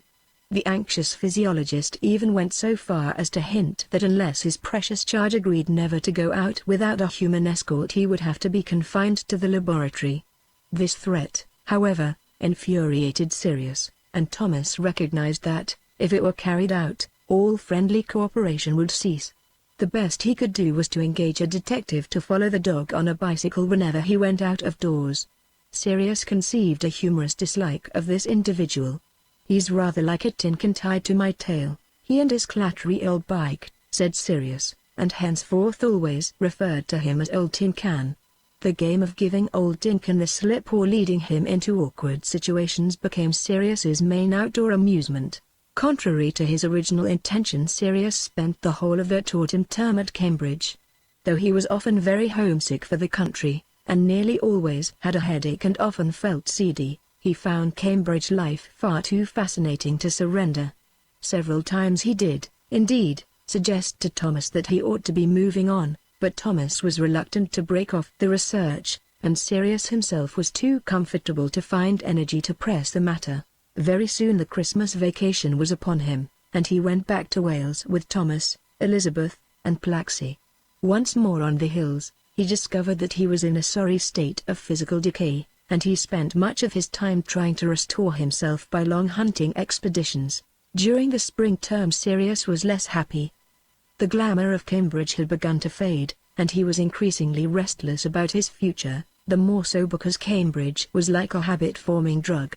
By now he obtained only a mild satisfaction from it, yet it had got into his blood and he could not bring himself to do without it. He had arrived in Cambridge, an anatomical study of bone and muscle. A soft, inactive life, which included far too many delicacies received in the houses of admiring acquaintances, had already blurred his contours with a layer of fat, and filled out his waist. Once when he met Plaxi in the street, she exclaimed, "Gosh! You're going fat and prosperous, and you waddle like a Pekingese." This remark had greatly distressed him. Along with physical decay went a less obvious mental decay, a tendency to sink into being a sort of super lapdog cum super laboratory animal. His disposition became increasingly peevish and self-centered. There came a day when a serious difference occurred between Sirius and McBain. Thomas's lieutenant had prepared a piece of apparatus for a more minute research into Sirius's olfactory powers. Sirius protested that he was not in the mood for such arm-exacting bit of work today. His nose was in a hypersensitive state and must not be put to any strain. McBain pointed out that, if Sirius refused, hours of preparation would be wasted. Sirius flew into a whimpering tantrum, crying that his nose was more important than a few hours of McBain's time. "Good God!" cried McBain, "you might be a prima donna." Thomas had been surprised and pleased at the way in which Sirius had settled down to his new life. It seemed as though the dog had outgrown his romantic cravings, and was reconciled to becoming a permanent property at the lab. But in his second term, though Sirius was still superficially able to enjoy his work, on a deeper level of his mind he was becoming increasingly perturbed and rebellious. This life of ease and self-gratulation was not at all what he was meant for. The mere shortage of physical exercise made him miserable. Sometimes he cantered a few miles along the towpath, but this was very boring, and he was always oppressed by the knowledge that the faithful detective was following on a bicycle. He could not force himself to run every day. Consequently he was generally constipated and disgruntled. He felt a growing nostalgia for the moors, the mists, the rich smell of the sheep, with all its associations of hard work and simple triumphs. He remembered Pew with affection, and thought how much more real he seemed than these dons and their wives. He was vaguely aware too of his own moral decay. It was increasingly difficult for him to do anything that he did not want to do. Not that he was incapable of all mental effort, for he still generally carried out his intellectual work with conscientious thoroughness. But then, he happened to like that. What he was failing to do was to control his ordinary selfish impulses in relation to his human neighbors. He was also growing less capable even of prudential self-regard. For instance, there was the matter of bitches. Of the few bitches that he encountered in the Cambridge streets, most were anyhow too small for him, and May had been treated with a preparation which disguised the animal's intoxicating natural odor, and made potential lovers regard her as a filthy-smelling hag. He insisted to Thomas that, since in Cambridge there was practically no scope at all for lovemaking, bitches must be provided for him. It was not to be expected that a vigorous young dog should be able to do without them and yet maintain his mental balance. So a succession of attractive females was procured for him. These creatures were brought in turn and at appropriate times to his rooms in the laboratory, and the whole matter was treated as part of the prolonged and complicated scientific study in which he was cooperating. The laboratory, by the way, had analyzed the chemistry of the odors which were sexually stimulating to Sirius, and could choose seductive animals for him with considerable success. But, his appetite instead of being assuaged, increased. Almost daily they brought a young bitch to his room, yet he was never satisfied. Indeed, he became more and more lascivious and difficult to please. Thomas urged him to take himself in hand, otherwise his mental vitality would be sapped. Sirius agreed to do this, but failed to carry out his promise. And now a note of sadism crept into his lovemaking. Once there was a terrible commotion because in the very act of love he dug his teeth into the bitch's neck. This incident seems to have frightened Sirius himself, for a change now came over him. Dreading the dark power that seemed to rise up within him and control his behavior, he made a desperate effort to pull himself together. He also determined to leave Cambridge at once and go back to Wales for a spell with the sheep. Thomas reluctantly agreed that he had better go, but pointed out that he was in no condition to undertake sheep work again without some weeks of severe physical training. This was all too true. The best that could be done was that Thomas should arrange with Pew to take him for a month not as a sheepdog but as a paying guest. This plan was much discussed, but somehow Sirius could not bring himself to such an ignominious course. In default of a better policy he simply stayed on at Cambridge till the end of the term. There followed an Easter vacation in Wales, given over wholly to physical training in preparation for a spell of sheep tending in Cumberland. But as no satisfactory arrangement could be made for him, the lure of Cambridge proved in the end too strong, and he returned with Thomas for the summer term. In the familiar environment the old way of life proved fatally easy. Laboratory work, meetings with Thomas's scientific or academic friends, a great deal of desultory biological and other scientific reading, a certain amount of philosophy, the writing of his monographs and notes for the lamp-post and beyond the lamp-post, select parties at which he was lionized by the wives of dons, the perennial shortage of exercise, a succession of bitches, all this told upon his health and loosened his character. He developed more and more the prima donna disposition. He became increasingly self-centered and self-important. Yet all the while, deep in his heart, he felt completely disorientated and futile, spiritually enslaved to the will of man. At last, when he felt in himself a return of sadistic impulses, he was seized with such a terror of sheer madness that he once more gathered all his moral strength together for a great recovery. He set himself a course of strict self-discipline and asceticism. He would have no more bitches. He would cut down his food by half. Sometimes he would fast, and pray to whatever gods there be. He would take exercise. He would cooperate conscientiously with the laboratory staff in their researches on him. He would once more tackle his literary work, for even this, which had for long been his one remaining active interest, had recently been dropped. For a while he did indeed live a more austere life, punctuated by bouts of wild self-indulgence, but presently his resolution began once more to fail, and he found himself slipping back into the old ways. Terror seized him, and a desperate loneliness in the midst of his social contacts. He felt a violent need for Plaxi, and sent her a note, asking her to come for a good walk with him. Plaxi gladly made an appointment with him, but the day was not a success.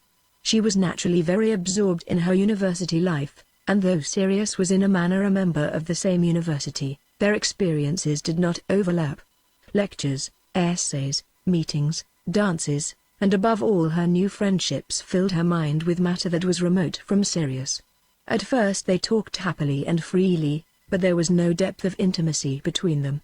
Several times he was on the verge of blurting out his troubles, but to say, "Oh, Plaxi, help me, I'm going to hell," which was what he wanted to say, seemed somehow preposterous.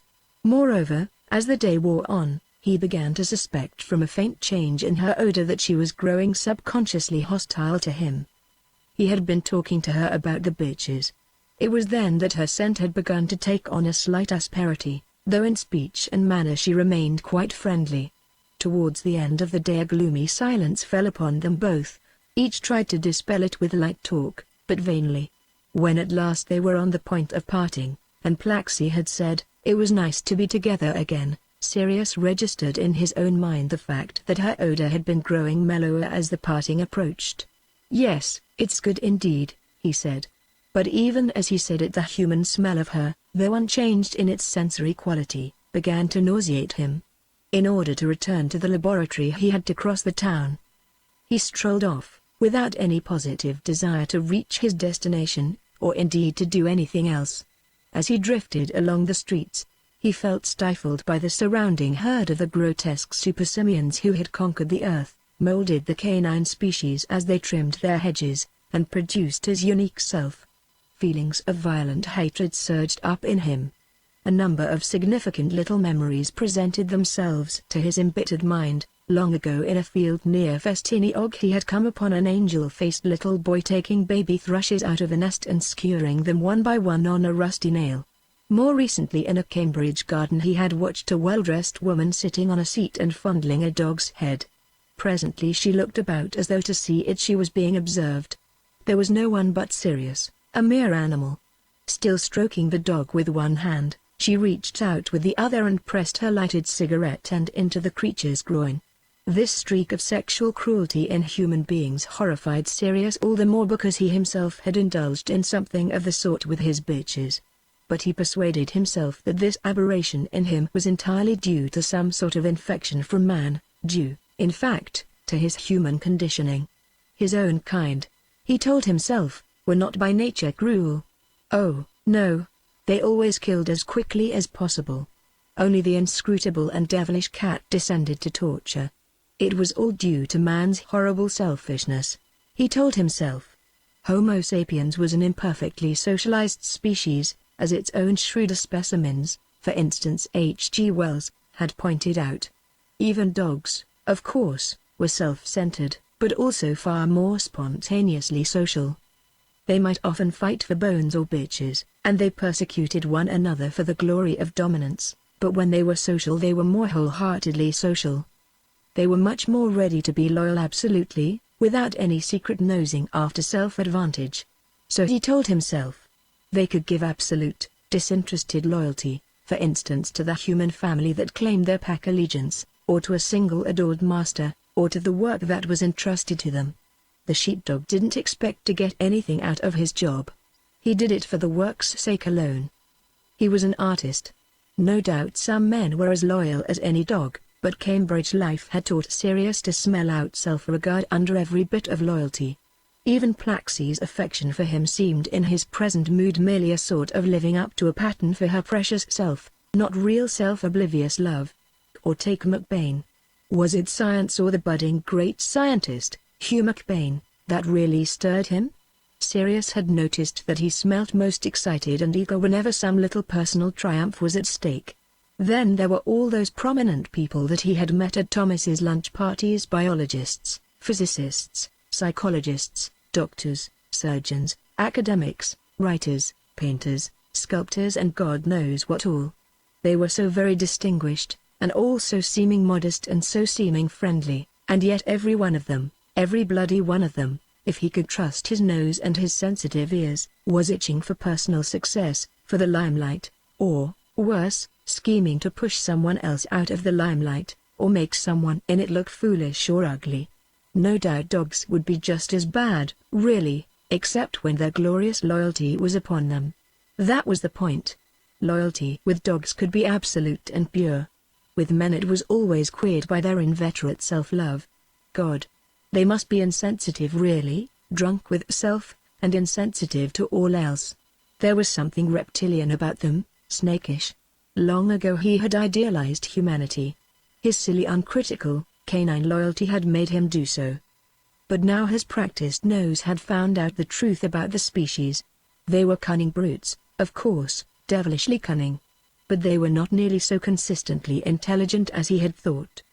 They were always flopping back into subhuman dullness, just as he was himself. And they didn't know themselves even as well as he knew himself, and not half as well as he knew them. How he knew them. He had been brought up in a rather superior family, but even the Trelawnes were often stupid and insensitive. Even Plaxie knew very little about herself. She was so absorbed in herself that she couldn't see herself, couldn't see the wood for the trees.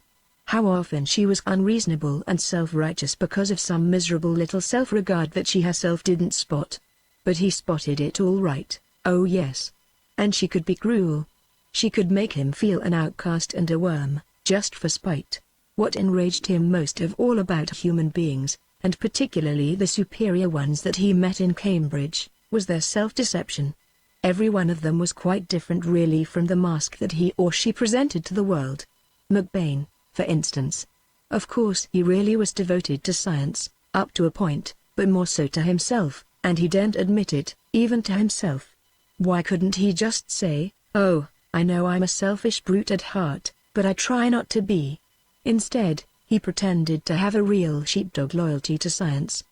But he didn't really use himself up for science. Perhaps he might someday, just as Thomas did. Someday he might be ready to die for science even. But if he did, he would really be dying not absolutely for science, but for his own reputation as a devoted scientist. Oh God! What a species to rule a planet! And so obtuse about everything that wasn't human. so incapable of realizing imaginatively any other kind of spirit than the human. Had not even Plaxi failed him? And cruel, spiteful. Had not even Plaxi had her claws in him? And complacent. Did not even Plaxi really, in her secret heart, regard him as just a dog? But what a universe, anyhow. No use blaming human beings for what they were. Everything was made so that it had to torture something else. Sirius himself no exception, of course. Made that way. Nothing was responsible for being by nature predatory on other things, dog on rabbit and Argentine beef, man on nearly everything, bugs and microbes on man, and of course man himself on man. Nothing but man was really cruel, vindictive, except perhaps the loathly cat, everything desperately struggling to keep its nose above water for a few breaths before its strength inevitably failed and down it went, pressed under by something else. And beyond, those brainless, handless idiotic stars, blazing away so importantly for nothing. Here and there some speck of a planet dominated by some half-awake intelligence like humanity. And here and there on such planets, one or two poor little spirits waking up and wondering what in hell everything was for, and what it was all about, what they could make of themselves, and glimpsing in a muddled way what their potentiality was, and feebly trying to express it, but always failing, always missing fire, and very often feeling themselves breaking up, as he himself was doing. Just now and then they might find the real thing, in some creative work, or in sweet community with another little spirit, or with others. Just now and then they seemed somehow to create or to be gathered up into something lovelier than their individual selves, something which demanded their self-sacrifice and yet gave their selves new life. But how precariously, torturingly, and only just for a flicker of time. Their whole lifetime would only be a flicker in the whole of Titanic time. Even when all the worlds have frozen or exploded, and all the suns gone dead and cold, there'll still be time. Oh, God, what for? Chapter 9 Sirius and Religion. As Sirius walked home to the laboratory after his day with Plaxi, brooding on the shortcomings of man, and his own loneliness, and the indifference of the universe, he began to slip into the wolf mood. Frustration always tended to have this effect on him, and he was feeling desperately frustrated. He longed for self-expression, and could find no means of attaining it. When he was a puppy he had decided that he would be a general, deploying his human troops with superhuman skill, charging with them to superhuman victory. Ludicrous, impossible dream. Later he had determined to be an explorer of the Siberian tundra or prairies, a country that he thought suited to his powers. But how could a dog take the necessary gear with him without causing excitement among the human inhabitants? Or perhaps Australian sheep farming would suit him, or some kind of hunting career in the north of Canada. No, by now it was all too clear that nothing would suit him, nothing was possible but to be a super lab dog come super laboratory animal. Yet always there was a strange nagging something within him which said, get on with it. You have unique powers. There is only one of you, and you exist to make your contribution to the world. Find your calling. It is difficult for you, no doubt, but you must find it or be damned. Sometimes their voice said, for you, humanity is the pack. You are not one of them, but they made you and you are for them. And because you are different you can give them a vision which they can never win for themselves. Could he, after all, fulfill his task, perhaps, through music? Grandiose fantasies assailed him. Sirius, the unique canine composer, not only changed the whole character of human music, importing into it something of the dog's finer auditory sensibility, he also, in his own incomparable creations, expressed the fundamental identity and diversity of all spirits, of whatever species, canine, human or superhuman. But no, it could not be. Man would never listen to him. And what reason had he to suppose that he had the genius to strike his music into the deep and comprehensible heart of man? On the way back to the laboratory Sirius heard the familiar nagging voice, calling him to express the spirit in him. He greeted it with an inward snarl. What could he possibly do about it? Nothing. He was a misfit, a mistake. He ought never to have occurred. He felt an increasing impulse to run amok in the street. Life was no good to him. Why not throw it away? Why not kill as many as he could of these ridiculously bedecked, swelled-headed apes, until they managed to destroy him? I won't, he kept saying to himself. Even if they are apes, or forked worms, they are the same stuff really as I am. Fleeing from himself, he broke into a trot, a canter, a real gallop, needing the seclusion of his own room. There, he paced up and down for many hours, far into the night. These hours form a crucial point in his life, so I shall quote from the account which he himself wrote down on the following day, turgid stuff, but significant of his unwholesome state. I walked and walked, rubbing my shoulder painfully against the wall every time I turned, snapping at the curtain as I passed it. This was affectation. I was dramatizing myself as a caged beast. The colleges and churches chimed, quarter by quarter. The noise of passing cars died down as the night advanced. I kept remembering with fury the smell of Plaxi, dear and loathsome, and the scent of my last bitch, so sweet, but false, promising a lovely spirit that did not exist. Then the sudden presence of Idwell's friendly smell, and of a flock of sheep, drenched with mist. The smell of dew, sweaty and excited. Of frost, of a summer day, of wind from the sea, of the change of wind from west to east. Trails of rabbit and hare. The infuriating stink of cat. Fox, rich and subtle. The menagerie. Chloroform, and the two toughs that had attacked me. The faint, throat-tightening smell of suffering which sometimes seems to come from the part of the lab where I have never been. Below all this flood of smells there was an undercurrent of sounds, tones of human voices, and dog voices, bleating of sheep and lambs, the wind, whimpering or furious, snatches of human music, and themes of my own singing. My whole life seemed to crowd in on me in smell and sound, and touch also, for I felt Plaxi's hand on my neck, and the cracking of bones between my teeth, and the soft flanks of a young setter that I had loved long ago in Festini Org. Visual shapes came too, but dimly, unsteadily. Sometimes I glimpsed Thomas with pursed lips, considering me, sometimes Plaxi smiling. While these memories presented themselves to me, thoughts also kept tracing and jostling one another through my mind, chiefly terrified and resentful thoughts about man's power over me, and my own failure to be master of my fate. How could I ever save myself from the breakdown that had already begun in me? What help was there anywhere for me? Thomas did not really understand the creature he had made. Elizabeth was always ready to hear my troubles and comfort me, but somehow she turned them all into child's troubles. And Plaxi was now so far away. It was the spirit, we had said, that mattered. It was in the spirit that we were eternally together. But now? Had we meant anything real at all by the spirit? I wondered. After all, we were just animals, with some degree of intelligence, animals of different species, doomed never really to be at one with each other, always in discord, and now drifting inevitably apart. Why was everything so sweet in promise and yet always in realization bitter? But presently, as I paced up and down the little room, a queer thing happened. It was as though my wandering imagination came upon a new quality, different from all that I had ever known, yet one which was also more familiar and intimate than the smell of Plaxi in the mood of love, more piercing sweet than bitches, more hunt-worthy than the trail of a fox. No, I must not romanticize. This is a scientific report. No new sensory quality really came to incorporate it, but something happened in my mind which I can't describe in any other way. If it was a fragrance at all, it was the fragrance of love and wisdom and creating, of these for their own sake, whether crowned with success and happiness or not.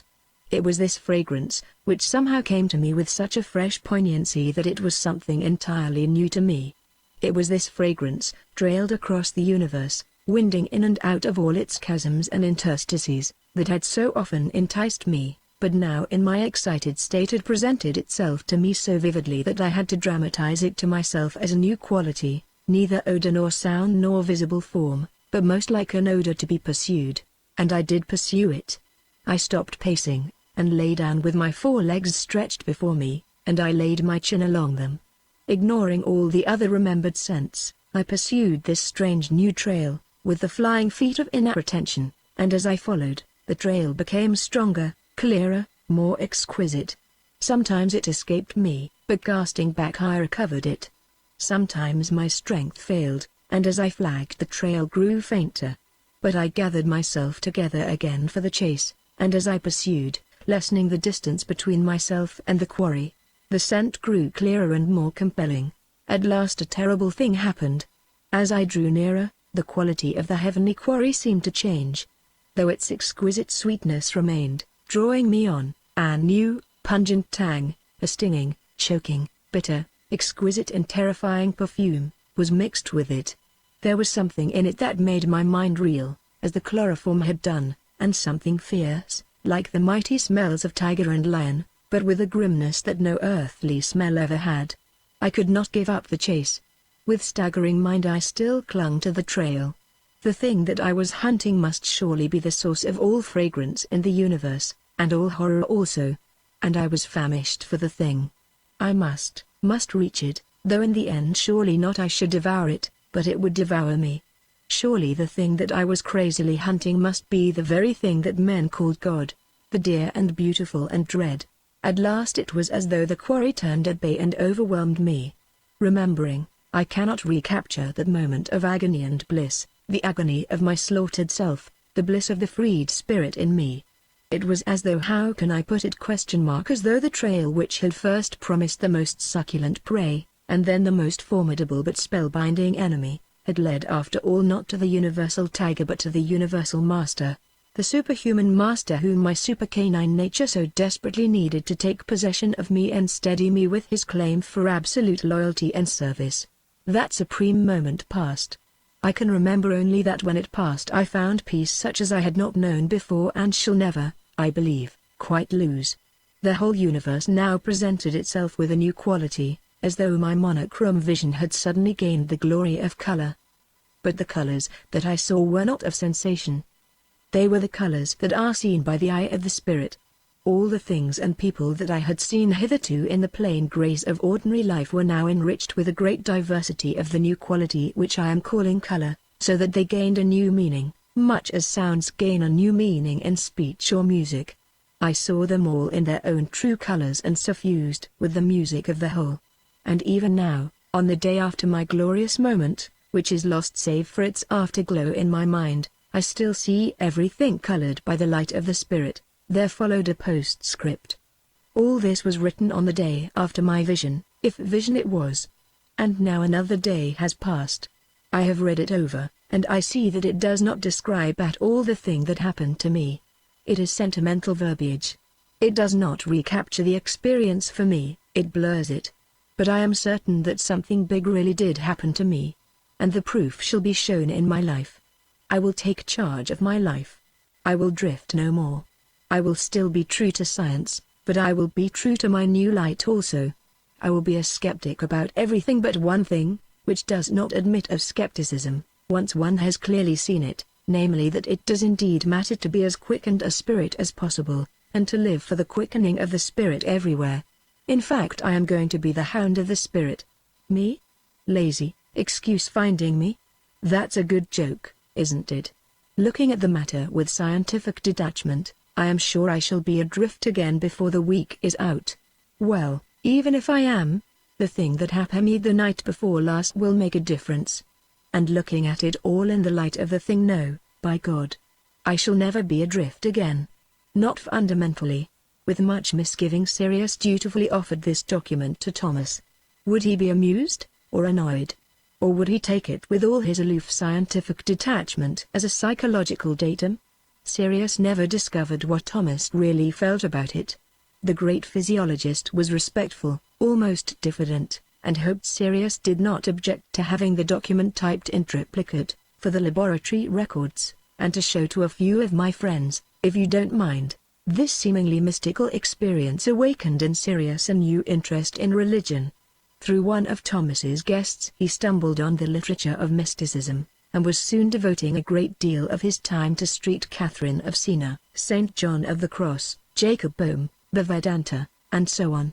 It was Thomas who had to procure these works for him, and the task made Thomas smell acrid and disapproving, even though in word and deed he remained sympathetic. Sirius now conceived a great desire to discuss religion with some sincere and orthodox religious person. No such person, it seemed, was among Thomas's circle of trusted friends who might be admitted into the secret of Sirius's intelligence.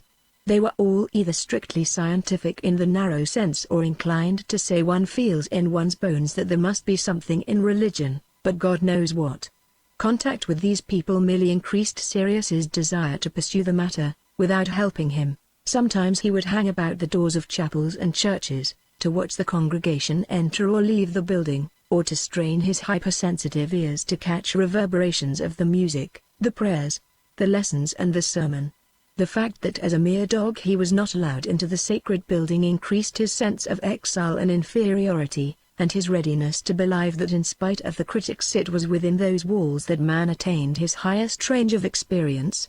On one occasion his hunger for the truth was so great that he could not restrain himself from a very foolish act. It was summertime, and there was a heat wave. He had been watching the worshippers entering a little Methodist chapel. Contrary to custom, the doors were not shut before the service began. Emotional prayer and vigorous singing flooded out upon him. To his refined sensibility the music was crude and the execution vulgar, but these very imperfections increased for him the feeling that music was here only a hastily executed symbol of some ulterior experience. A poem might be sincere no matter how hastily it had been scribbled. Jarred by the barbaric sound, yet fascinated, Sirius drifted step by step into the porch and across the inner threshold. He had entered during a prayer. The minister's eyes were of remedy closed. His tone of voice was unctuous and complacently servile. With the conventional intonation of penitence and worship, but without any inner experience of them, he affirmed the sinfulness of the whole human race, and confidently, flatteringly, asked his God for forgiveness and eternal bliss for himself and his flock. The backs of the bowed congregation appeared above the pews like the backs of sheep in a pen. But their smell on that hot day was all too human. When the prayer was ended the minister opened his eyes. He saw the great dog standing in the aisle. Pointing dramatically at Sirius, he exclaimed, "Who has brought that animal into God's house? Put it out." Several black coats and striped trousers moved towards Sirius. They expected him to retire before them, but he stood his ground, his head and tail erect, his back bristling. A faint growl, rather like distant thunder, made the assailants hesitate. Sirius looked round the building. All eyes were turned on him, some outraged, some amused. He turned slowly to retrace his steps. The objectors cautiously advanced. One of them said, "Good dog. Go home." But another began to chivvy him with an umbrella, and rashly tapped his haunch. Sirius leapt round with a bark that echoed through the bare chapel, and his pursuers retreated a pace. He stood looking at them for a few moments, amused at his easy triumph. The hair on his spine subsided. He vaguely waved his tail, and turned towards the door. Then a mischievous idea took possession of him.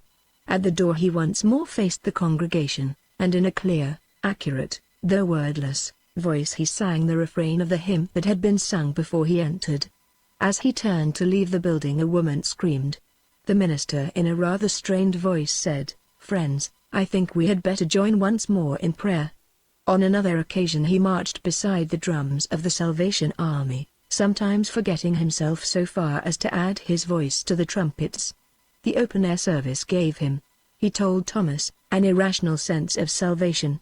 What appealed to him most was one of the hymns, sung with immense gusto. "Washed in the blood of the Lamb," was its theme. He could not resist joining in the singing, though softly. He could not see how the imagery of the hymn agreed with the religion of love, but somehow it had a strange power over him. He vaguely and quite irrationally felt it as unifying all the tenderness of his life with all the wolf in him.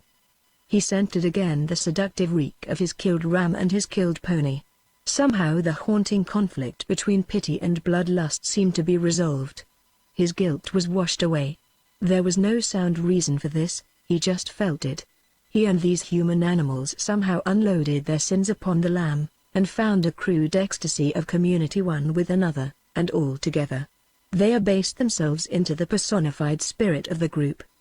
The intoxicated minds gave up all attempt to think clearly and feel precisely, and yielded to the common mentality, which somehow seemed to be universal, osmical, the personified togetherness of all individual spirits in all the worlds. Thus he felt, as the barbaric tune soaked through his brain. Yet to another part of his mind the blasting of the trumpets, the thundering of the drums and the lusty human singing seemed as remote as the howling of an alien species in the jungle. Not in this way, said the protesting part of his mind, not in the remission of clear thought and feeling for the sake of the mere warmth of togetherness, could one find the essential spirit, identical in himself and in these humans. Only in the most articulate, precise self and other consciousness was the thing to be found, for instance on those rare occasions of spiritual accord with Plaxi, when through their very difference and distinctness they discovered their underlying identity. Yes, and in another manner he had sometimes found that thing, with Thomas, when their two intellects had moved together up the steep path of some argument, Thomas always leading, till they had reached together some pinnacle from which, it seemed, they could view the whole universe. Chapter 10 Experiences in London. One day Sirius demanded very urgently that Thomas should arrange for him to meet a few of the outstanding religious people of Cambridge. "But I don't know any," said Thomas. "They're not my line. And anyhow I wouldn't trust them not to blab." Sirius was not to be put off, and finally it was agreed that Elizabeth should help him to satisfy his curiosity about religion, and at the same time show him London. She had a cousin who was a parson in the East End. He could be taken into their confidence, and the two of them could perhaps visit him. The Reverend Geoffrey Adams, now well advanced in middle age, was one of those clerics who had cared more for his parishioners than for self-advancement. Long ago he had undertaken a slum parish, and he had stayed there ever since. His life had been spent in comforting the sick and the dying with assurances of peace hereafter, in fighting local authorities on behalf of hard cases, and in agitating for playgrounds, free milk for mothers and children, and decent treatment for the unemployed. Throughout the country he had something of a reputation as a fighting parson, for on several occasions his indiscreet championship of the oppressed had brought him up against the state or his ecclesiastical superiors. Nearly all his parishioners admired him, some loved him, very few attended his services. Elizabeth wrote to Geoffrey, telling him about Sirius, and asking if she might visit him, with the wonder dog. He replied that he was desperately busy, that religion was not a thing to be got merely by talking about it, but that if they came to the East End he would show them round, and they might see a little of it in action. Elizabeth took Sirius by train to King's Cross, a tiresome journey for the dog, as he had to travel in the luggage van. They spent the afternoon walking about the more prosperous end of the metropolis, for Sirius's edification. Oxford Street, Regent Street, Piccadilly and the parks gave Sirius a new impression of the multitude and power of the human race. What an amazing species it was, with its great buildings, its endless streams of cars, its shop window displays, its swarming foot passengers, with their trousered or silken legs. He could always detect the familiar sheep smell in the tweed, and in the fur coats there were still odors of the menagerie. Sirius had many questions to ask Elizabeth, but of course they dared not talk, for fear of rousing curiosity. After a while Elizabeth was tired with all the walking, and wanted her tea. It was difficult to find a cafe, where the great dog was acceptable, but after a while they settled beside a little table. Sirius, of course, lay on the floor, and was much in the way of the waitresses. Elizabeth gave him a bun and a slop basin full of sweet tea. While she smoked, he watched the company. Someone was overheard to say, "That dog's expression is almost human." After they had refreshed themselves they went eastwards by tube, and emerged in an entirely different world, the down-and-out world that Plaxi had often described to him. He was amazed by the contrast of Homo sapiens in affluence and Homo sapiens in penury. Young men hung about aimlessly at pub corners. Dirty-faced children and shabby curs played in the gutters. Both the smell and the voices of the passers-by gave Sirius an unmistakable impression of defeat and resentment. He walked beside Elizabeth with alert and anxious eyes and heavy tail. This line of country threatened to be too much for him. The only familiar and comforting thing about it was the variety of odors left by his own kind at the foot of each lamp-post. The rest was overwhelming, not only because of the oppressive stink of man, but because it was a stink of man in abject anxiety. The Western crowd had smelt mainly of cosmetics, perfume, soap, fresh tweed, tobacco smoke, mothballs and the slaughtered beasts whose furs they had stolen. There was also, of course, a strong undertone of human sweat, mostly female, and of all the other physical odors, including now and then an unmistakable whiff of sexual excitement. But in the eastern crowd the smell of crude human bodies dominated everything else, and it was on the average different in quality from the smell of the western bodies. In the prosperous region the odor was mainly of wholesome physique, but in the poorer region there was a faint but definite and very widespread smell of ill health, rising sometimes, for his keen nose, to one or other of the repellent stenches of disease. There was another difference, too. Even in the West there was a telltale smell of peevish discontent, but in the East, where frustration was far more poignant, the same smell of discontent was stronger, and often accompanied by the acrid stink of chronic but suppressed rage. Sirius, of course, had come across sordid town areas before, but never before had he imaginatively realized the extent of man's degradation in Britain. So this, he kept saying to himself, is what man has done to man. This is the average condition of the proud tyrant species. Its fundamentally self-regarding intelligence and its inadequate feeling for community has led it to this. The West End cared not a damn for the East End, and both, in their several ways, were frustrated. The Reverend Geoffrey Adams received his visitors with some embarrassment. He had no idea how to treat Sirius, and even ordinary dogs he felt to be rather remote and incomprehensible. However, he soon learned that this great beast must be treated more or less as a human being, and he showed a surprising quickness in recognizing that Sirius's strange noises were an attempt at the English language. He accounted for his aptitude by saying, "I come across so many queer lingos at the docks." Then, realizing that this remark might seem disrespectful, he looked anxiously at Sirius, who moved his tail slightly in sign of friendliness. Elizabeth had intended that they should spend a couple of nights with Geoffrey and then return to Cambridge, but Sirius was determined to stay on by himself, if Geoffrey would have him. For here was an aspect of mankind about which he knew nothing, and he could not begin to understand it in a couple of days. Geoffrey had been at first rather skeptical and even offhand about Sirius's search for religion, but some of the dog's remarks during their first interview, interpreted by Elizabeth, had roused his interest, particularly his statement that the heart of religion was love, and nothing else mattered. Here was a truth that called for elaboration and qualification. Geoffrey was also much intrigued by Sirius's real capacity for song, for the cleric was musical, and something of a singer himself. This was an added reason for his unexpectedly warm encouragement of Sirius's suggestion that he should remain in the East End for a while. It was arranged that the dog should stay with Geoffrey for a week. Actually he remained much longer. He masqueraded as Geoffrey's dog, going with him among the parishioners whenever possible. Often, of course, he had to be left behind. Geoffrey could not take him to share deathbed scenes or difficult interviews with town councillors. But on most pastoral visits cleric and dog would set out together, and on the doorstep Geoffrey would ask, "May I bring in my dog? He's quite friendly." Sirius's amiable expression and waving tail would nearly always gain him a welcome. In this manner he saw much of the conditions in which the less fortunate members of the dominant species lived. He also listened to many a conversation on matters practical or spiritual. Sometimes Geoffrey would greatly amuse his friends in the parish by including Sirius in the conversation, and Sirius to their delight would reply. No one, of course, suspected that these little performances were genuine, but the Reverend Adams' queer dog was well received in all but the most unimaginative families. Children were specially accessible, for Sirius allowed them to ride him and maul him, and often showed an uncanny understanding of their talking games. One boy of 12 insisted that Sirius's own talk was not sham at all, and that he himself could often understand it.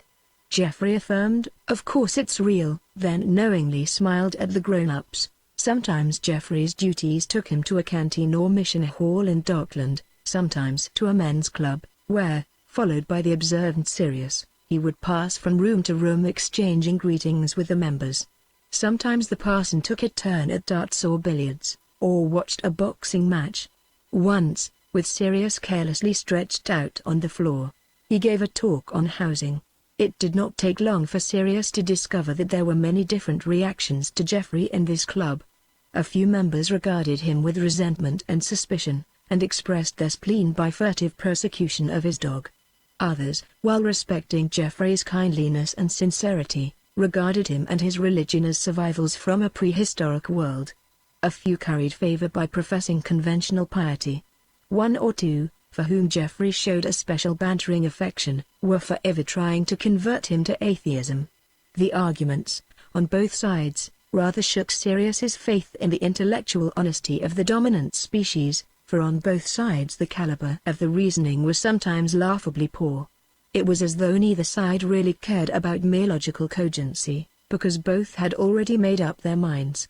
Of all the club members, not one, it seemed to Sirius, was a sincere Christian in Geoffrey's sense of the term, though many were deeply influenced by Geoffrey's personality.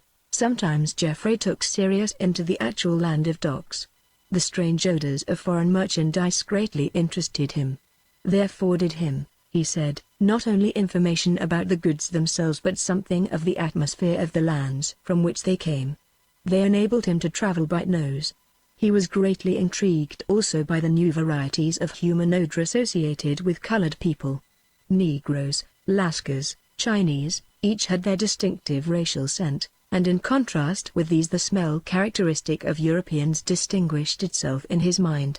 On one occasion Geoffrey and Sirius came upon a minor riot. The dockers were on strike on account of the sacking of one of their number for political reasons. Blackleg labor was introduced, and the local men attacked the interlopers. Geoffrey and Sirius arrived at the height of the trouble. A large crowd of men was preventing a smaller crowd from going to work. Stones and bottles were thrown. Ahiakaleg was knocked unconscious, and lay in the mud with a bleeding forehead. Geoffrey hastened to him, with Sirius at his heels, the wolf mood rising. As Geoffrey bent over the stricken man, some of the dockers reviled him for helping their enemy. Someone even threw a stone, and Sirius took up a position between Geoffrey and the crowd, with bared teeth and a terrifying growl. Geoffrey did not take the men's hostile action meekly. In fact, for the first time Sirius saw him lose his temper. "Fools!" cried the parson. "I'm on your side, but this man is as precious to God as any of us."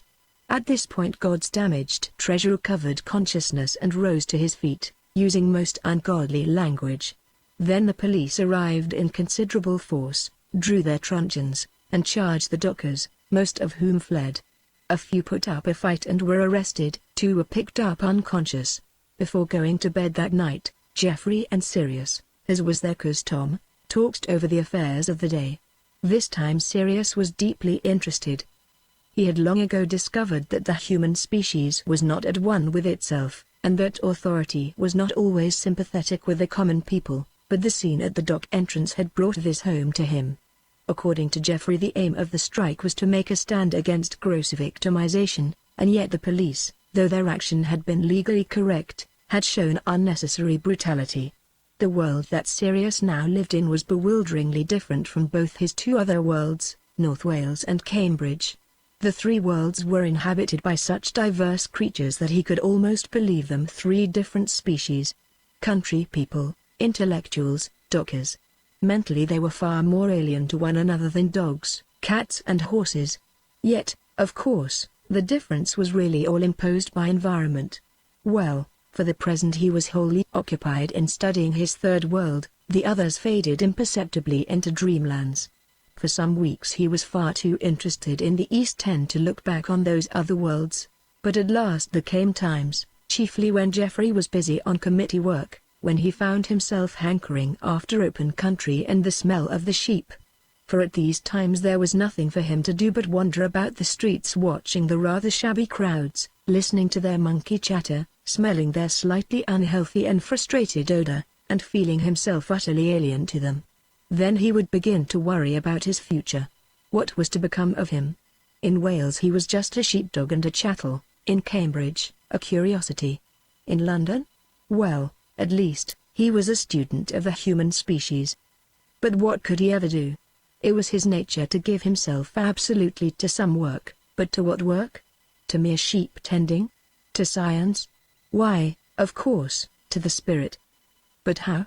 His despondency was largely due to constipation.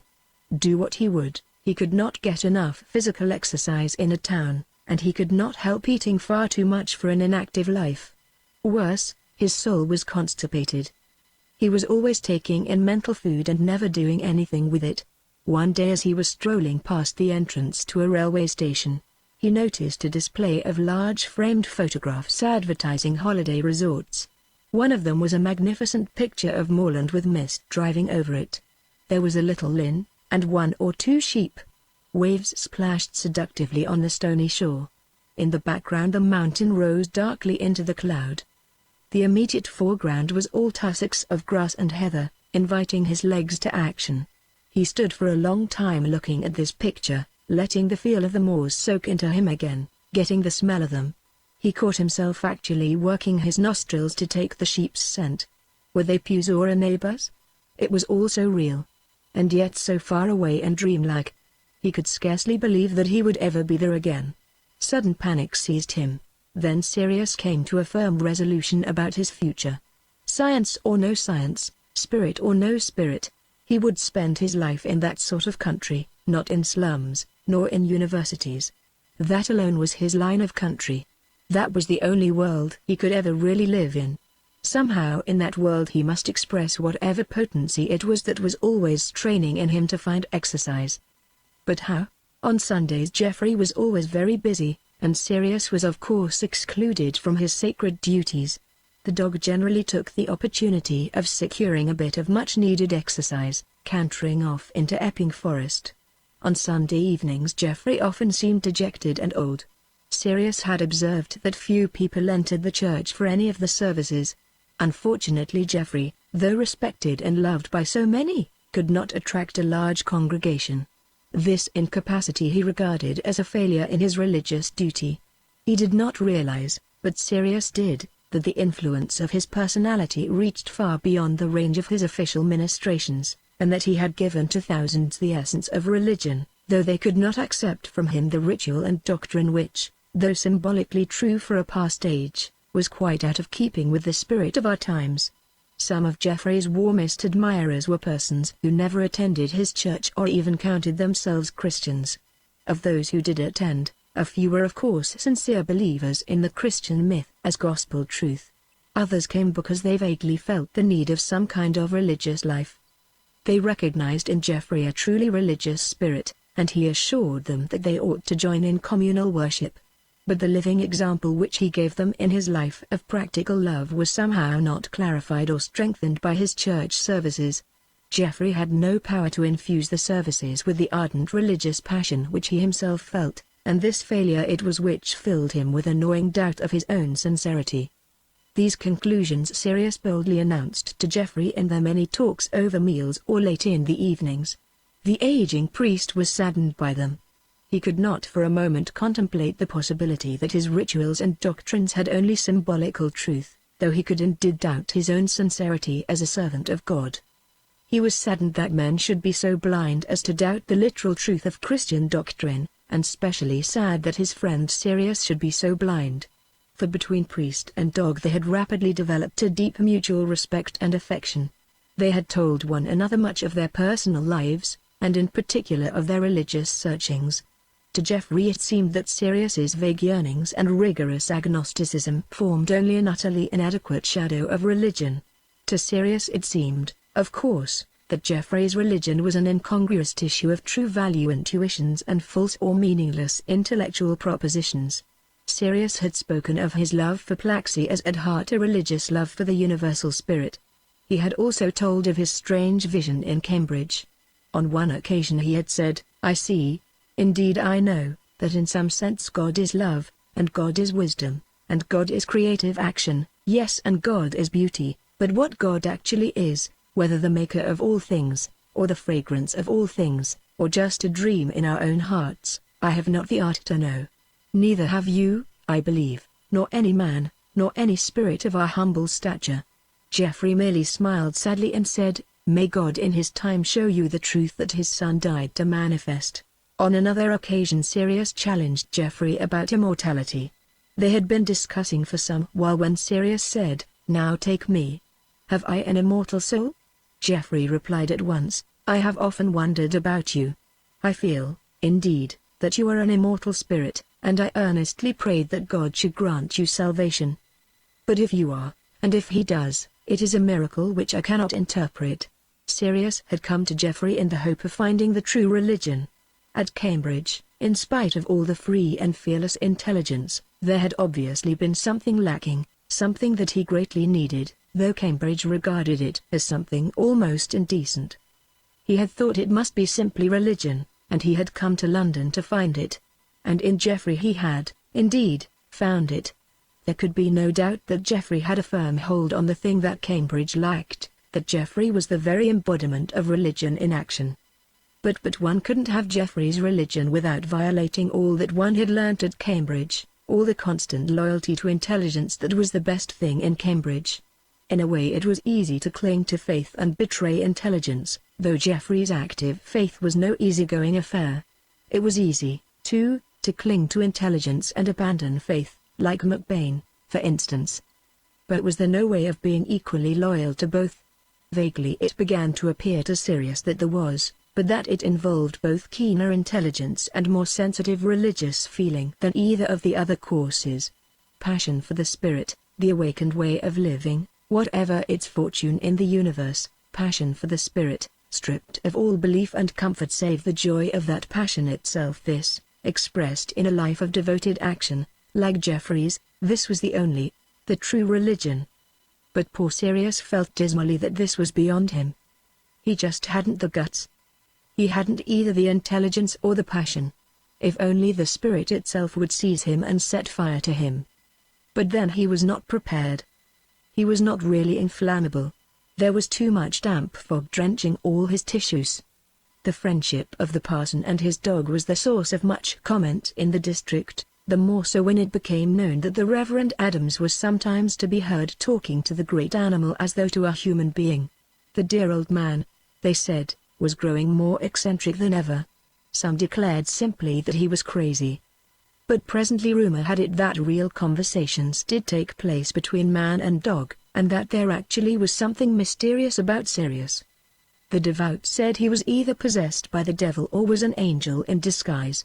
The scientific wise head said it was all quite simple, the dog was a biological sport. The climax came when Sirius made a dramatic appearance in church. He had for long been secretly planning to gain Geoffrey's consent to this, partly because he wanted to witness one of Geoffrey's services, partly because it rankled to be shut out from the most solemn activity of the human species, and treated as an inferior animal. Geoffrey, of course, felt that he ought not to permit a brute to enter the holy place. His curate could have been outraged, and so would the congregation. But he had been much impressed by Sirius's superb singing voice, and Sirius had subtly induced him to toy with the idea of allowing his canine friend to sing a wordless anthem from behind the vestry door. When they were at home together, Sirius made a point of practicing some of Geoffrey's favorite sacred music. With much misgiving, and a sense not of sin but of naughtiness, Geoffrey finally agreed to allow Sirius to sing at a Sunday morning service, unseen, from behind the vestry door. The great day arrived, dog and man walked to the church, the priest explaining to the canine singer the point in the service at which the anthem should occur. "Keep well behind the door," he said. "This is a bold step for me, Sirius. If they find out there will be trouble." When the couple reached the gate of the little church, Sirius paused for a moment, looked up at Geoffrey rather anxiously, and then deposited a few drops of golden fluid on the gate post. With a rather nervous laugh Geoffrey said, "You might have relieved yourself somewhere else." "No," answered Sirius. "It was a religious act. I have poured my libation in honor of your God. And I have relieved my spirit of impurity. I am lightened for the chase, the pursuit of the divine quarry by song." When the service was about to begin, the verge noticed that the parson had left the vestry door open. He stepped over to shut it, but Geoffrey waved him away with his hand. At the appropriate point in the service Geoffrey announced, "You will now hear a wordless anthem sung by a dear friend of mine who will remain unnamed and unseen."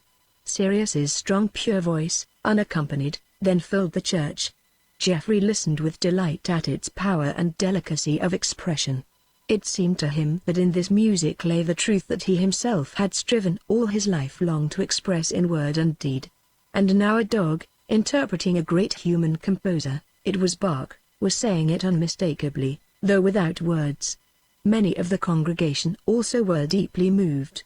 The few musical members were impressed and mystified, for the execution was accurate, and it expressed with severe restraint a deep and subtle passion. But what perplexed them was the curiously non-human quality of the voice. Was it perhaps some cunning instrumental imitation of a man's voice, or of a woman's? Their range, they said, was too great for either. If it was indeed a singer, why did he or she not appear? Throughout the following week rumor was busy. A great singer, it was said, had consented to do this thing for Mr. Adams on condition that his identity was not revealed. The pious secretly believed that the great singer was not a man but an angel from heaven. Such was the decay of faith, however, that fear of ridicule prevented all but a few simple souls from openly proclaiming this belief. Next Sunday there were far more people than usual at the morning service, though not enough to make the church look full. The newcomers obviously had come out of mere curiosity. In his sermon Geoffrey scolded them for it. There was no anthem, not till the following Sunday, which was to be Sirius's last before returning to Cambridge. Did he sing again? His earlier success had made him long for another opportunity, and he wished to face the congregation. This was to be the beginning of his message to the human species. He would sing them something of his own composition. It must be something intelligible to human ears, and indeed to a good proportion of this simple congregation. It must be something which would help them to feel again the essential truth in their own religion, and the unimportance of its mythology. Geoffrey was reluctant to let Sirius perform again, because too much of a sensation had already been caused. But he longed to hear that great voice filling his church once more, and his natural sincerity inclined him to let the singer be seen as well as heard. Moreover, though he knew there would be trouble with the bishop and some of the congregation, he felt that he was under an obligation to welcome his canine friend in God's house. Further, he secretly relished the prospect of shocking his earnest young curate. Sirius spent several mornings out in Epping Forest, trying over many of his compositions. Though he kept out of view, as far as possible, his strange voice caused several people to seek him out. Whenever anyone discovered him, he let his song turn imperceptibly into a normal canine baying, so that the intruder supposed that the musical quality had been an illusion. At the morning service Sirius sang from behind the vestry door. But the music was very different from that of his previous performance. All the meaningful intonations of the human voice and all canine ululations seemed to enter into this alien yet intelligibly musical, this sweet yet rather frightening, sound. It ranged from a thundering growl to a high clear piping, almost as of singing birds. I am not myself sufficiently sensitive musically to judge whether interpretation of music is legitimate. In Geoffrey's view, though he was intensely interested in music for its own sake, the supreme function of this art, as of all other arts, was as a medium of religious expression. Hence his eagerness to have Sirius sing in his church, and his intention to interpret the song to his congregation. Sirius, too, held that interpretation was legitimate, though in the hands of the imperfectly musical it often became ludicrous.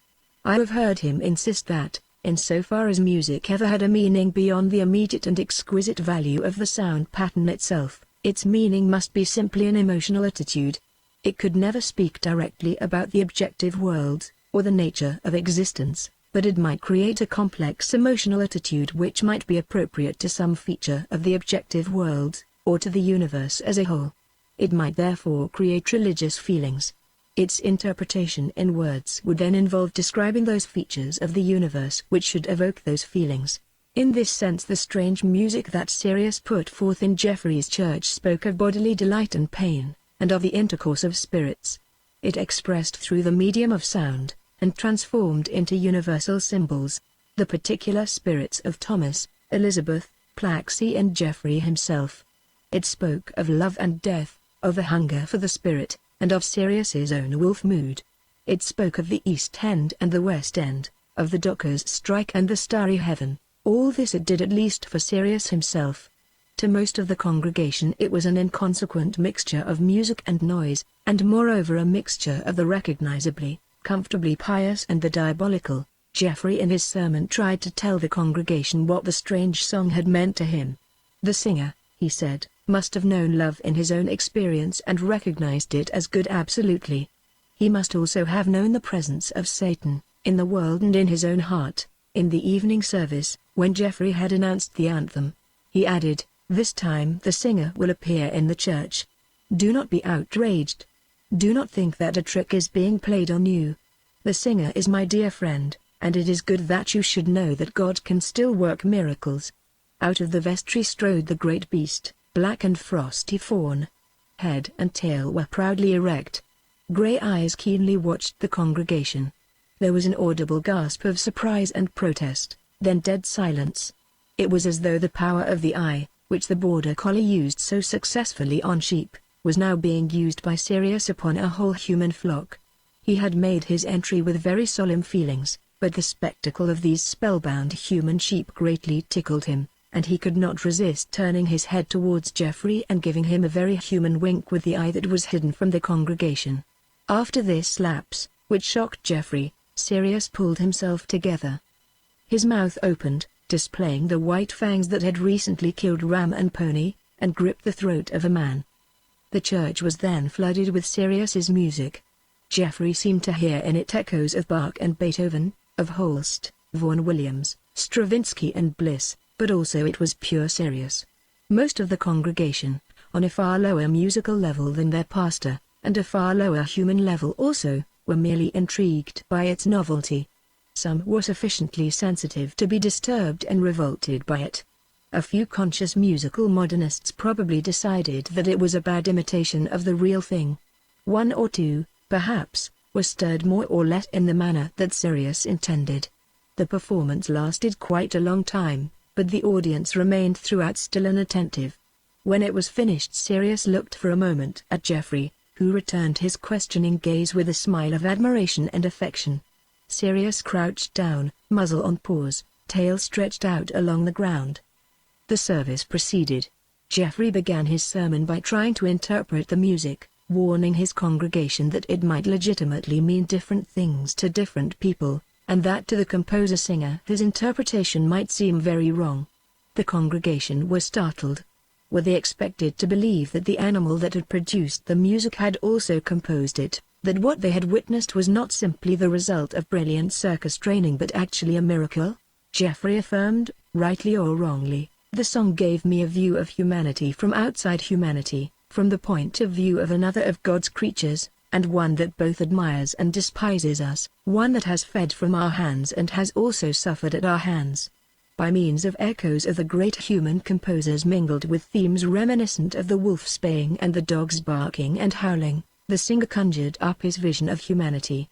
And what a humanity it was! With God and Satan, love and hate together in its heart, with cunning surpassing all the beasts, and wisdom too, but also utter folly, with fabulous power, turned as often as not to Satan's will. Geoffrey spoke of the luxury of the rich and the misery of the workers all over the world, of strikes and revolutions, of the ever-increasing threat of a war more terrible even than the last war. And yet in our personal lives love is not unknown. In the song, as in my own knowledge, I seem to hear it said that love and wisdom must triumph in the end, because love is God. He looked down at Sirius, who was showing signs of protest. Geoffrey continued, "My friend does not agree with that part of my interpretation. But that is indeed how the climax of his song affected me." He paused, then ended his sermon with these words, "I am growing old before my time. I shall not be able to carry on much longer. When I have gone, remember me by this Sunday. Remember that I once, by God's grace, was able to let you witness a very lovely miracle."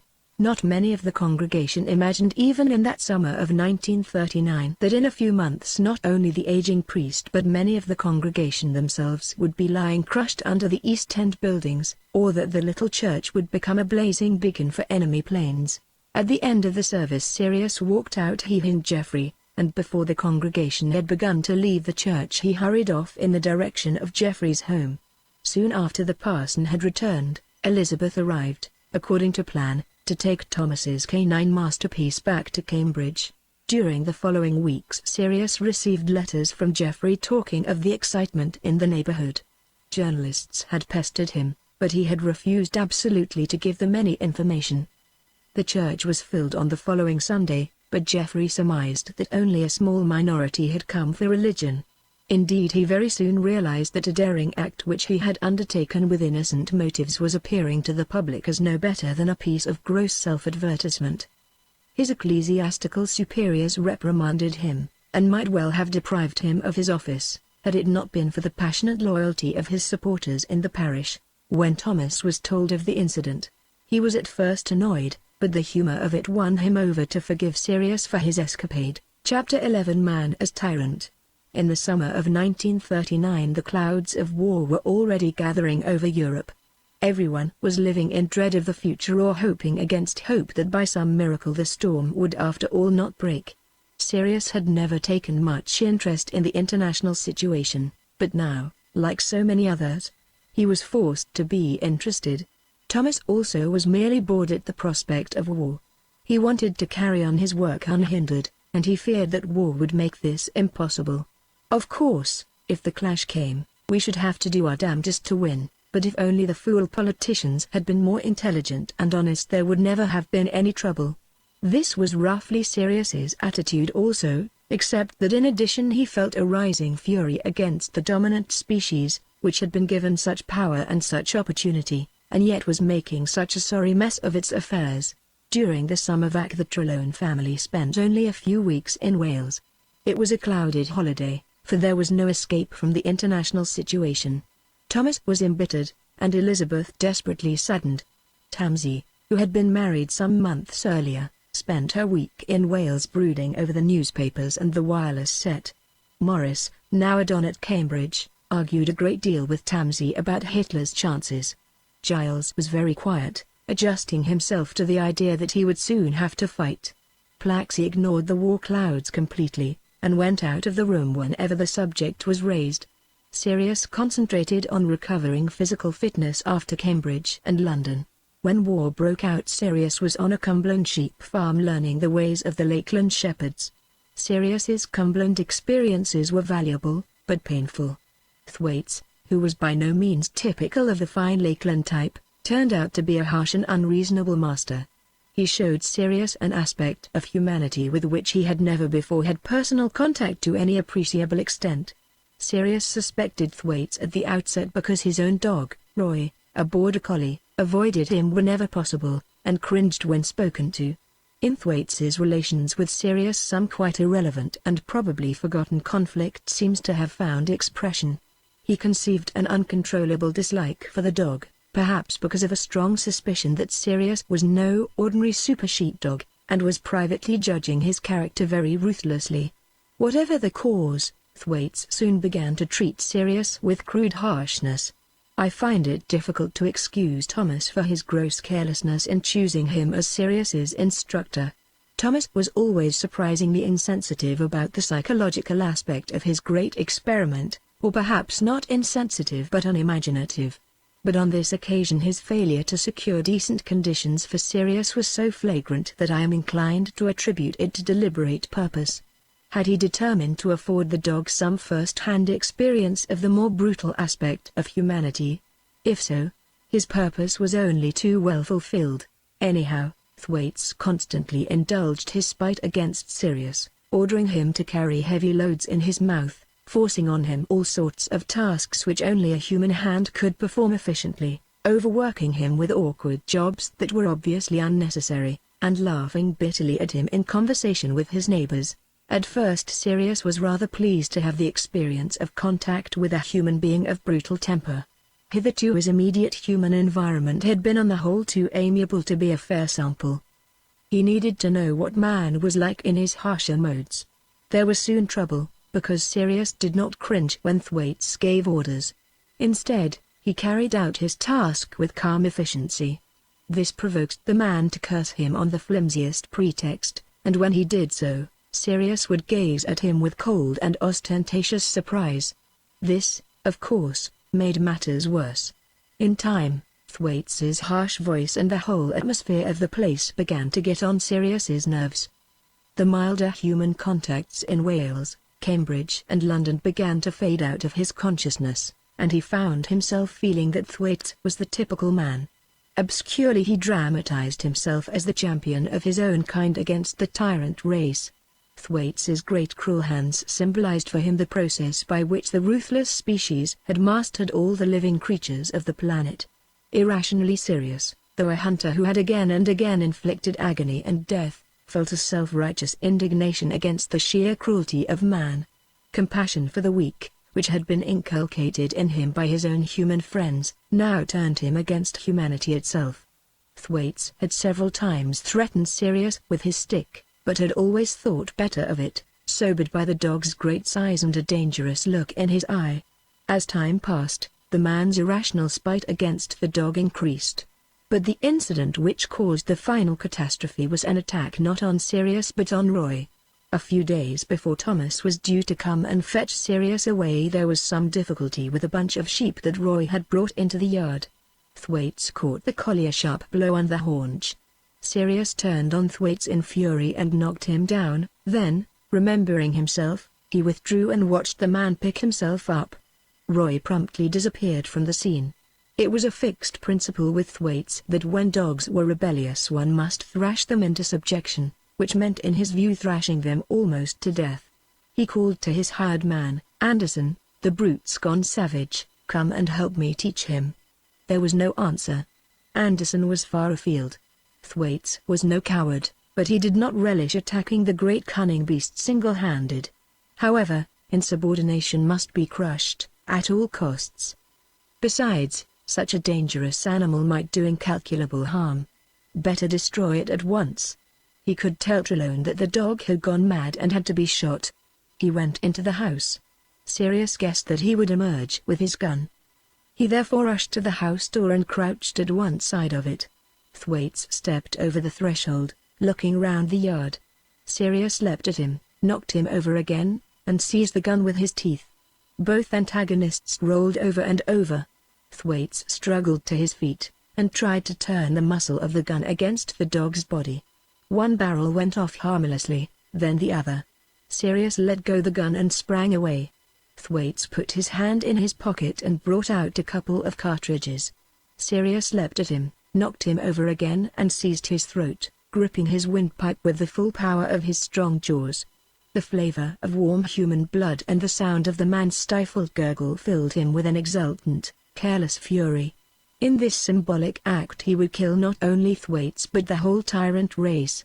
Henceforth all beasts and birds should live naturally, and the planet's natural order should never again be disturbed by the machinations of this upstart species.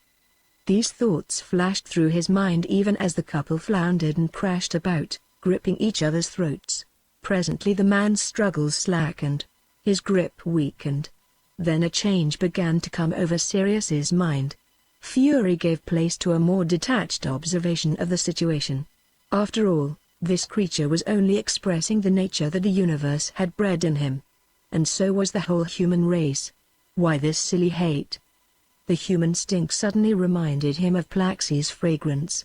The blood taste nauseated him. The crushed windpipe between his teeth filled him with horror. He let go, moved away, and stood watching the feeble movements of his non-canine brother, whom he, Cain, had murdered. Practical considerations presented themselves to him. The hand of man would now indeed be relentlessly turned against him. The hand of 2,000 million human beings, all the race, save his own few friends. A panic of loneliness suddenly seized him. A solitary airman, flying over hostile territory, with nothing but enemies below and nothing but stars above, may sometimes feel desperately lonely, but that loneliness is nothing to the loneliness which now oppressed Sirius, with the whole human race against him, and his own species unable to comprehend him, and no pack anywhere to comfort him and accept his service. He went over to the trough in the yard, drank, and licked his lips clean. Once more he stood watching Thwaites, who now lay still, with a torn and bloody neck. His own neck was stiff after Thwaites' desperate effort. Imagining the pain that his teeth must have inflicted, he cringed. He returned to the body and sniffed the neck. Already there was a very faint odor of death. No need, then, to risk his own life fetching a doctor to save this human being. Obeying a sudden freakish impulse, he fleetingly touched the forehead of his slaughtered brother with his tongue. Distant footsteps. He took to his heels in sudden panic, leapt the yard gate and raced away for the fells. lest they should come after him with bloodhounds. He used every fox trick to mislead them. He doubled on his track. He took to streams, and so on. That night he slept under the bracken in a remote gully. Next day hunger forced him to go hunting. He managed to secure a rabbit, and took it to his lair, where he wolfed it.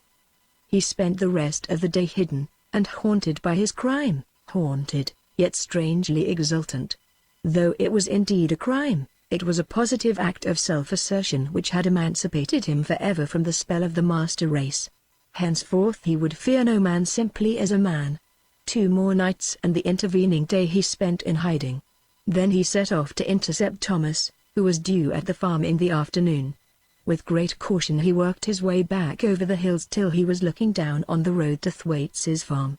He went to a point on the road where there was good cover and a hairpin bend. Here the car would have to slow down almost to walking pace. He hid himself in the undergrowth of a little wood, and waited. An occasional foot passenger passed, and an occasional car. At last there was the unmistakable sound of Thomas's Morris 10. Cautiously Sirius crept from his hiding, looking to see if any other human being was visible. There was no one. He stepped out into the road. Thomas stopped the car and got out with a cheery hello. Sirius, with tucked-in tail, simply said, "I've killed Thwaites." Thomas exclaimed, "God!" then gaped at him in silence. The dog's keen ears heard distant footsteps, so they retired into the wood to discuss the situation. It was decided that Thomas should go up to the farm as though he knew nothing of the tragedy, while Sirius kept in hiding. There is no need to record in detail how Thomas dealt with the problem. Naturally he did not tell the police that he had met Sirius. He strongly denied that his super sheepdogs were dangerous, and he produced evidence to that effect. He insisted that Thwaites must have treated Sirius very badly, and the man, it appeared, was known to be of a sadistic temper. Clearly he had attacked the animal with his gun, and had probably wounded it. In self-defense the dog had killed him. And where was the dog now? The valuable creature had probably died of wounds somewhere on the moors. This much of the truth Thomas told Sirius, but not till long afterwards did the murderer learn the rest. Things had not in fact gone as well as Thomas had reported. The officers of the law remained suspicious, and ordered that if the dog was found it must be destroyed. Thomas therefore decided that in order to protect his unique canine masterpiece he must resort to trickery. After a suitable interval he would notify the authorities that the man-killing beast had at last found its way home, and that it had been duly destroyed. He would sacrifice a certain large Alsatian super sheepdog, and palm off his corpse as Sirius's. It was not until late on the day of the inquest that Thomas picked up Sirius at the hairpin bend. In spite of the blackout, they drove home through the night, helped by a full moon. Chapter 12 Farmer Sirius. It was not till dawn on the following day that Thomas and Sirius in the Morris 10 drove up the familiar Welsh lane, and came to a stand in the yard of Garth. Elizabeth and Plaxi were still asleep. When they woke, they were very surprised to find that man and dog had returned already. They were surprised also at the wretched condition of Sirius. He was filthy, his coat lacked its customary gloss, he was painfully thin, and he was silent and dejected. Plaxi, fresh from a busy and happy term at Cambridge, was in the mood for a happy holiday. Moreover, she was aware that in recent meetings with Sirius she had somehow proved inadequate, and she was anxious to make amends. She therefore set about being sweet to Sirius. It was she who gave him a thorough wash and carefully groomed his coat. She also took a thorn out of one of his feet, and dressed a bad cut in another. He surrendered himself to the firm and gentle touch of her hands and the subtle odor that was for him her most poignant feature. She pressed him to tell her all about his doings in Cumberland, and he told her everything but the main thing. It was obvious that he was holding something back, so she pressed him no further, though suspecting that he really wanted to tell her. He did indeed long to confess to her. The memory of the crime was a constant source of turmoil in his mind. He had committed a murder. This was the stark fact that had to be faced. It was useless to pretend that he had been forced to kill Thwaites in self-defense, for he had hung on to him much longer than was necessary to put him out of action. No, it was murder, and sooner or later Thomas's ruse would probably be found out. Even if Sirius remained uncaught he would have this thing hanging over him forever, not just the fear of retribution, but the deadly remorse for the destruction of a creature who, though biologically alien to him, was nonetheless his fellow in the spirit. He longed for Plaxie's sympathy, but feared her horror. And anyhow, Thomas had insisted that no one should be told.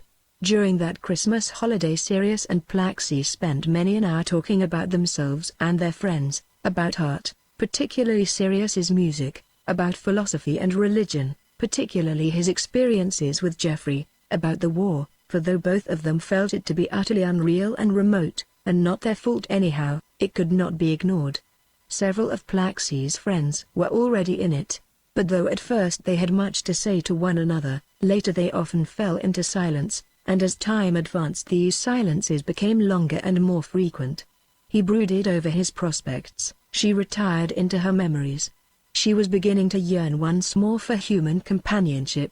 His nose told him that it was one of those phases when she was fully ripe for the love of her own kind. Her behavior towards him alternated between exaggerated tenderness and aloofness.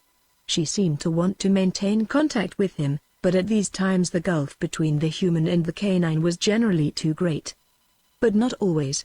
Sometimes the intensification of animal sex feeling in the young human female linked up with her deep affection for the dog, so that she treated him with an altogether novel shyness, which somehow stimulated a similar sexually toned warmth of feeling in him. He would then, if she permitted, caress her with a new tenderness and ardor. But these passages were rare, and often they were followed on Plaxie's side by a frightened aloofness. It seemed to her, so she told me long afterwards, that in those strange, sweet moments she was taking the first step towards some very far-reaching alienation from her own kind. Yet while they lasted they seemed entirely innocent and indeed beautiful. Once Sirius said to Plaxie, "The music of our two lives is a duet of variations upon three themes. There is the difference between our biological natures, yours human and mine canine, and all the differences of experience that follow from that. Then there is the love that has grown up between us, alien as we are. It has gathered us together and made us one fundamentally, in spite of all our differences. It feeds on differences. And there is sex, which alternates between tearing us apart because of our biological remoteness and welding us together because of our love." They silently gazed at one another. He added, "There is a fourth theme in our music, or perhaps it is the unity of the other three. There is our journey along the way of the spirit, together and yet poles apart." Plaxie replied with sudden warmth, "Oh, my darling, I do love you. We are never really poles apart, not in the spirit, I mean. But oh, it's all strange and frightening. And you see, don't you, that I must be properly human? Besides, men can mean so much more to me than bitches can mean to you." "Of course," he answered. "You have your life and I have mine. And sometimes we meet, and sometimes clash. But always, yes, always, we are one in the spirit." He wondered whether, if she knew about Thwaites, it would make any difference, and he realized that it wouldn't. She would be horrified, of course, but not revolted against him. Suddenly he realized that ever since the killing he had been anxiously condemning himself on behalf of Plaxie, and so nursing a sore resentment against her. But so deeply had he nursed it that he never till this moment recognized its existence. And now somehow he knew that she would not condemn him, and so the resentment became conscious and at the same time vanished. Later in the vacation Plaxie busied herself with her studies. She was all behindhand, she said. And when at last the day came for departure, she was as usual both sad and pleased. At the station she found an excuse to stray with Sirius to a less crowded stretch of the platform. "We have drifted apart again lately," she said. "But whatever happens I never forget that I am the human part of Sirius Plaxie." He touched her hand and said, "We have a treasure in common, a bright gem of community." During the vacation Sirius had been anxiously concerned with other things besides the treasure. He had been carrying on an urgent discussion about his future with Thomas and Elizabeth, with Plaxie as a disinterested critic. Sirius was determined not to go back to the subtly innovating life of Cambridge. The time had come, he said, when he really must strike out on his own. He was ready to agree that at least for a while he might be able to find self-expression through his skill with sheep, but he could do so only in a responsible position, not as a mere sheepdog. What did Thomas propose to do about it? In the end a bold plan was adopted. Owing to the scarcity of labor, Pew, whose health was failing, had found great difficulty in carrying on his farm. Thomas decided to tell him the whole truth about Sirius's powers, and to propose that Sirius should join him not as a sheepdog but as a prospective partner. Or rather, the laboratory would legally be his partner, contributing capital to the farm. Elizabeth would be the laboratory's resident representative, and would lend a hand with the work. Sirius, being only a dog, could sign no contract and hold no property. But he would in effect be in the partnership relation to Pew, who would initiate him into the whole management of the farm, and the business of marketing sheep and wool. An important sideline would be the training of super sheepdogs for sale. There were several long discussions with Pew. This was perhaps an advantage, as it gave him an opportunity of learning to understand Sirius's speech with Thomas and Elizabeth present to help him. The old man was very ready to enter into the spirit of the game, but he was cautious, and he thought of many difficulties, each of which had to be patiently smoothed out. Mrs. Pew regarded the arrangement with misgiving. She secretly feared that Satan, not God, was the worker of this miracle of the man-dog. That Thomas himself was responsible she never seriously supposed. The only other person who might have been concerned in the new arrangement was Pew's daughter, but she was by now married and settled in Dolgelly. It was not long before Sirius was established at Caerblai in his new capacity. It was arranged that normally he should sleep at home at Garth, since he could cover the distance between the two houses in a few minutes, but at Caerblai the room formerly occupied by the daughter of the house was allotted to him for emergencies. To the new quarters Thomas transferred the dog's accumulation of books on sheep and sheep farming, also a spare writing glove and other writing materials. In addition Sirius kept at the farm several of the girths and panniers that had been made for him from time to time to enable him to carry things while keeping his mouth free. In early days the apparatus had to be fastened on him by human hands, but by now, owing to his increased manual skill and an ingenious fastener, he could saddle or unsaddle himself in a few seconds. Pew could not teach Sirius anything about the actual care of sheep. The dog had a closer practical experience of them, and a far more scientific knowledge. He was eager to improve the breed on the farm and to develop the pasture. But on the side of farm management he had everything to learn. Not only had he to understand prices and the whole bookkeeping problem, there was also the small but important agricultural side of the farm. Before the war this had been entirely subordinate to sheep, producing only hay and roots and a very small amount of grain. But in wartime every possible acre had to be ploughed up to produce food, and by now Pew had a good deal of land under oats, rye and potatoes. The handler Sirius could never do much on this side of the work, but he was determined to understand it and learn to direct it. The necessity of employing hired human labor raised the whole question of Sirius's contact with the outside world. Thomas, with his phobia of publicity, was very reluctant to let the countryside know just how developed a creature Sirius was, but clearly it would not be possible for him in his new life to masquerade as a dumb animal. However, said Thomas, let people discover the truth gradually. In this way it would be less of a shock to them. Pew could begin by holding simple conversations with Sirius in public places. Gradually he could let it be realized that he respected the dog's judgment in all matters connected with sheep. In this manner Sirius would little by little become a congenial figure in the neighborhood. For some time Sirius was too busy learning his new responsibilities to undertake the training of super sheepdogs. Old Idwell and another of these animals, Muffinway, a young bitch, were on the farm already, and able to do far more intelligent work than the brightest normal animal. Juno, who had been one of the most intelligent of super sheepdogs, had developed some obscure kind of brain trouble, so that Pew had been forced to destroy her. After a while Sirius wrote to Thomas saying that he now felt ready for the new venture, and Thomas sent him 3 puppies of the right age for training. Sirius privately believed that with sympathetic education by one of their own species, though superior to them in intelligence, these animals could be made into something far more capable than Idwell and Muffinway, or even Juno. He had also secret hopes that one of them, or one of some future batch, might turn out to be a creature of his own mental rank, but this, he had to admit, was very unlikely, for presumably Thomas would have detected any such animal long before it was old enough for training.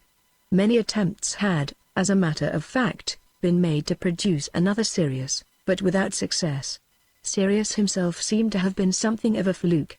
The effort to repeat his type had produced at best large-brained and highly intelligent animals that were too frail to reach maturity, and more often mental defectives of one sort or another.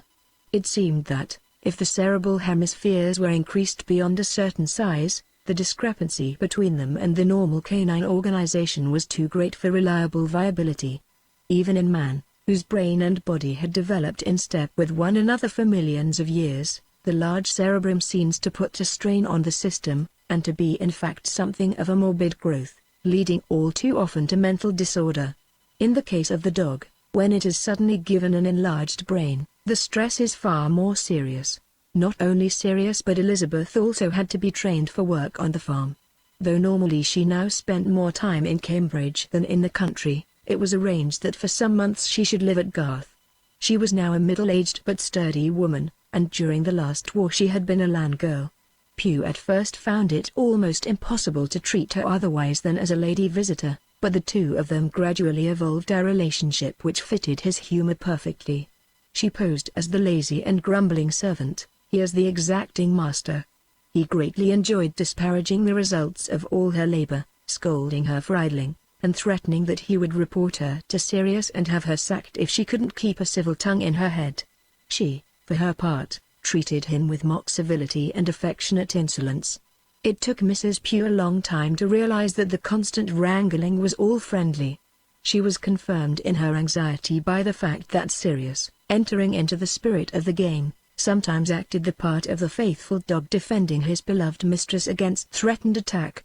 One day when Mrs. Pugh earnestly tried to curb her husband's tongue, Pugh shook a finger at her, winking at Elizabeth, and said, "Ah, but you don't know, my dear, how Mrs. Trelawney and I behave together when you are not watching. Yes indeed, for all you know it is then we are the lovebirds, isn't it, Mrs. Trelawney?" Both Sirius and Elizabeth were very busy during the Lent term.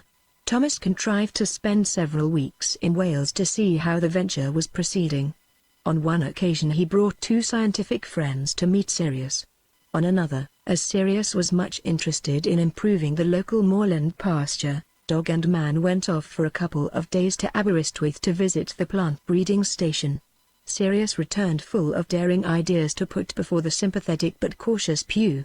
In a way this was probably the happiest time of Sirius's life, for at last he felt that he was using his super canine powers adequately, and he had attained a degree of independence that he had never known before. The work was often worrying, since he was in many respects a novice, and he made many mistakes, but it was varied, concrete, and, as he put it, spiritually sound. There was little time to think deep thoughts, and less to write, but now that he was doing responsible work he did not feel the same urge for intellectual activity. And anyhow he promised himself that later, when he was more at home with the work, he would take up once more the threads of his former literary and musical activities. His only recreation was music. In the evenings, with Elizabeth yawning in an easy chair after the day of fresh air and exercise, he would listen to broadcast concerts, or try records on the radiogram. Sometimes, when he was out on the moors with his young pupils, he would sing his own songs, some of which, the less humanized ones, had a strong emotional appeal for the super sheepdogs. Then there was the bright young bitch, Mifflinwee. She was an attractive creature, mainly collie but with a dash of setter. She was slim as a leopard, and had a luxurious silken coat. Sirius had intended to refrain from all sexual relations with his underlings. Moreover he regarded Mifflinwee as Idwell's preserve. But Idwell was growing old. Merely a super sheepdog, he was bound to sink far more rapidly into senescence than Sirius, who was still in early maturity. When Mifflinwee was in heat she refused her former lover and did her best to seduce Sirius. For a while he took no notice, but one day he indulged in dalliance with this sweet subhuman though super canine charmer. Of course there was protest from Idwell, but the heavier and biologically far younger dog could, if necessary, easily have shown his senior that protest was futile. In fact, however, Idwell was so overawed by, and faithful to, his canine master, that his protest never developed beyond a conflict-expressing whimper and an occasional rebellious growl. In due season Mifenway had a litter of 5 puppies. Their heads, of course, were of normal size, but most of them bore on their foreheads the large fawn patches which distinguished Sirius and his mother before him. In a few weeks the Alsatian strain in them was obvious to all the world. It was obvious too that if Sirius was not their father he must at least be their grandfather. He was the original source of the Alsatian characters which were now fairly common among the dogs of the neighborhood. There had been a time when the local farmers had perversely hoped, without official encouragement, that in allowing the man dog to have intercourse with their bitches they would acquire super canine puppies. Inevitably this hope was disappointed, though a dash of Alsatian had proved a useful stiffening to the local sheepdog's train. Even when both parents were super canine, the offspring were of course normal. As for Sirius, he took no interest in his numerous moron progeny. His 3 sons and 2 daughters by Mifenway were treated as mere chattels. One of each sex was promptly drowned. The other 3 were allowed to remain with their mother considerably longer than was usual, in fact until her super canine but subhuman maternal feelings had waned sufficiently to make it possible to deprive her of her offspring without causing her distress. Sirius then sold his 2 remaining sons and his daughter. Meanwhile super canine puppies continued to arrive from Cambridge for Sirius to train. Mostly they were turned into super sheepdogs, but owing to the war a new profession seemed to open up for Thomas's bright animals. The need for war economy was seriously interfering with the work of the laboratory.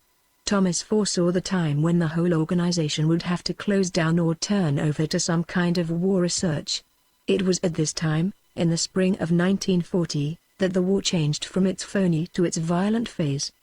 The collapse of Holland, Belgium and finally France made the British feel that they really had to fight for their lives. Thomas had always regarded the war as a gigantic irrelevance. It was beneath the notice of minds that were given wholly to the advancement of science. But at last he was forced to recognize that this gigantic irrelevance must not be ignored or it would destroy the very possibility of science. He began to puzzle over 2 problems. How far, if at all, could his present work be made useful for winning the war? If it was quite useless, what kind of war work could the laboratory undertake? He saw that his super sheepdogs, if they could be produced in large enough numbers, might have an important function in war. The government was already training normal dogs for running messages in the battle area, and clearly the super sheepdog mentality would be far more useful. He therefore set about the task of discovering a simplified technique for the mass production of these animals. He also told Sirius to give some of his brightest pupils special training in running messages. The time came when Thomas was ready to display 3 of his animals to the brass hats, and after much importuning he secured an interview with a high military authority. The performance of the animals was brilliant. Thomas was assured that the War Office would undoubtedly make use of his super canine messengers. He then waited impatiently for many weeks, wrote many respectful letters, and was repeatedly assured that the necessary machinery was now in action for adopting his suggestion. But somehow nothing happened. Every official whom he interviewed was at least sympathetic, and often eager to take any amount of trouble to help the great scientist. Yet nothing resulted. The vast and venerable institution remained unresponsive. Meanwhile the whole energy of the laboratory had been turned over to the mass production of missing link dogs for war. The more interesting but less useful task of producing creatures of the caliber of Sirius had been abandoned, and Thomas's dearest dream, the stimulation of a human fetus to supernormal brain growth, now faded into mere fantasy. Sirius, no less than Thomas, now realized that the war had to be won, otherwise all that was best in the tyrant species would be destroyed. But he lived in the depth of the country, and he was wholly absorbed in his new work, which, moreover, seemed to him a piece of worthy national, or rather human, service. Consequently he did not realize the war emotionally as fully as Thomas. Moreover, though one side of his nature was wholly identified with this glorious human species, another side was secretly and irrationally gratified by the tyrant's plight. Intellectually he knew that his future depended on the future of Britain, but emotionally he was as detached from the struggle as, at a later stage, the threatened millions of India were to be emotionally aloof from the menace of Japan. When Plaxi came home, she found the Kabyle atmosphere rather unreal. Of course she could not help being impressed by Sirius's success. He really did seem to have come into his own, even from the point of view of war. But she was rather shocked at his aloofness from the agony of the human race, and perhaps also a little jealous of his newfound peace of mind. For she herself was painfully torn between revulsion from the whole crazy disgusting mess and the urge to play her part in the desperate crisis of her species. In Cannae Bridge she always made a point of maintaining her accustomed detachment, for so many of her friends seemed to her obsessed by the war, but in Wales she found herself warning Sirius that he was living in a fool's paradise, and that at any moment all familiar and precious things might be swept away in a tide of German invasion. She herself, she said, was feeling uncomfortable about her own work, a teaching post which she was to take up at the end of the summer. Perhaps she ought to do something more directly useful. Sirius was impressed by all this talk, but emotionally he remained as unenthusiastic as ever. Perhaps he ought to go and be an army messenger dog. Anyhow he was training messenger dogs, but to hell with the whole war. He had found his job, for the present, producing wool and food for the dominant species, which was probably destroying itself, anyhow. And good riddance, too. Good riddance? No, he didn't really mean that. But damn it, anyhow it wasn't his fault, and man was not his responsibility. At this time Plaxi had become very much concerned with politics. For a short spell she had been a member of the Communist Party, but she had resigned, because, though they are energetic and devoted, they're also intolerably cocksure and unfair. Nevertheless she remained very much under the influence of Marxism, though she was hard put to it to find room in Marxism for her faith in the spirit, which was playing an ever deeper part in her life. The spirit, she said, must be the highest of all dialectical levels, the supreme synthesis. While she was at home she talked much to Sirius about equality of opportunity, the class war, the dictatorship of the proletariat, and so on. And she insisted that if communism was not, after all, the whole truth, then nothing short of a great new idea, based on communism, could win the war and found a tolerable social order. Sirius had always been sympathetic with the desire for revolutionary social change. His spell in the East End had shown him how necessary it was. He had heartily agreed with the plea for common ownership of the means of production, and for creative social planning. But now that he had property to look after he found himself, much to his own surprise, looking at the whole matter from a different angle. "That's all quite true," he would say, "but I'm a bit anxious about your new order. Are you going to merge all the farms into great collective farms? It all smells a bit dangerous. It's too theoretical. And what about eccentric creative enterprises like Thomas's? And what on earth would become of oddities like me, if I ever existed at all? The point is, who is to do the social planning? It's all very well to say the people will do it, but God save us from the people. Anyhow they can't really do it at all. Some minority will do it, either mere demagogues or bosses. Somehow we have to get the wide-awake people to do it. It's always the wide-awake people who do everything worthwhile, really. The rest are just sheep." "But surely," said Plaxi, "it's ordinary people that all the planning is for, and so it's the ordinary people that must settle the aims of all the planning, and control it. The wide-awakes are servants of the community. The sheepdogs serve the sheep." "Rot," said Sirius, sheer tripe. "The dogs serve a master, who uses the sheep, and the dogs." Plaxi protested, "But the people, if they are a free people, have no master but themselves. The people as a whole are the master." "No, no," cried Sirius. "You might as well say the sheep as a whole are the master. I, at any rate, acknowledge only one master, not 45 million two-legged sheep, or 2,000 million, but simply and absolutely the spirit." The answer came promptly. "But who is to say what the spirit demands? Who is to interpret the spirit?" "Why, the spirit itself, of course," he replied. "Working in the minds of its servants, its sheepdogs, the wide-awake people." "But, Sirius, dear, dangerous, ridiculous darling, that's the way straight to fascism. There's a leader who knows, and the rest do what they're told. And there's a party of faithful sheepdogs who make them do it." Sirius protested, "But a fascist party is not made up of wide-awake people. Its members don't really know at all what the spirit is. They don't know the smell of it. They can't hear its voice. All they can ever be, even at their best, is just sheepdogs run amok, wild sheepdogs, wolves under a wolf leader. But, Sirius, my own, don't you see, that's just what they would say about us.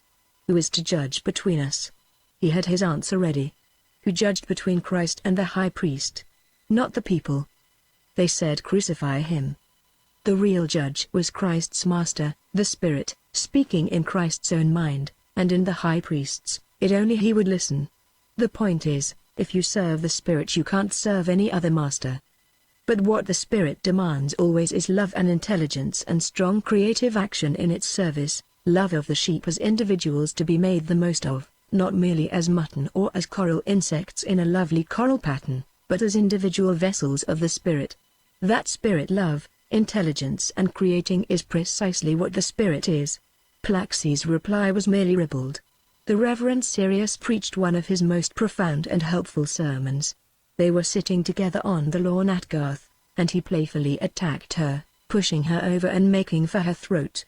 Accustomed from childhood to such battles, she gripped his ears and tugged hard. Before his teeth had softly seized her, or his tongue had begun its tickling caresses, he squealed for mercy. They smiled into each other's eyes. "Sadistic little bitch," he said, "sweet cruel bitch." With one hand she seized his lower jaw and pressed it backwards and downwards into his neck. The sierras of ivory closed gently on the back of her hand. Dog and girl struggled playfully for a while, till she let go, exhausted. Wiping her hand on his coat, she protested, "Slobbery old thing." They lay quietly on the grass. Suddenly Plaxy said, "I expect you have great fun with Muffinway, don't you?" He heard a faint tension in her voice. There was a pause before he answered, "She's lovely. And though she's so deadly stupid, she really has the rudiments of a soul." Plaxy pulled a piece of grass and chewed it, looking at the distant trinogs. "I have a lover, too," she said. "He wants me to marry him, but that would be so binding. He has just joined the RAF. He wants me to have babies, lots of them, as quickly as possible. But it's too soon. I'm much too young to pledge myself forever to anyone." There was a long pause. Then Sirius asked, "Does he know about me?" "No." "Will he make any difference to us?" Promptly she answered, "I don't feel any different. But perhaps I don't really care enough about him. I love him terribly as a human animal, just as you love Muffinway, I suppose, as a canine animal. And I love him very much as a friend too. But I don't know whether that's enough for marriage. And it must be marriage, for the children's sake, because they need a permanent father. They ought to grow up in the community of their parents." Another long pause came between them. She threw him a quick sidelong glance. He was staring at her, his head very slightly tilted to one side, his brows puckered, like any puzzled terrier. "Well," he said at last, "marry him, and have your litter, if you must. And of course you must. But all this is much more serious than bitches. Oh, Plaxy, fundamentally it's you and I that are married, forever. Will he spoil that? Will he put up with it?" She pulled nervously at the turf, and said, I know we're somehow married in the spirit. But if that makes me ever unable to love a man wholeheartedly enough to want to be his wife and have babies with him, oh, I'll hate the hold you have on me." Before he could reply she looked squarely at him and continued, "I didn't mean that. I can't hate the hold you have on me. But oh, God, what a mess."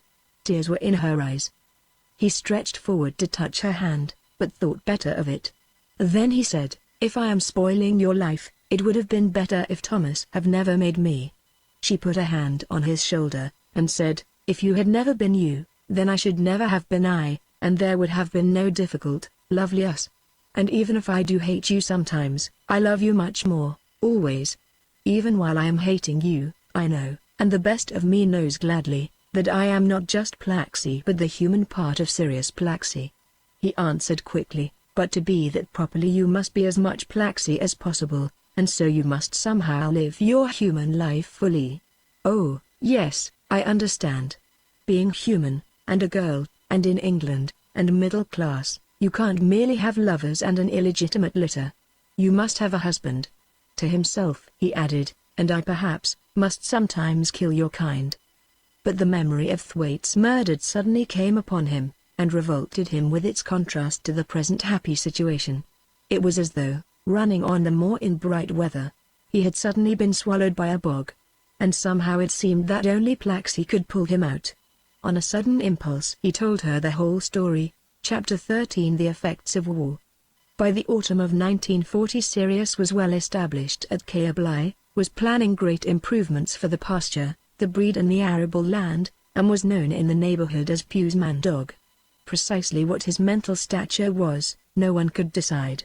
Pugh, by telling the whole truth about him, had put them off the scent. It was known that the man dog had a marvelous facility with sheep, and was managing them on the latest scientific principles. But all this was vaguely thought to be less a matter of intelligence than of a sort of super instinct mysteriously implanted in him by science. It was known too that he could understand a good deal of speech, and was actually able to use words himself to those who had the key to his queer pronunciation.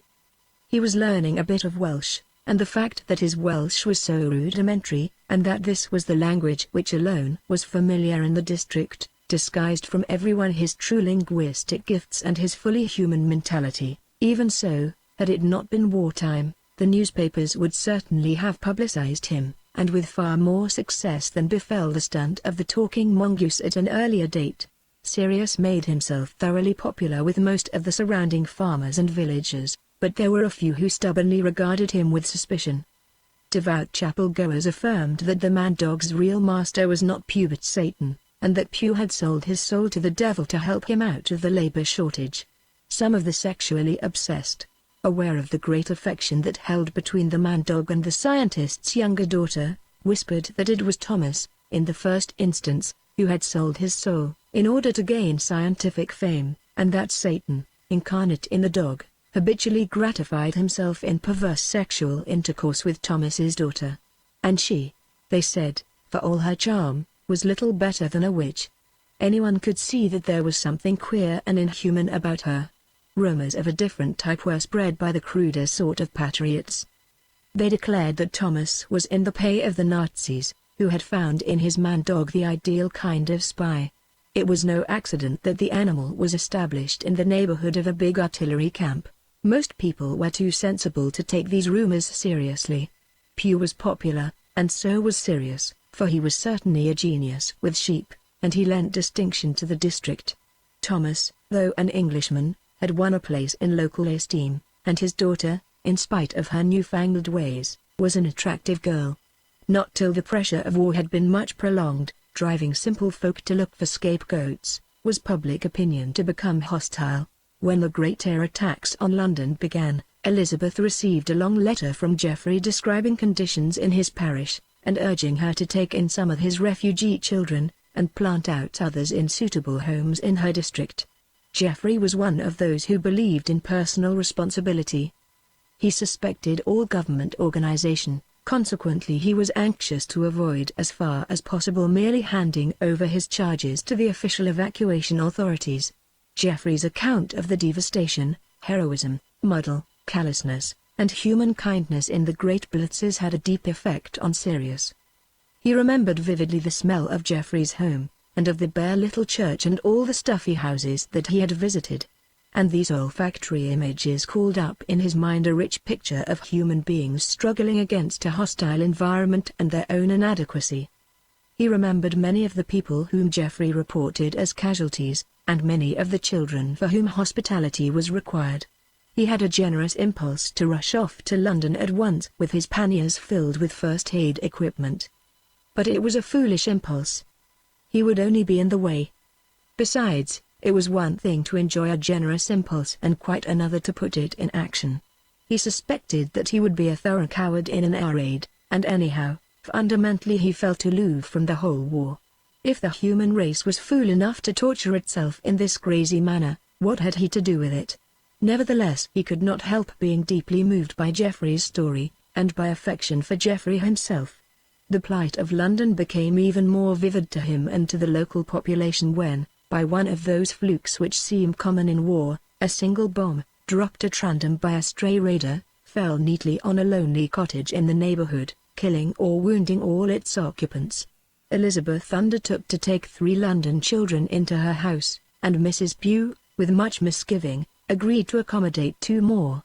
Sirius gave up his room at Cabley. Most of the local wives had already either taken on evacuees from Blitz towns in the northwest, or had refused to do so, but Elizabeth, after paying many calls, was able to tell Geoffrey that she had accommodation for 15 more children and 2 mothers. It so happened that the neighborhood had been rather lucky so far with its little immigrants. Though there had been a good deal of grumbling on the part of some hostesses, on the whole the scheme had worked. But the 20 little Londoners were a different kettle of fish. They were smelly, lousy, unruly little brats, and it was said in the district that no decent housewife would have had them across her doorstep if she had known what they were like. They made horrid messes in the house, broke the furniture, ruined the garden, lied, stole, bit one another and their hostesses, tormented the cat, and used dreadful language. Some of the hostesses had the wit to realize that these children were simply the product of circumstances. It was shocking, they said, that society should allow its more unfortunate members to grow up in such degradation. The less imaginative housewives, however, indulged in orgies of self-righteous indignation against the children themselves and their parents. Some took the line that the immigrants were English, and that was what the English were like. As for Elizabeth, her popularity suffered somewhat. She alone was responsible for this recent affliction. It was remembered in some quarters not only that she was English, but that her husband had sold his soul to the devil. Matters were made worse by the fact that her own evacuees turned out quite well. She was one of those who had a natural gift for treating children as human persons and expecting to be treated decently in return. There were troubles enough at first. But in a few weeks the little girl and her 2 small brothers were proudly helping with the house and the garden. One day Elizabeth had news from Geoffrey that his church had been destroyed, but that he was continuing to devote his whole time to the care of his parishioners. He was elated that after long agitation he and others had secured great improvements in the public shelters in the district. A few days later she received a letter in an unknown hand saying that her cousin had been killed. The news of Geoffrey's death seemed to bring the war strangely near to Sirius. For the first time someone whom he knew and loved had vanished. This somehow put the whole thing into a new perspective. It should not have done so. He thought he had imagined the personal impact of war pretty well, but evidently he had not. Geoffrey had simply ceased to be, like a match flame when it is blown out. So simple, and yet somehow so incredible. For in a queer way Geoffrey now seemed more real than before, and nearer to him. For days he caught himself quietly talking to Geoffrey and getting perfectly good answers from him in his own mind. Queer. Just a trick of imagination, no doubt.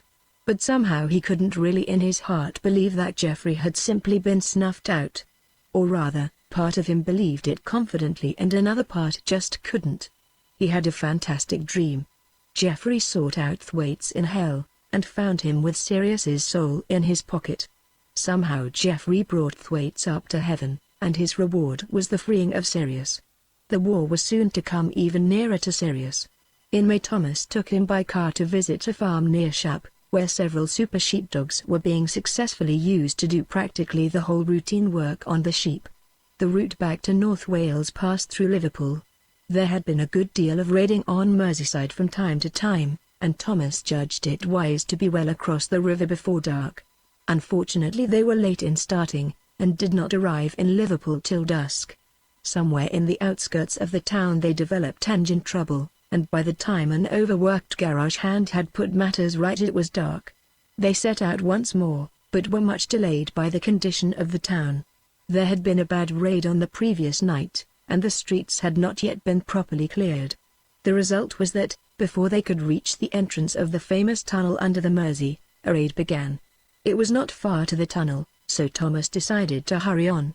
Sirius was terrified. Probably the noise was even more trying to his sensitive ears than to the duller human organ. Anyhow he had always been a coward, save in the wolf mood.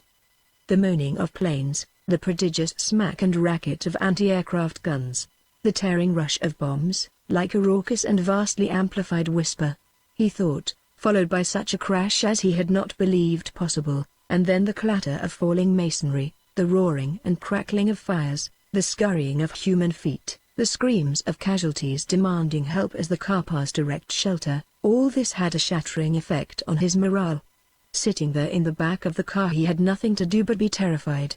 Then there were the smells, the stinging smells of gases from explosives, the dusty smell of shattered masonry, the pungent smell of burning woodwork, and occasionally the stench of mangled human bodies. It seemed madness to go on any farther, so Thomas drew the car into the side of the road, and they dashed for the nearest shelter. The blast from a bomb pushed the side of a house across the street at them. Thomas was pinned under it. Sirius, though bruised and cut, was free. The lower part of Thomas's body was covered with masonry. With great difficulty and in great pain he gasped out, "Save yourself." By the tunnel. Down the street. Then to Wales. "Save yourself, for my sake. Please go, please."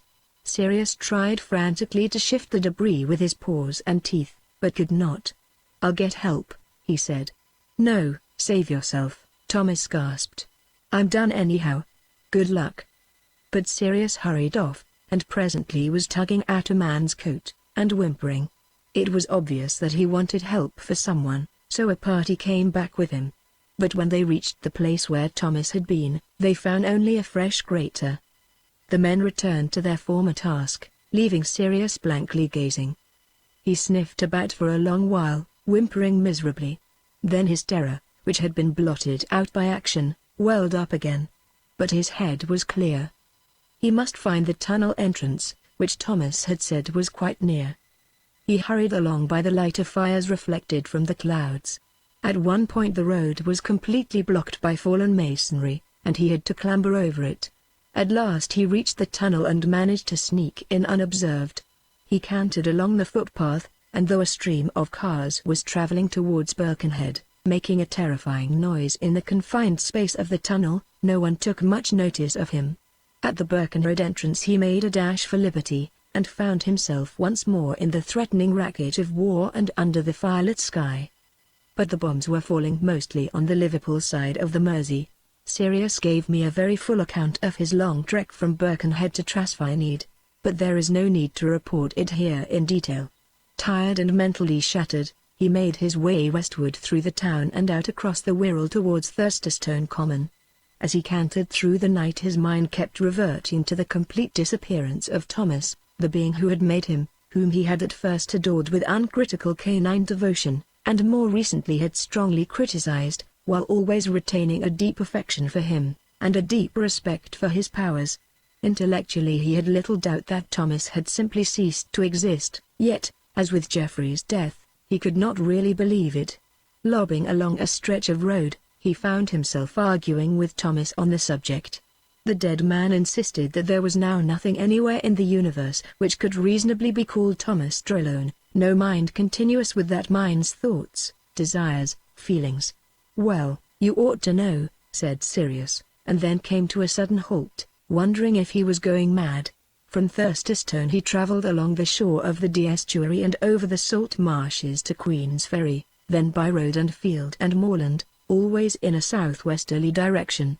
Often he wondered how much he was guided by the human mammal's proverbial homing faculty, how far by vague memory of Thomas's maps. The long stretches of road he found very tiring. The motor traffic was a constant worry, for the drivers gave him little consideration. He imagined the tyrant species as a composite creature made up of man and machine. How he hated its harsh voice and brutal ways. Yet only yesterday he himself, sitting in Thomas's open tourer, had exulted in the speed and the wind as they streamed across the Lancashire plain. His present plight made him realize more clearly than ever how contemptuous and heartless men were towards dumb animals that did not happen to be their own pets. Whenever he passed through a populous area he was careful to attract as little attention as possible. He slowed down and strayed about the road, sniffing at lamp-posts, like any local dog. When anyone made inquisitive or friendly advances, which was fairly often, for he was a striking animal, he replied with a nonchalant tail wag, but never stopped. After crossing the Clwyd Iron Range and the wide vale of Clwyd, he made his way up into Ample Moors, and went badly astray in mist. But at last he dropped down into lower country near Pentevo Ellis, and soon he was heading for the high wild hills of Minant. Toiling up a steep grassy spur he entered heavy cloud, and it began to rain. Tired as he was, and with a painful task awaiting him, he exulted in the cold wet wind, the scents of the bog and turf and sheep. Once he caught the unmistakable odor of fox, that rare, intoxicating smell of the most elusive quarry. God! How the qualities of sensation seemed to hint at exquisite hidden things, always to be pursued, never found. Even sight could do it. The driving mist, the half-seen rocks, appearing and vanishing, and all the little grass plumes jeweled with mist drops, how they stabbed him with sweet familiarity and with a never-comprehended lure. No doubt it was all electrons and wave trains and the tickling of nerve endings, but oh how sweet and mysterious and frightening with uncomprehended truth. Somehow the beauty of it all was intensified to the point of agony by the horrors that he had so recently witnessed. On and on he climbed, surprised at the height. Then suddenly the mist cleared for a moment, and he found himself almost at the top of a considerable mountain, which he soon identified as Carned Forlast. Long ago, before he had taken to sheep, he used to hunt on these moors from Garth, but it was not often that he came quite so far afield. Now that he was once more on the high hills, a change of mood came over him. Why should he go back to the tyrant species at all? Why give himself the pain of telling Elizabeth that her husband would not return? Why not live wild on the moor, free, spurning all mankind, feeding on rabbits and perhaps an occasional sheep, till at last a man did him to death? Why not? He had lived wild for a time after killing Thwaites, but that had been spoilt by conscience. This time it would be different. It was clear by now that life had little to offer him. True, he had found a niche of sorts, but only by man's aid and tolerance. And it was a cramping niche. He could not extend his powers thoroughly. Strangely, on this occasion, it was the thought not of Thomas but of his sheep unshepherded that turned his attention from these gloomy meditations. The mist now closed down heavily on the mountains, and it was already twilight, but he had taken his bearings, and was able to grope his way down towards a high boggy valley, and then up round a shoulder of a rigfak. Soon he was on Little Carnedy Argo, then stumbling down in darkness towards the road, which he crossed near the head of CWM Pricer. Leaving the wild moorland valley on his left, he came into home pastures. Now, even in darkness, every crag, every hummock, every pool, almost every tussock of heather or grass was familiar, and redolent with associations. Here he had found a dead sheep and half-born lamb. Here he had sat with Thomas, eating sandwiches on one of those long walks that would never be repeated. Here he had killed a hare. But though every step was familiar, increasing darkness and the heavy mist greatly delayed him. It was almost midnight when he reached Garth. I calculate that, since leaving Thursterstone Common in the early morning, he must have covered altogether, including all his lengthy aberrations from the direct route, well over 80 miles. Much of the journey was on hard roads or through difficult, hedged agricultural country. At the door of the darkened house he gave his special summoning bark. Elizabeth promptly let him into the blinding light and the familiar smells of home. Before he had said a word, she had closed the door, knelt down, and put her arms round him, saying, "Thank God one of you is safe." "Only me," he said. She gave one small moan, and clung to him in silence. Held in a rather awkward position, tired out after the strain of the last few days, and oppressed by the indoor atmosphere, he suddenly went deadly faint, and wilted in her arms. She laid his head low on the floor and went to fetch some brandy.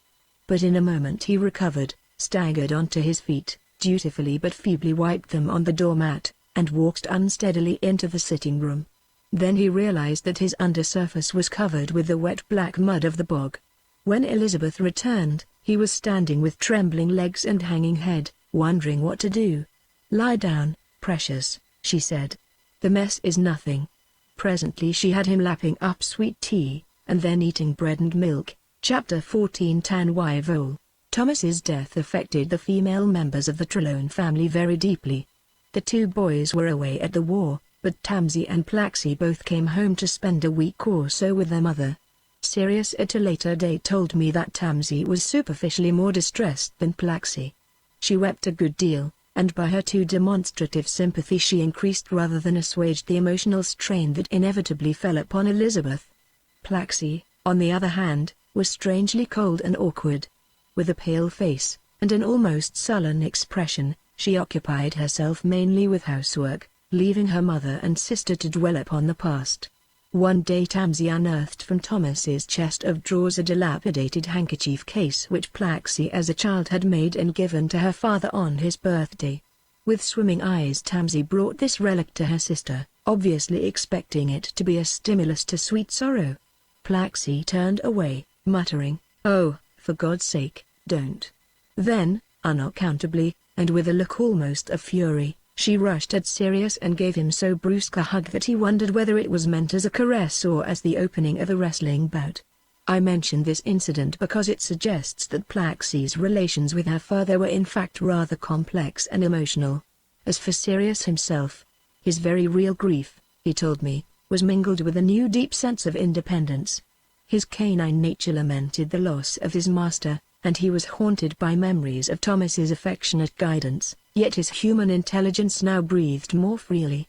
At last he was his own master, not literally perhaps, but emotionally. At last he would be master of his fate and captain of his soul. Sometimes the thought frightened him, for he had grown up in complete emotional dependence on Thomas's ultimate authority over him. Even when he stood out for his own will, he did so always in the hope of persuading Thomas to agree with him, never with any depth of intention to resist the will of his revered creator. And so, now that Thomas was gone, his creature was torn between anxious self-distrust and a strange new decisiveness. But though Sirius was now emotionally freed from Thomas, he was destined to be for a while bound more closely than ever to his foster mother. Though Thomas's death was a heavy blow to Elizabeth, she would not let it crush her. She carried on with her normal life, looking after the 3 little evacuees, digging and planting in the garden, helping Sirius with the sheep, for Pew had grown very rheumatic and found the outlying pastures almost inaccessible. Plaxi had offered to give up teaching and settle down at home, but Elizabeth would not hear of it. The child must live her own life, she said. Inevitably Elizabeth became more and more devoted to Sirius, who was the supreme achievement of Thomas's creative power, and also her own adopted child. Indeed, Sirius now seemed more to her than her own children, who were independent, and in no further need of her help. But Sirius constantly needed her more than ever. Once when she found him struggling to repair a wire fence with his teeth, he had cried out, "Oh, for hands. At night I dream of hands." She answered, "My hands belong to you till I die." Between the dog and the middle-aged woman a very close, affectionate, but not entirely happy relationship developed. Elizabeth had always maintained towards her children a friendly detachment towards which they had readily responded. Sirius also she had formerly treated in the same way. But now, her devotion to her husband combined with maternal hunger to fix her attention obsessively upon Sirius. Helping him became her constant passion. Now that Pew was partially incapacitated, and skilled labor was so hard to obtain, her help was valuable. But Sirius came to find it rather tiresome. She was too anxious to help, and too full of suggestions, which he tended to reject if he could find any plausible excuse for doing so. It was strange and tragic, and entirely unexpected, that a woman formerly so quiet-hearted and so unpossessive should in middle age have become so clinging. I cannot account for the change. It is easy to point to influences in her life making for neurosis, but why should they have taken effect so late, and so extravagantly as they were destined to do? How frail a thing is the human spirit, even at its best. Elizabeth showed an unwelcome inclination to take part in the actual management of the farm, and particularly all contacts with the outside world. Sirius strongly disliked this, not only because she had insufficient experience and sometimes made bad mistakes, but also because he was anxious to accustom the local population to dealing with him direct, and it was his ambition to play an active part in the common life of the district. Already he had earned respect. Not only the local papers but the great national dailies had referred to the brilliant man-dog of North Wales. Only the paper shortage and the overmastering interest of warfare had prevented them from using him for a stunt. Consequently he had been able to make himself known in the neighborhood by personal contact without attracting too much attention from the rest of the country. Intellectuals of one sort or another did visit him now and then with introductions from the laboratory, and these visits he greatly enjoyed, because they enabled him to keep in touch with movements of contemporary cultural life. He never gave up his intention of playing a part in that life as soon as the farm had been fully developed and regularized. To return to Elizabeth. Perhaps out of loyalty to Thomas, who had always been extravagantly fearful of publicity, she did her utmost to keep Sirius from the public eye, and indeed from all social contacts. When at last she sent away her 3 little evacuee children in order to devote all her time to the farm, Sirius was torn between satisfaction at the prospect of having more help and fear of increased interference, and between affection and an exasperation which kindness forbade him to express. Why was it that one who had always been so tactful and detached in her relations had suddenly turned so difficult? He put it down to overwork and the emotional strain of losing her husband. No doubt advancing age had also something to do with it. Only when one or other of her own children was at home did she return almost to her normal self. Then Sirius would feel with relief that he was no longer the apple of her eye, and would be able to devote himself to his own affairs without having to consider her. It was in the autumn of 1941 that Elizabeth fell ill. Her heart was tired, but Dr. Hugh Williams told her that there was nothing seriously wrong with it. She had merely overstrained it, and must take things easy for a few weeks. Sirius saw the doctor to his car, and asked him whether he had told the truth or merely said what would comfort the patient. After Sirius had repeated the question several times, the doctor understood, and assured him that he had spoken the truth, and emphasized the need for a long rest. In a week Elizabeth refused to stay in bed any longer, and insisted on taking up light jobs on the farm. This led to another collapse, and the whole cycle was repeated several times in spite of Sirius's strong protest. It was obvious that Elizabeth would work herself to death. She seemed to be impelled by some obscure passion for self-expression through self-destruction in service of Sirius. The perplexed dog could not keep a constant watch over her unless he gave up his work entirely. In despair he wrote to Tamsie, but she had just had her second baby. She could find no one to look after her family and free her to nurse her mother. Sirius and Mrs. Pugh took turns with the invalid, but when at last Elizabeth was taken more seriously ill, and the doctor's optimism had given way to exasperation and despair, it was suggested to Elizabeth that she had better have a real rest in a nursing home. She rejected the idea with scorn. Very reluctantly Sirius now summoned Plaxi. For several weeks Sirius and Plaxi and Mrs. Pugh kept a close watch on Elizabeth. The common task drew the girl and the dog closer to one another than they had ever been before. They were often together, but seldom alone together. This frequent compresence and infrequent intimacy generated in each a great longing for unrestrained talk, and an increasing sensibility towards each other's slightest changes of mood. Both, of course, were mainly and anxiously concerned with the patient. Some exasperation was inevitable, but it was tempered and indeed almost wholly silenced by the strong affection which both had felt for her since their infancy. Both were put to strain by the necessity of sacrificing their own urgent activities, perhaps for a very long time. Each knew that the other was strained, and the two were drawn closer by that knowledge. Under Plaxi's firm and loving treatment Elizabeth made good progress, but as her health improved she became increasingly restless. One day she insisted on dressing and going downstairs. It so happened that on the table there was an unopened newspaper.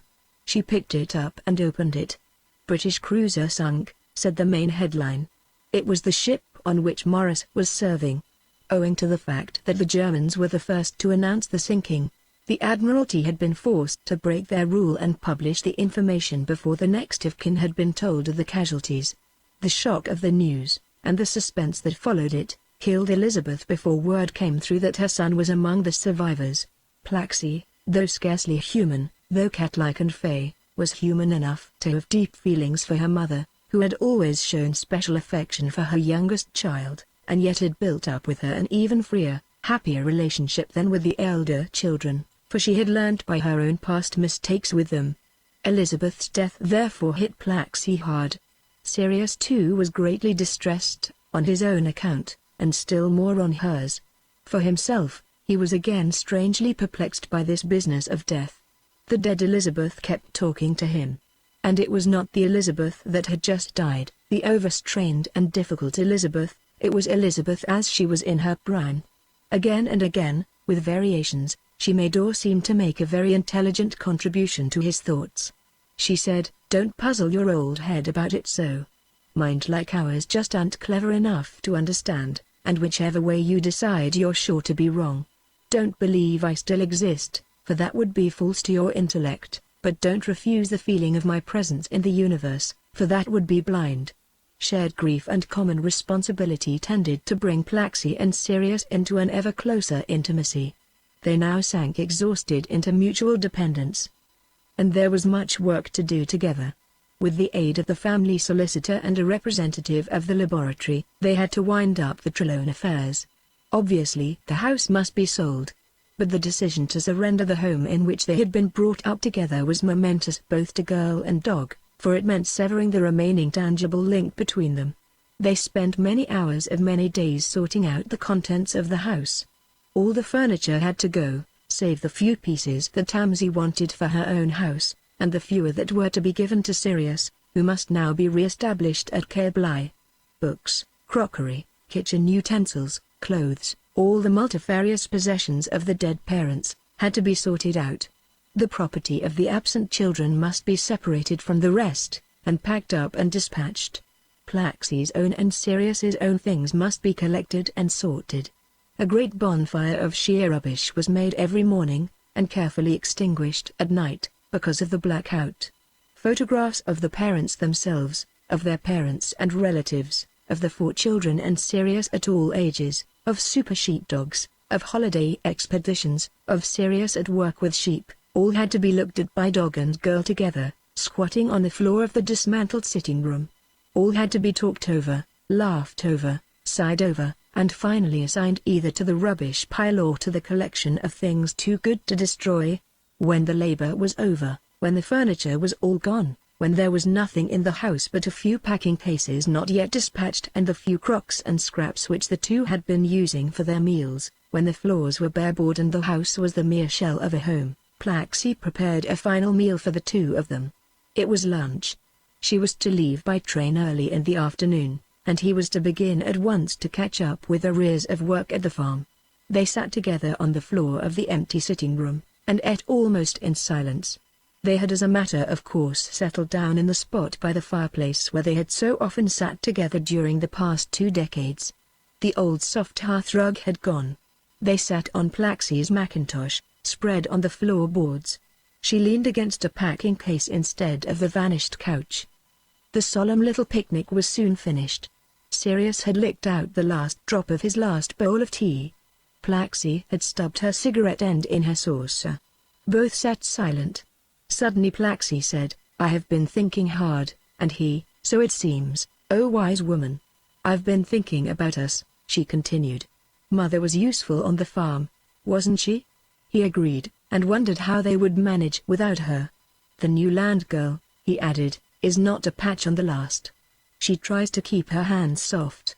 "Suppose," said Plaxi, looking hard at her toe, "well, would you like it if I stayed to help you?" Sirius was licking a cut on his paw. He stopped to say, "Wouldn't I just? But that's impossible." He went on licking. "Well," said Plaxi, "why shouldn't I, if I want to? And I have decided that I do want to, very much. I don't want to go, I want to stay, if you'll let me." He stopped licking, and looked up at her. "You can't stay. It's all arranged. And you don't really want to stay. But it's nice of you to think you do." "But, Sirius, sweet, I do really want to, not for always, but for the present.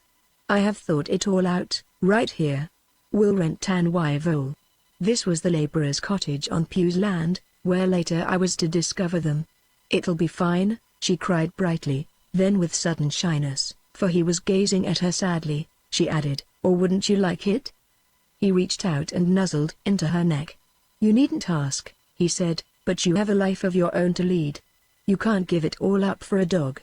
"But," she answered, "I am sick of teaching, or rather trying to. I suppose I'm not really interested enough in the little brats. Perhaps I'm too interested in me. Anyhow, I want to live." "Then what about Robert," he said, "and being a mother, and all that?" She looked away and was silent for a while, then sighed. "He's a dear. But oh, I don't know. Anyhow, we have agreed that I must be myself, and being myself just now means staying with you." In the end she had her way. They went straight off to tell the Pugs of the change, and announced that they intended to seize the empty cottage at once. Pew was of course overjoyed, and with innocent mirth he remarked, "I congratulate you, Mr. Sirius, on your bride." Plaxi colored, and did not respond well to this sally, so that Pew had to smooth matters over by saying, "Just an old farmer's joke, Miss Plaxi. No offense, indeed." Mrs. Pew scolded him. "For shame, Llewellyn. You are a horrid old man, and you have a nasty mind like a bubbling black bog." They all laughed. Before the lorry came to transport the last load from Garth, Plaxi had opened one of the cases and taken out some bedding, towels and so on. She dumped the remaining crocks and pans into the one empty case. Together they made a list of essential furniture which must be fetched back from the store and sent to Tanwy Vole. When the furniture removers returned, they were mildly annoyed at the change and the confusion, but Plaxi used all her charm, and they duly delivered the goods at the cottage. Even a two-roomed cottage takes some settling into, and Plaxi spent most of the following day arranging their new light. She brushed out the 2 rooms, scrubbed the stone floors, cleaned the grate, improvised blackout curtains for the little windows, and bought such stores as were possible in wartime. In the evening Sirius returned from his work to find a smiling home and a smiling though rather exhausted Plaxi. The table was laid for her supper, and on the carpet beside her chair was Sirius's customary tablecloth and bowl. Sirius had 2 distinct styles of feeding. In the wild he fed wild, on rabbits and hares and so on. In the house he was given porridge, soup, bread and milk, bones, crusts of bread, cake and a good deal of tea. At one time it had been very difficult to buy enough to feed him adequately, because of the rationing system, but Thomas had pulled wise and secured a special ration for him as a valuable experimental animal. After the meal, when Plaxi had washed up, they sat together on the couch that had been rescued from the old home. They had been gay, but now a sadness settled on them. Sirius said, "This is not real.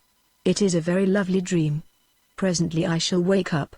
And she, "Perhaps it will not last long, but it is real while it lasts.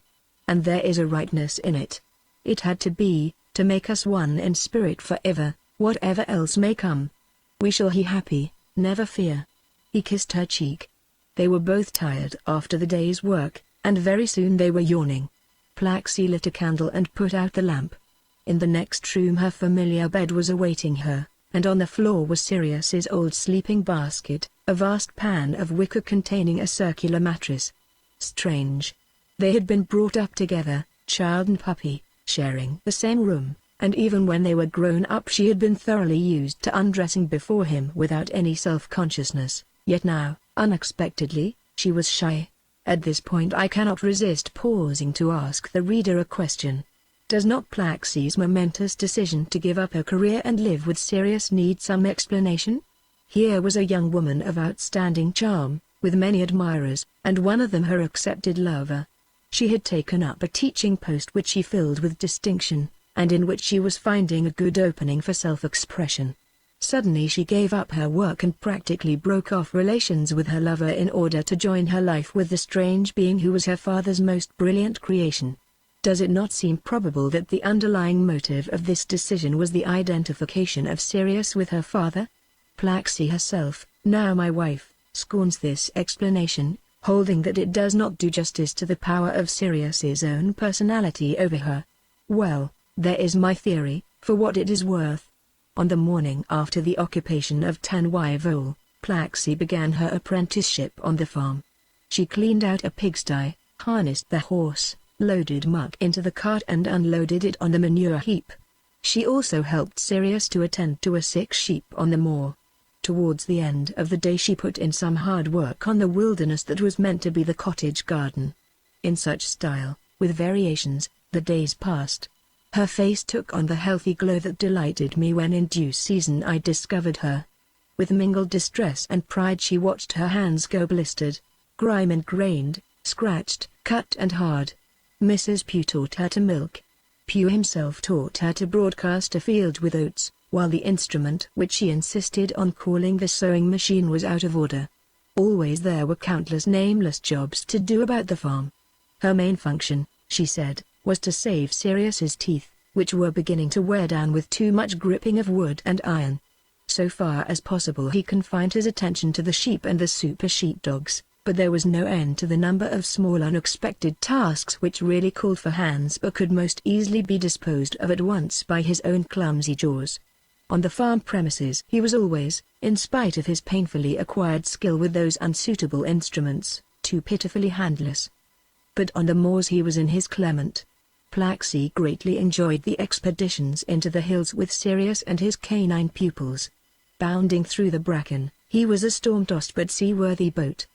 Trotting around, giving orders to his pupils, he was a general and his charger all in one. When a sheep broke away and had to be retrieved, he would streak after it, belly to earth, like a torpedo. In this new life there was almost no leisure, no time for reading, music, writing. Contact with the world beyond the hills was at a minimum. Expeditions to sheep sales were rare excitements. On these occasions both Sirius and Plaxi would accompany Pugh, she as Pugh's unofficial land girl.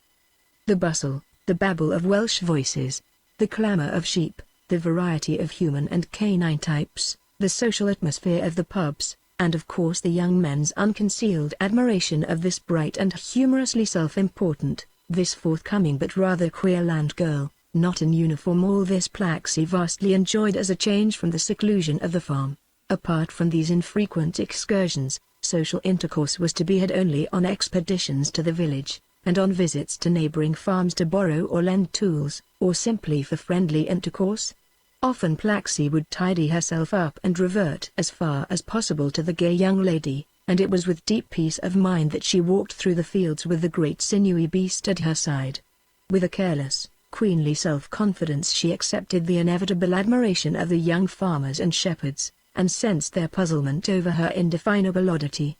After she had been with Sirius for several months, however, something happened which spoiled these social occasions for her. She was made to realize that, though she was so popular with many of the local people, there were some who were outraged by her living alone with the man-dog. Increasingly it was made difficult for her to be unself-conscious with Sirius in public. And her observed shyness with him fomented the salacious rumors. The trouble began with a visit from a local nonconformist minister. This earnest young man took it upon himself to save Plaxi from damnation. He was simple enough to be impressed by the notion that Sirius was inspired by Satan, and he listened to the rumors of perverse relations between the dog and the girl. As the cottage lay within his sphere of responsibility, he felt it his duty to intervene. He timed his visit well. Plaxi had returned from the farm to prepare supper, and Sirius was still at work. Plaxi foresaw a late meal, but she treated the Reverend Mr. Owen Lloyd Thomas with friendly ease. Indeed, she made a point of being sweet to him, knowing that his good opinion counted. After beating about the bush for some time, he suddenly said, "Mr. Owen, it is my difficult duty as a minister of the Lord to speak to you on a very delicate matter. It is believed by simple people in the neighborhood that your dog, or Mr. Pugh's dog, is not merely an extraordinary animal but a spirit clothed in a dog's flesh. And simple people, you know, sometimes go nearer to the truth than clever people. In spite of all the wonders of science, it may really be less false to say that the dog is possessed by a spirit than that it is just the work of man's scientific skill. And if it is indeed possessed, then perhaps the spirit in the dog is of God, but perhaps it is of Satan. By their fruits ye shall know them."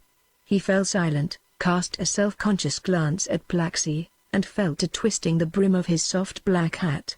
At last he continued, "It is felt by the neighbors, Mr. Lone, that for you to live alone with the animal is unseemly. It is believed that Satan has already snared you through the man-dog into sin. I do not know what the truth is, but I believe you are in danger. And as a minister I offer you advice. Change your way of living, even if only because it is an offense to the neighbors." According to the reverend young man's reading of womanly nature, Plaxi should have blushed, either with innocent modesty or with guilty shame. If indeed she was guilty, then she might be expected either to confess with tears of penitence or to deny with self-righteous and unconvincing indignation. Her actual behavior disconcerted him. For some time she just sat looking at him, then she rose and silently moved off into the minute larder. She came back with some potatoes, and sat down to peel them, saying, "Excuse me, won't you? I must get the supper ready. We can talk while I do this. You see, I love Sirius. And to leave him alone now would be unkind. And it would hurt our love, because it would be a running away. Mr. Lloyd Thomas, your religion is love. You must surely see that I can't leave him." At that moment Sirius appeared in the doorway. He stood with his nostrils moving, to catch the smell of the visitor. Plaxi stretched out her arm to welcome him to her, and said, "Mr. Lloyd Thomas thinks we ought not to live together, because you may be Satan dressed up as a dog, and perhaps you have taught me to live in sin." She laughed. This was not a very tactful beginning, but tact had never been Plaxi's strong suit. It is possible that if she had not made this remark their whole future would have been different. Lloyd Thomas flushed, and said, "It is not good to jest about sin. I do not know whether you have done this thing, but I know now that your spirit is frivolous." Sirius moved over to her, and she laid a hand on his back. He was still analyzing the visitor's smell. She felt the hair on his back rise against her hand. A very faint growl made her fear lest he should go wild. He advanced half a pace towards the cleric, but she clasped him round the neck with both arms. "Sirius!" she cried, "don't be silly." Lloyd Thomas rose with careful dignity, saying, "This is not a good time for us to talk. Think over what I have said." In the garden he turned, and saw through the open door Plaxi still holding Sirius. Girl and dog were staring at him. She bowed her head to the dog's head, and laid her cheek to it. When he had gone, Sirius said to Plaxi, "He smells as if he were in love with you. He smells a decent sort, really, but probably he would sooner see you dead than living in sin with me, just as McBain, I suspect, would rather see me dead than fail to squeeze every drop of information out of my body and mind. Morality and truth. The two most relentless divinities. I'm afraid we're for it with Lloyd Thomas sooner or later." Lloyd Thomas's sermons began to have obvious references to Plaxi and Sirius. He prayed for those who had been snared into unnatural vice. Some of his congregation were very receptive to the numinatory trend of his services.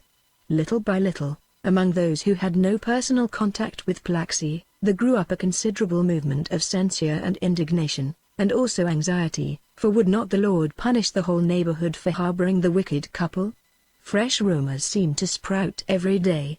Someone claimed that he had seen Plaxi swimming naked in a lonely linn with the man-dog. This harmless story developed into unpublishable accounts of dalliance on the turf while they were basking in the sun before the bathe.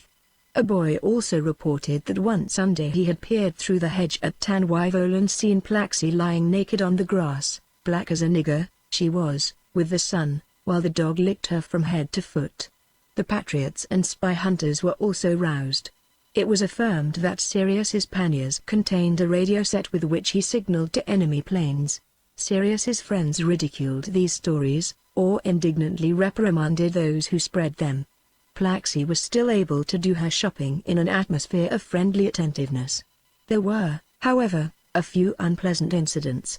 A village girl who worked for Mrs. Bew on the farm was forbidden by her mother ever to enter Tanwyvole, and after a while she ceased to come to Caerblai at all. Sometimes, when Plaxi entered a shop, conversation between shopkeeper and customers would suddenly cease. Some young hooligans, apparently in the hope of collecting evidence for scandal, haunted the spur of the moor overlooking the cottage. One evening, just before blackout time, a bold lad crept up to the window and peered into the lamplit room. Sirius with ferocious clamor chased him out of the garden and halfway to the main road. These little incidents were of no great moment in themselves, but they were significant of a spreading movement of hostility. Plaxi began to be reluctant to go to the village. Both she and Sirius grew suspicious of callers, and between them there developed a rather tense emotional relationship, which alternated between reserve and tenderness. Hitherto they had lived very happily. Their days were spent in hard work on the farm or away on the moors, often in cooperation upon the same task. Plaxi found a good deal to do in the cottage itself, cleaning and cooking, and there was always work in the little vegetable garden. The evenings they sometimes spent with the pugs or at one or other of the neighboring farms, where music often formed the medium of social intercourse. The musical Welsh were at first hostile to Sirius's own unconventional creations, but his singing of human music won their applause. And in a few houses the more sensitive were becoming interested in his distinctively canine modes.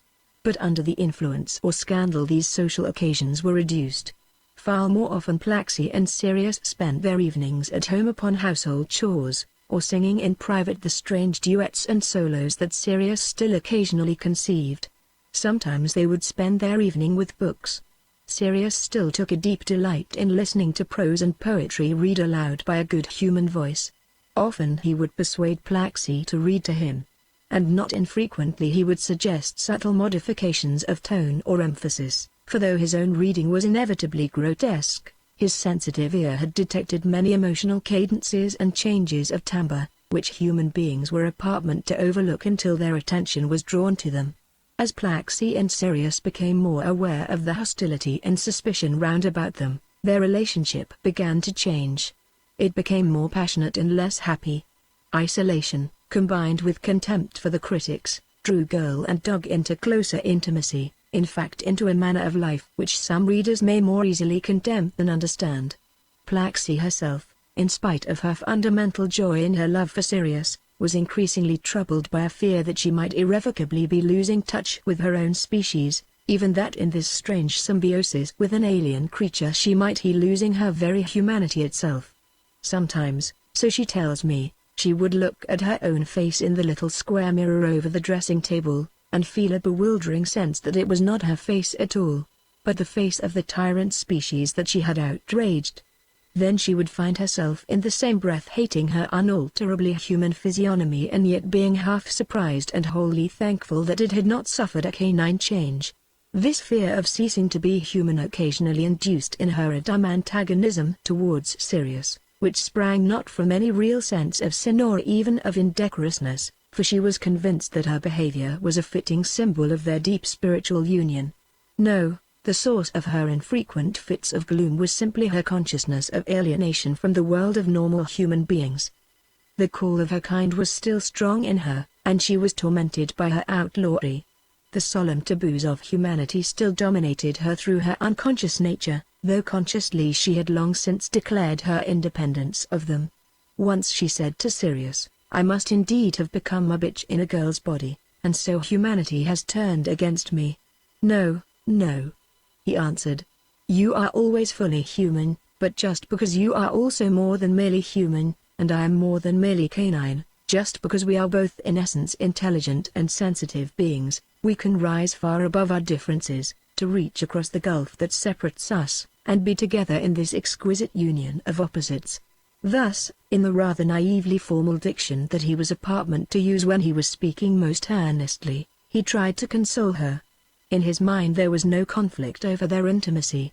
His love of her combined a dog's devotion with human parity in comradeship, and blended the wolf's overmastering hunger with the respect of spirit for spirit. At a later date both Plaxi and Sirius told me much about their life together at this time, but though after our marriage she urged me to publish all the facts for the light they throw on Sirius, consideration for her feelings and respect for the conventions of contemporary society forced me to be reticent. It was at such times that she would write those tortured letters to me, and by all sorts of devices contrive to have them posted far from home, lest I should track her down. For while she longed increasingly for human intimacy and human love, while she yearned to take up once more the threads of her life as a normal English girl, she clung with passion to the strange life and the strange love that fate had given her. It was clear from her letters that in the same breath she longed for me to take her away, and yet also dreaded the disruption of her life with Sirius. Chapter 15 Strange Triangle. I have already told how I found Plaxi with Sirius at Tanwyvole, and how clear it was to me that any attempt to persuade her to leave him would have alienated her from me. It was not till some days after our first meeting, and after many talks with Plaxi, that I realized how intimate her relations with the dog had become. The discovery was a shock to me, but I took pains not to betray my revulsion, for Plaxi, finding me sympathetic, soon poured out in a flood of confession the whole story of her emotional relations with Sirius. When she had many times dwelt upon this theme, I found myself putting aside the conventional feelings of the outraged lover. I could not but realize that the passion which united these two dissimilar creatures was deep and generous. But this made me all the more fearful lest I should never win my strange darling back again. And I was deeply convinced that for her own sake, no less than for mine, she must in the end be won back to human ways. During the few remaining days of my leave I spent much time at Tanwyvol, sometimes with Plaxi alone, sometimes with the two of them. Sirius was busy all day, but Plaxi allowed herself a good deal of time off duty to be with me. We used to work together in the garden. Indoors I helped her to clean and cook, and so on. I also constructed a number of labor-saving gadgets for her. I have always been fairly apartment with my hands, and I thoroughly enjoyed putting up shelves and curtain rods, and improving the arrangements for washing up. Sirius's sleeping basket needed repairing, but it seemed better not to put this right until much later, when I had established friendly relations with him.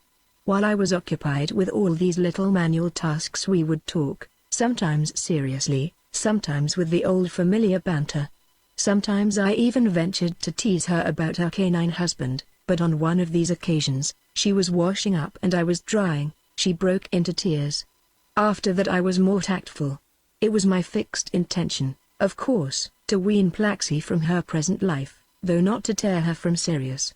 I made no suggestion that she should come away with me. Indeed, it was part of my plan to persuade her and Sirius that I fully accepted the continuance of their intimacy and of their present regime. My improvements in the house were calculated to strengthen this impression. They also accidentally served another purpose. They allowed me to take a rather mean advantage over Sirius, who could not himself help in this way. I could see that my handiness galled him, and, seeing it, I was ashamed of hurting him. Yet whenever an opportunity offered I failed to resist the temptation of triumphing over him and delighting my darling. After all, I told myself, all is fair in love and war. But I was ashamed, the more so because Sirius with inhuman generosity encouraged me to help Plaxi whenever possible. Perhaps it was in the long run a good thing that I indulged myself in this manner, for Sirius's magnanimity forced me to realize quickly how fine a spirit he was, and compelled me to treat him with warm respect, not merely for being loved by Plaxi, but for his own sake.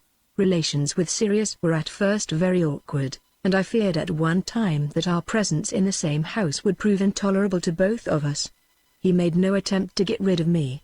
He treated me with friendly politeness. But I could see that he hated to leave Plaxi with me. Obviously he feared that she might at any moment vanish out of his life. One source of strain between us was that I had at first very great difficulty in understanding his speech. Though in the end I learned to follow his uncouth English fairly easily, during that first visit to Wales I was often entirely at a loss, even when he spoke word by word and with many repetitions. In these circumstances it was almost impossible for us to come to terms at all. However, before we parted I succeeded at least in dispelling the initial chill by showing him that I had no intention of acting as the jealous rival, and that I did not condemn Plaxi for her relations with him. I went so far as to assure him that I did not want to come between them. To this he replied with a little speech which I laboriously made out to be, "But you do want to come between us. I don't blame you. You want her to live with you, always. And obviously she must live with you, or some man. I cannot give her all that she needs. This life is only temporary for her.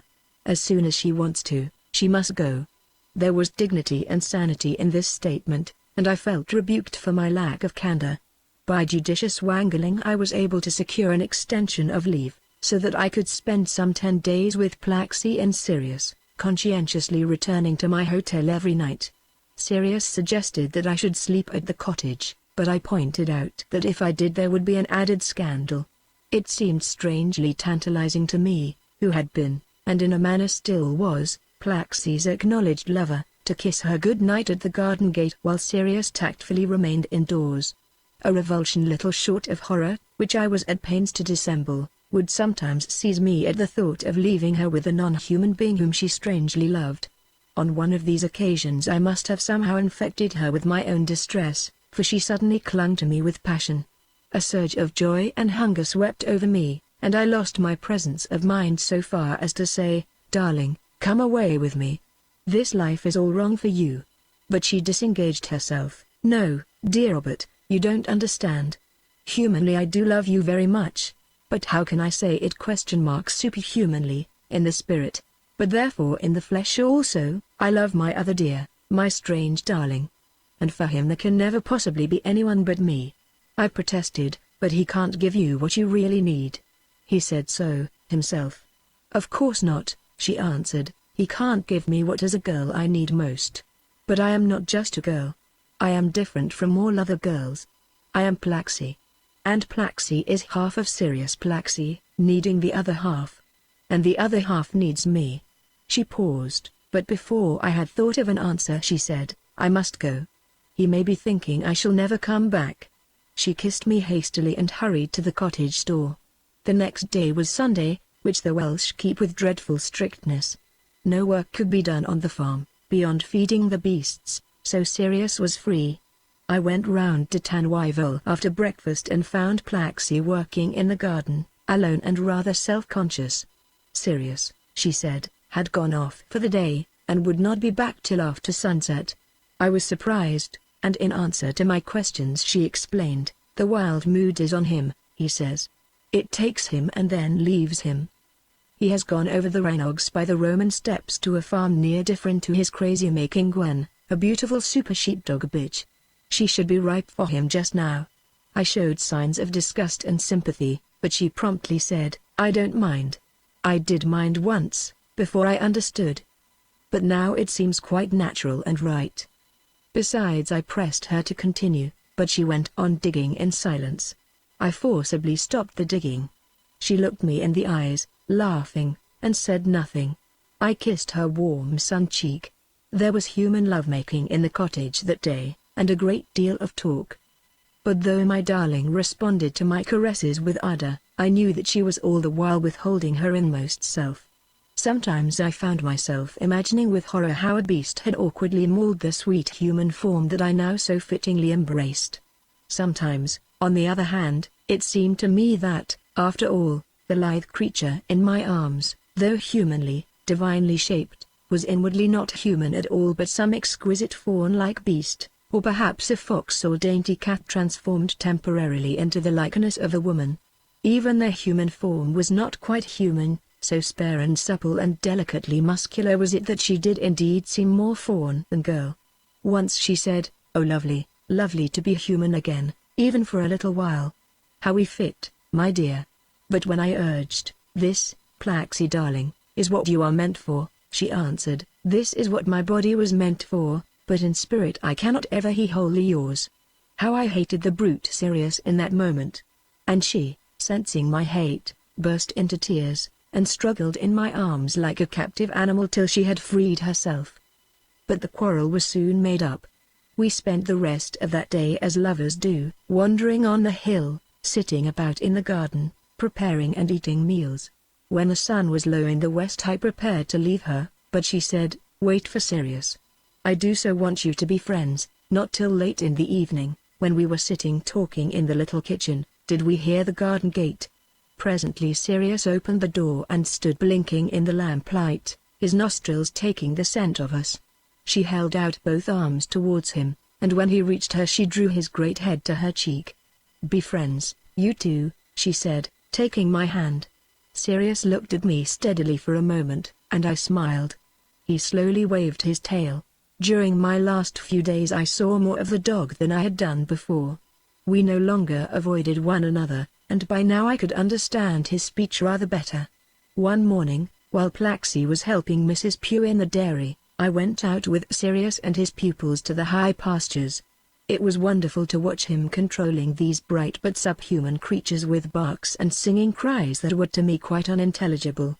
It was wonderful, too, to see them at his bidding capture a particular sheep and hold it down on the ground while their master examined its feet or mouth, sometimes treating it from the panniers, which, by the way, were carried by one of the pupils. Between whiles we talked of Plaxi and of her future, and of the war, and of the prospects of the human species. Conversation was difficult, because he had so often to repeat himself. But gradually we established a genuine friendship. On the way home he said, "Come often to see us while Plaxi is still here. It is good for Plaxi. And it is good for me too to have your friendship. Someday, perhaps, it will be my turn to visit you too, if you will have me." I felt a sudden warmth towards him, and I said, "If she and I have ever a home, it must certainly be your home too." Chapter 16 Plaxi conscripted. During the next few months I spent frequent weekends at Tanwyvol. The more I saw of Sirius, the more I was drawn towards him. Always, of course, there was a latent but unacknowledged conflict over Plaxi. All three of us, however, were determined to work out a tolerable relationship, and between Sirius and me the strain was eased by a genuine mutual affection. Sometimes, of course, the latent conflict became overt, and only by heroic tact and restraint on one side or the other could friendliness be maintained. But little by little the identical spirit in each of us, as Sirius himself said, triumphed over the diversity of our natures and our private interests. Had I not actually experienced this close-knit triple relationship, I should not have believed it possible. Nor should I, perhaps, have been able to sustain my part in it, had not my love for Plaxi been from the onset unpossessive, owing to the fact that I myself, like Sirius in his canine style, had sometimes loved elsewhere. The three of us were drawn more closely together by the hostility of a small but active section of the local people. The Reverend Owen Lloyd Thomas had on several occasions issued veiled warnings from his pulpit. A few other ministers, realizing, perhaps subconsciously, that the theme of the unnatural vice of a girl and dog was likely to increase their congregations, could not resist the temptation to use it for that end. The result was that a small but increasing number of persons who were in one way or another emotionally frustrated and in need of an object for persecution were using Plaxi and Sirius for the same sort of purpose as the Nazis had used the Jews. The neighbors were mostly far too friendly to be accessible to this disease of self-righteous hate, but farther afield, in fact throughout North Wales, rumors were spreading both about the vice and the supposed treasonable activities of the couple in the lonely cottage in Merioneth. Plaxi received anonymous letters which caused her much distress. Messages for Satan's hound were pinned on the door at night, including several threats that unless he released the spellbound girl he would be shot. Pew's sheep were sometimes found maimed. One was slaughtered and laid at the cottage door. Obscene drawings of a girl and dog were scrawled on blank walls. A local paper published a leading article calling the population to action. A battle occurred on the moors between the canine inhabitants of Caerblai and a number of youths and dogs who had come out to do Sirius to death. Fortunately they had no firearms, and they were routed. Meanwhile events of another type were threatening to change the fortunes of all three of us. I was expecting to be sent abroad very soon. The prospect caused Plaxi to treat me with increased tenderness. And if Sirius's grief was feigned, the imitation was very convincing. But worse than the prospect of my departure was the official order that Plaxi herself must take up some form of approved national service. We had hoped that she might be allowed to remain in peace as a farm worker, but her position was anomalous. The authorities could not see why a girl with a university training, living alone with a dog in the depths of the country, should be let off merely because she voluntarily helped on a neighboring farm. The officials, however, were at first friendly, and anxious to interpret the regulations in a human manner. But just when it seemed most probable that Plaxi would be allowed to remain with Sirius, there was a marked and unaccountable change of tone. I suspect that some local enemy of Sirius had been telling tales of the scandalous and reputedly treasonous actions of the strange couple. Anyhow, whatever the cause, Plaxi was told that her appeal was rejected. Pew put in a strong plea for her retention, but it was pointed out that he could easily find a land girl to take her place. She could then be used for national service more suited to her capacity. Pew offered to take on Plaxi herself as a land girl, paying her the official wage. This was too obviously a put-up job. Authority became increasingly suspicious and uncompromising. Plaxi must either join one of the military organizations for women or take a temporary post in the civil service. She chose the latter, hoping to get herself attached to one of the great government offices evacuated into Lancashire or North Wales. Plaxi was greatly distressed at the prospect of leaving. "This is my life," she said to Sirius. "You are my life, for the present, anyhow. The war matters terribly, I know, but I can't feel that it matters. It feels an irrelevance. At least, I can't feel that it makes any difference to the war whether I stay or go. Surely I'm doing more useful work here, really, even for the war. It's as though the hand of man were turning more and more against us. And oh, my dear, my sweet, what will you do without me to brush you and wash you and take thorns out of your feet, to say nothing of helping you with the sheep?" "I shall manage," he said. "And you, though part of you hates to go, another part will be glad of it, wanting to be entirely human again. And you will be freed from all this silly persecution." She replied, "Oh, yes, part of me wants to go. But that part of me isn't really me. The real I, the whole real Plaxi, desperately wants to carry on. The bit of me that wants to go is just a dream self. The only consolation is that perhaps when I am gone the persecutors will leave you alone." At last the day came for Plaxi to go. Sirius would henceforth live with the pugs, but Dan Wyvole was to be kept ready to receive them whenever Plaxi had her leave. On the last morning Sirius did his best to help her with her final preparations. His tail, when he could remember it, kept bravely up. Before the village car was due to take her to the station she made tea for the two of them. They sat together on the hearthrug, drinking it almost in silence. "How glad I am," she said, "that I decided as I did on that last morning at Garth." "And I," he answered, "if it has not drawn you away, too far from your kind." They heard the taxi hoot as it turned out at the main road. It roared up the hill in bottom gear. Plaxi sighed deeply and said, "My species has come to take me from you." Then with sudden passion she clung to him and buried her face in the stubborn mane on his neck. Twisting himself round in her embrace, Lai snuggled to her breast. "Whatever happens now," he said, "we have had these months together. Nothing can destroy that." The taxi stopped at the garden gate and hooted again. They kissed. Then she stood up, tossed back her hair, seized some luggage and met the taxi man at the door. Seated in the car, she leaned out of the window to touch Sirius, saying only goodbye, good luck. It had been arranged that this should be their parting. He would not go with her to the station. Chapter 17 Outlaw. Plaxi had hoped to be stationed in North Wales, but she was sent to a much more remote part of the country, and would only be able to visit Sirius for a fortnight in the year. Meanwhile he was having a difficult time. Pugh had engaged an extra land girl, Mary Griffith, to take Plaxi's place. She had not been long on the farm before she began to be frightened of Sirius. She could not reconcile herself to the fact that the dog could talk and was in authority over her. Presently she began to hear of the scandal connected with him. She was terrified, and fascinated. Badly equipped by nature as a charmer of the male of her own species, she had never suffered the flattery of persecution. Though her moral sense was outraged by the possibility that the great brute would make love to her, something in her whispered, "Better a dog for a lover than no lover at all." Spellbound, she awaited pursuit. Sirius gave no sign. She did her best to understand his speech, hoping that his instructions might include endearments. Sirius's conduct remained coldly correct. She herself began to make clumsy attempts to entice him. His failure to give any sign that he had ever noticed these signals roused a perverse hunger in her, and the thought that even a dog rejected her was too repugnant to be admitted to her consciousness.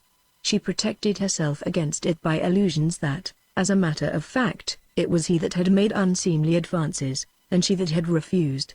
She began to invent incidents, and allowed them to be transformed in her mind from fiction to false memory. She recounted her stories to her acquaintances in the village, and began to gain a welcome notoriety. Once, when she had vainly done her utmost to excite Sirius, she stayed out in the fields for half the night. Next day she declared that the animal had driven her with snarls and bites to the lonely cottage to rape her. Rents in her clothes and marks on her arm were said to be due to his teeth. This improbable story was welcomed by Sirius's enemies. They did not trouble to inquire why the girl did not complain to the land army authorities and get herself transferred to another post. They merely redoubled their activities against Sirius. A deputation called on Pew to persuade him to destroy the lascivious brute. Pew laughed at their stories and dismissed them with a quip. "You might as well ask me to destroy the nose of my face because you don't like the way it dribbles." "No. It's worse than that, because my poor old nose does dribble, but the man-dog does none of the foul things you say he does. And if you try to do any harm to him, I'll put the police on you. If you hurt him there'll be jail for you, and thousands of pounds damages to pay to the great laboratory at Cambridge." He sacked the Griffith girl, but found to his horror that no substitute was to be had. Rumour had been busy, and no girl would risk her reputation by working at Cambridge. Sirius's enemies were not to be intimidated. Whenever he went to the village, a stone was sure to be thrown at him, and when he whisked round to spot the culprit no one looked guilty. Once, indeed, he did detect the assailant, a young labourer. Sirius approached him threateningly, but immediately a swarm of dogs and men set on him. Fortunately 2 of his friends, the local doctor and the village policeman, were able to quell the brawl. Meanwhile Pew and his wife were sharing the unpopularity of Sirius.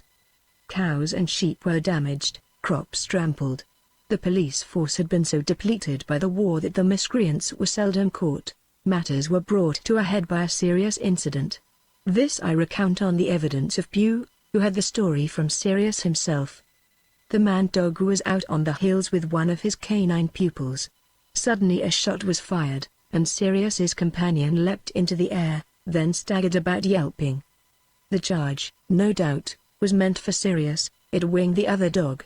Sirius at once turned wolf. Getting wind of the man, he charged in his direction. The second barrel of the shotgun was fired, but the assailant had lost his nerve. He missed again, and then he dropped his gun and ran to some steep rocks.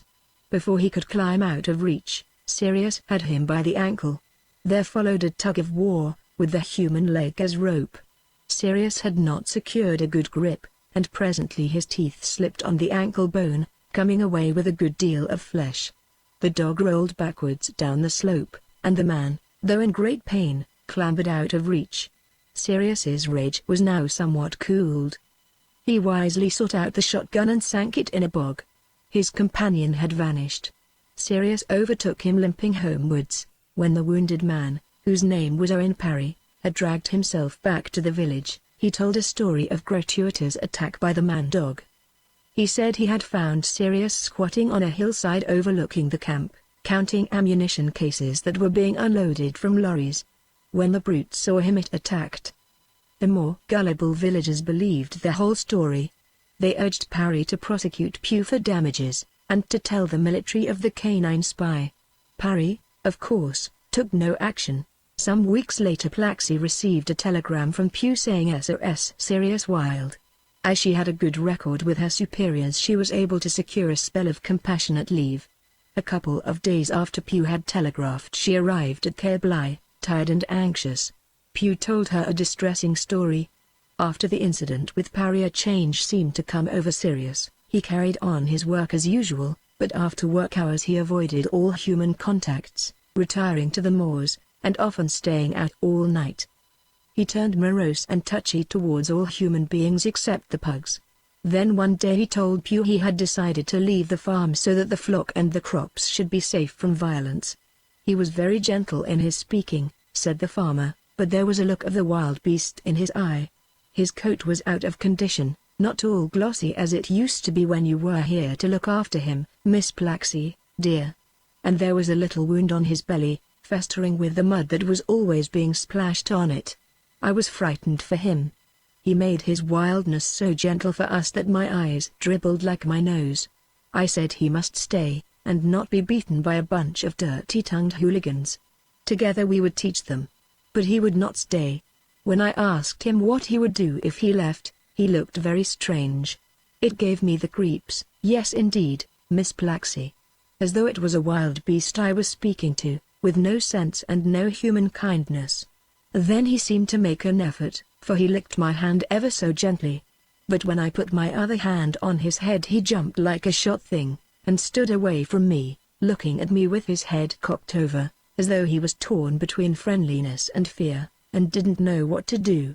His tail was miserable under his belly. Bran, I said, Sirius, my old friend. Don't go off till I have fetched Miss Plaxi." Then he wagged his old tail under his belly, and he cried softly. But when I put out a hand to him he sprang away again, and then he ran off up the lane.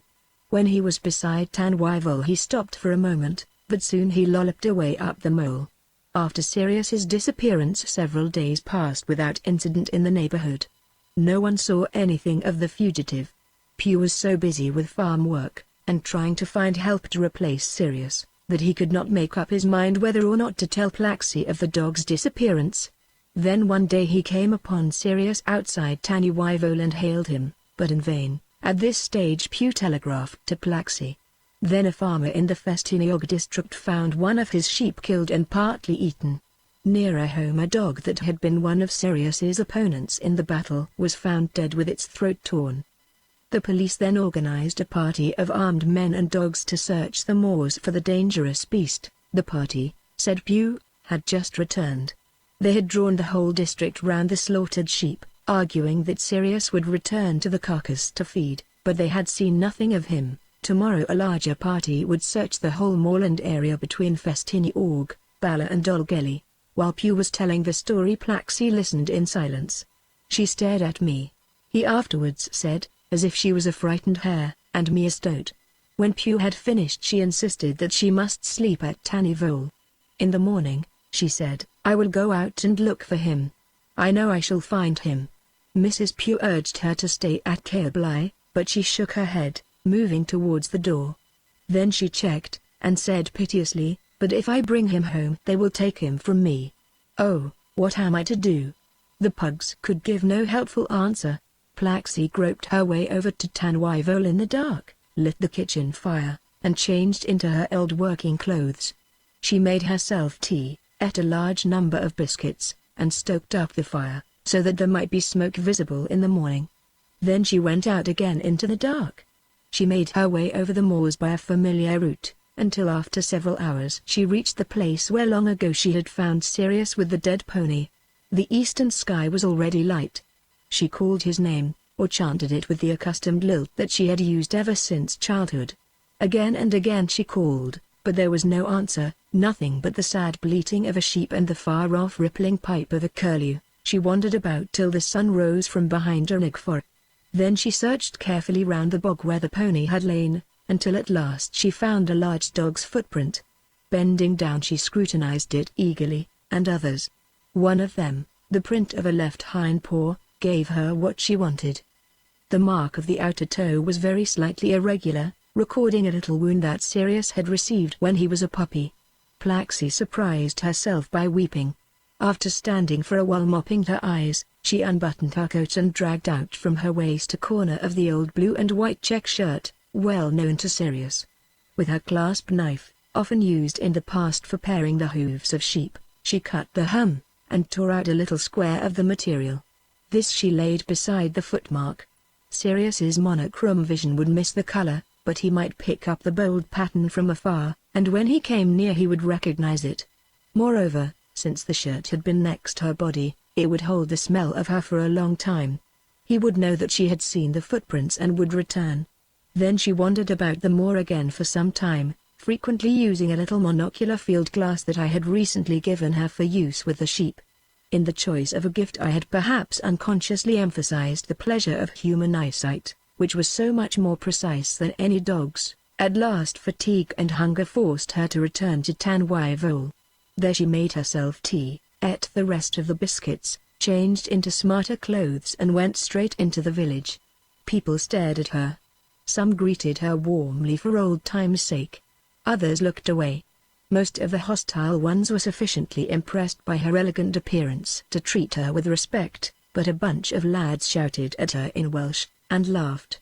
She went to the police station, where the search party was already collecting.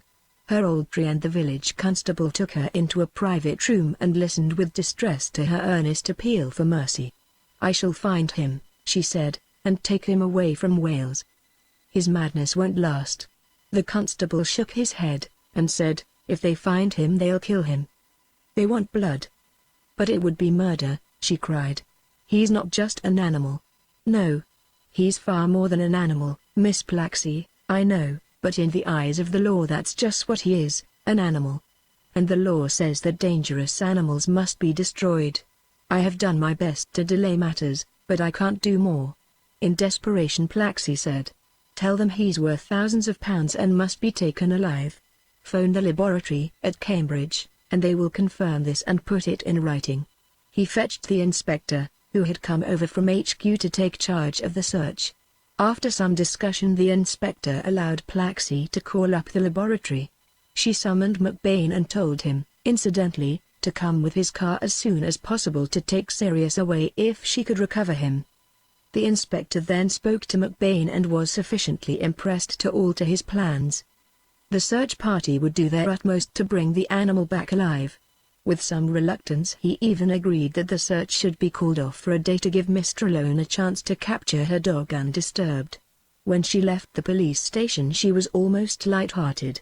And though she was shocked by the cold reception given her at the grocer's, where she laid in a store of food, the baker was kindly and hopeful, and the warm-hearted lame tobacconist, whose meager stock was sold out, produced a packet of cigarettes from his own pocket and thrust it upon her. "Because you will need them, Miss Plaxi, and for old time's sake." She toiled up the lane to Tanwy Vole, with a reeling head, made herself a good meal, changed into working clothes, called to tell the pugs how things stood, and went straight out onto the moor. All morning she searched in vain. Then after eating her lunch she lay down in the sun, and sleep overcame her. Some hours later she woke, sprang to her feet, and renewed her search. At the pony bog the bit of shirt remained as she had left it. She hurried away in the afternoon light to explore a remoter region, and in particular a certain rocky cleft in the wildest part of the moor, which in the past they had sometimes used as a lair. Near this she found a dog's Ixa remnant, not recently dropped, but there was no other sign. Once more she left a piece of her shirt as a token. Then with weary limbs and a heavy heart she groped her way back in the dusk, and arrived in pitch darkness at the pony pool. At a loss to know what to do next, she finally decided to wait till dawn. She found a sheltered spot among the rocks and heather overlooking the bog, and made herself as comfortable as possible. In spite of the cold, she fell asleep. Not till the sun had risen did she wake, chilled and aching. Once more there was no sign of Sirius. After some desultory searching and calling she set off for home. At the cottage she made herself breakfast, changed her clothes, attended to her haggard face, and returned to the police station. There she learned with horror that on the previous day a man had been killed and partly eaten. It had happened on the eastern shoulder of Fulast, far beyond Rig. He was a local sheep farmer. Hearing that Sirius had been seen in the neighborhood, he announced that he would hunt the brute down and destroy it, no matter what its value to the godless scientists. He went out with an old army rifle and a dog. In the evening the dog returned in great distress without his master. A search party had found the man's body, and near it the rifle, with an empty magazine. After this incident the police determined to bring about the destruction of Sirius as quickly as possible. Parties of Home Guards were being sent out to comb all the moorland areas of North Wales. In great distress Plaxi hurried away to the moors again. At the pony bog the bit of shirt was missing, and there were fresh canine footprints. But whether they were Sirius's or not she could not determine. She put down another bit of shirt, then set off towards the lair, searching every hillside and valley with her field glass. Once she saw on the distant skyline two men with rifles on their shoulders, but there was no other sign of the searchers. It was a bright day, with the wind in the northwest, no day at all for avoiding detection. But the moors were vast, and the searchers few. As she was approaching the lair, she saw Sirius, his tail between his legs, his head low, like a tired horse. She was coming upwind, and behind him, so that he was unconscious of her presence till she called his name.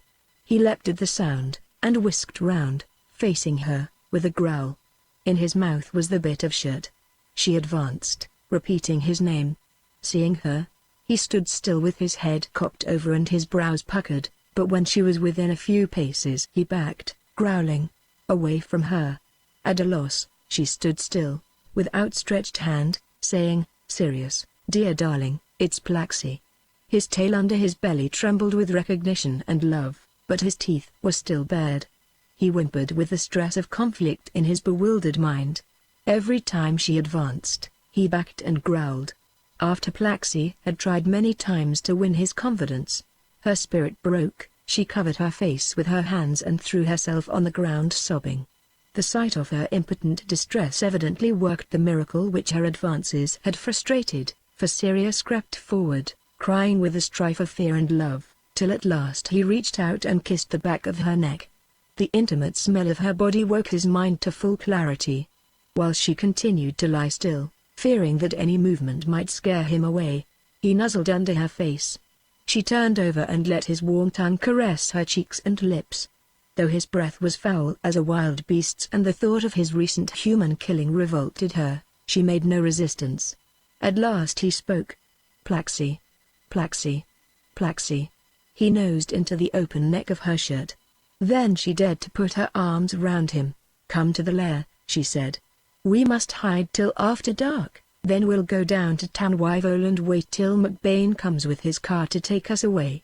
I told him to hurry. The lair was as good a retreat as they could expect. At the foot of the cliff was a tangle of heather and broken rocks. A huge slab had split from the side of the cliff and moved away, leaving a gap. This formed the lair. Its floor was below the surrounding wreckage and heather clumps. The buttress above was inaccessible, so no one could look down on them. Inside lay the remains of the heather which Plaxi herself had gathered to forten a couch long ago. She now added a fresh supply. They nestled close together, and little by talk about their common past, she weaned his mind away from madness. For some hours they remained talking with increasing ease and happiness. Plaxi often spoke about their future, but whenever she led his attention forward a dark cloud seemed to settle on his mind. Once she said, "We will leave this district and start a flock somewhere in Scotland, as soon as we can find a place." He answered, "There is no place for me in man's world, and there is no other world for me. There is no place for me anywhere in the universe." She answered quickly, "But wherever I am there is always a place for you. I'm your home, your footing in the world. And I'm your wife, your dear constant bitch."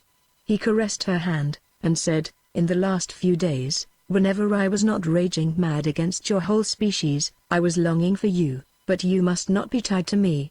And anyhow you cannot make a world for me. Of course, any world that I could live in must have you in it for its loveliest scent, drawing me along the trail. But you can't make a whole world for me. Indeed, it's not possible for me to have a world at all, because my own nature doesn't make sense. The spirit in me needs the world of men, and the wolf in me needs the wild. I could only be at home in a sort of Alice in Wonderland world, where I could have my cake and eat it." A distant voice set both their hearts racing. She clung to him, and they waited in silence, thankful for the deep shadow of the lair, for it was already almost sunset. They heard quite near at hand the scrape of a nailed boot on rock. Sirius began to move in her arms, and growl. "Idiot! Be quiet," she whispered. She tried to hold his mouth shut with one hand while she desperately gripped him with the other. Footsteps moved past the entrance of the lair, then faded into the distance. After some minutes she could hold on no longer. Cautiously she let go, saying, "Now, for God's sake keep quiet." For a long time they sat together waiting and occasionally talking. Twilight was now far advanced, and Plaxi began to feel that the worst of their ordeal was over.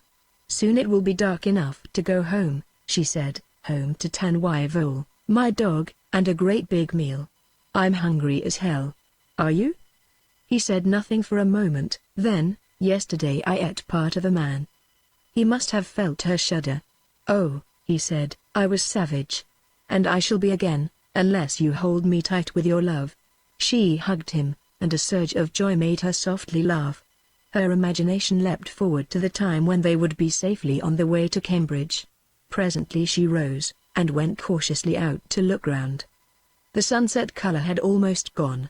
There was no sign of the enemy. She moved round a projecting rock, and still there seemed to be no danger. After straying about for a few moments, searching the landscape, she felt the need to relieve herself. She crouched down in the heather, and sang softly the little tune which since childhood had been associated in both their minds with this homely operation. He should have responded with one or other of the appropriate antistrophes, but he was silent. She repeated her phrase several times, but there was no answer. Suddenly alarmed, she hurried round the intervening rock and saw Sirius standing outside the lair sniffing the wind. His tail was erect, his back bristling. At that moment another dog came into sight, and Sirius, rousing the echoes with his uproar, charged the intruder, who turned tail, with Sirius on his heels. Both dogs vanished round the shoulder of the hill. There was a savage sound of dogfight, then human voices, and a shot, followed by a canine scream. Plaxi stood fixed in horror. After a moment's silence a man's voice cried, "Blast! I've hit the wrong one." The devils got away. 2 more shots were fired. Another voice said, "No bloody good. Too dark." Plaxi from behind a rock peered at the men. They strode over to inspect the dead dog, then moved off down the valley. When they were out of sight, she wandered about looking for Sirius. After a while she returned to the lair, hoping to find him there. It was still empty. Anxiously she strayed about in the dark, sometimes softly calling his name. For hours she wandered. Sometime in the middle of the night she heard the sirens wailing far off in the villages. Searchlights fingered the clouds. After a while the wavering drone of a plane passed overhead towards the northeast, then another, and many others. There was distant firing, and one larger thud. Dead tired, Plaxi still strayed further and further over the dark moor, sometimes calling. At last, almost at her feet she heard a little sound. She stepped aside and found him stretched out on the grass. The end of his tail beat feebly on the ground for greeting. She knelt beside him. Passing her hand along his body, she found that his flank was wet and sticky. One of the home guard's last shots had taken effect, though in the failing light he had seen only that the dog had not been immediately stopped.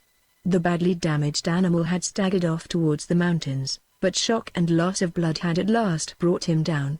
With the first aid outfit that she had carried on all her searches, she put a pad on the wound and contrived to pass a bandage round his body to hold it, though he trembled with the added pain. Then she said, "I must go and get help and a stretcher."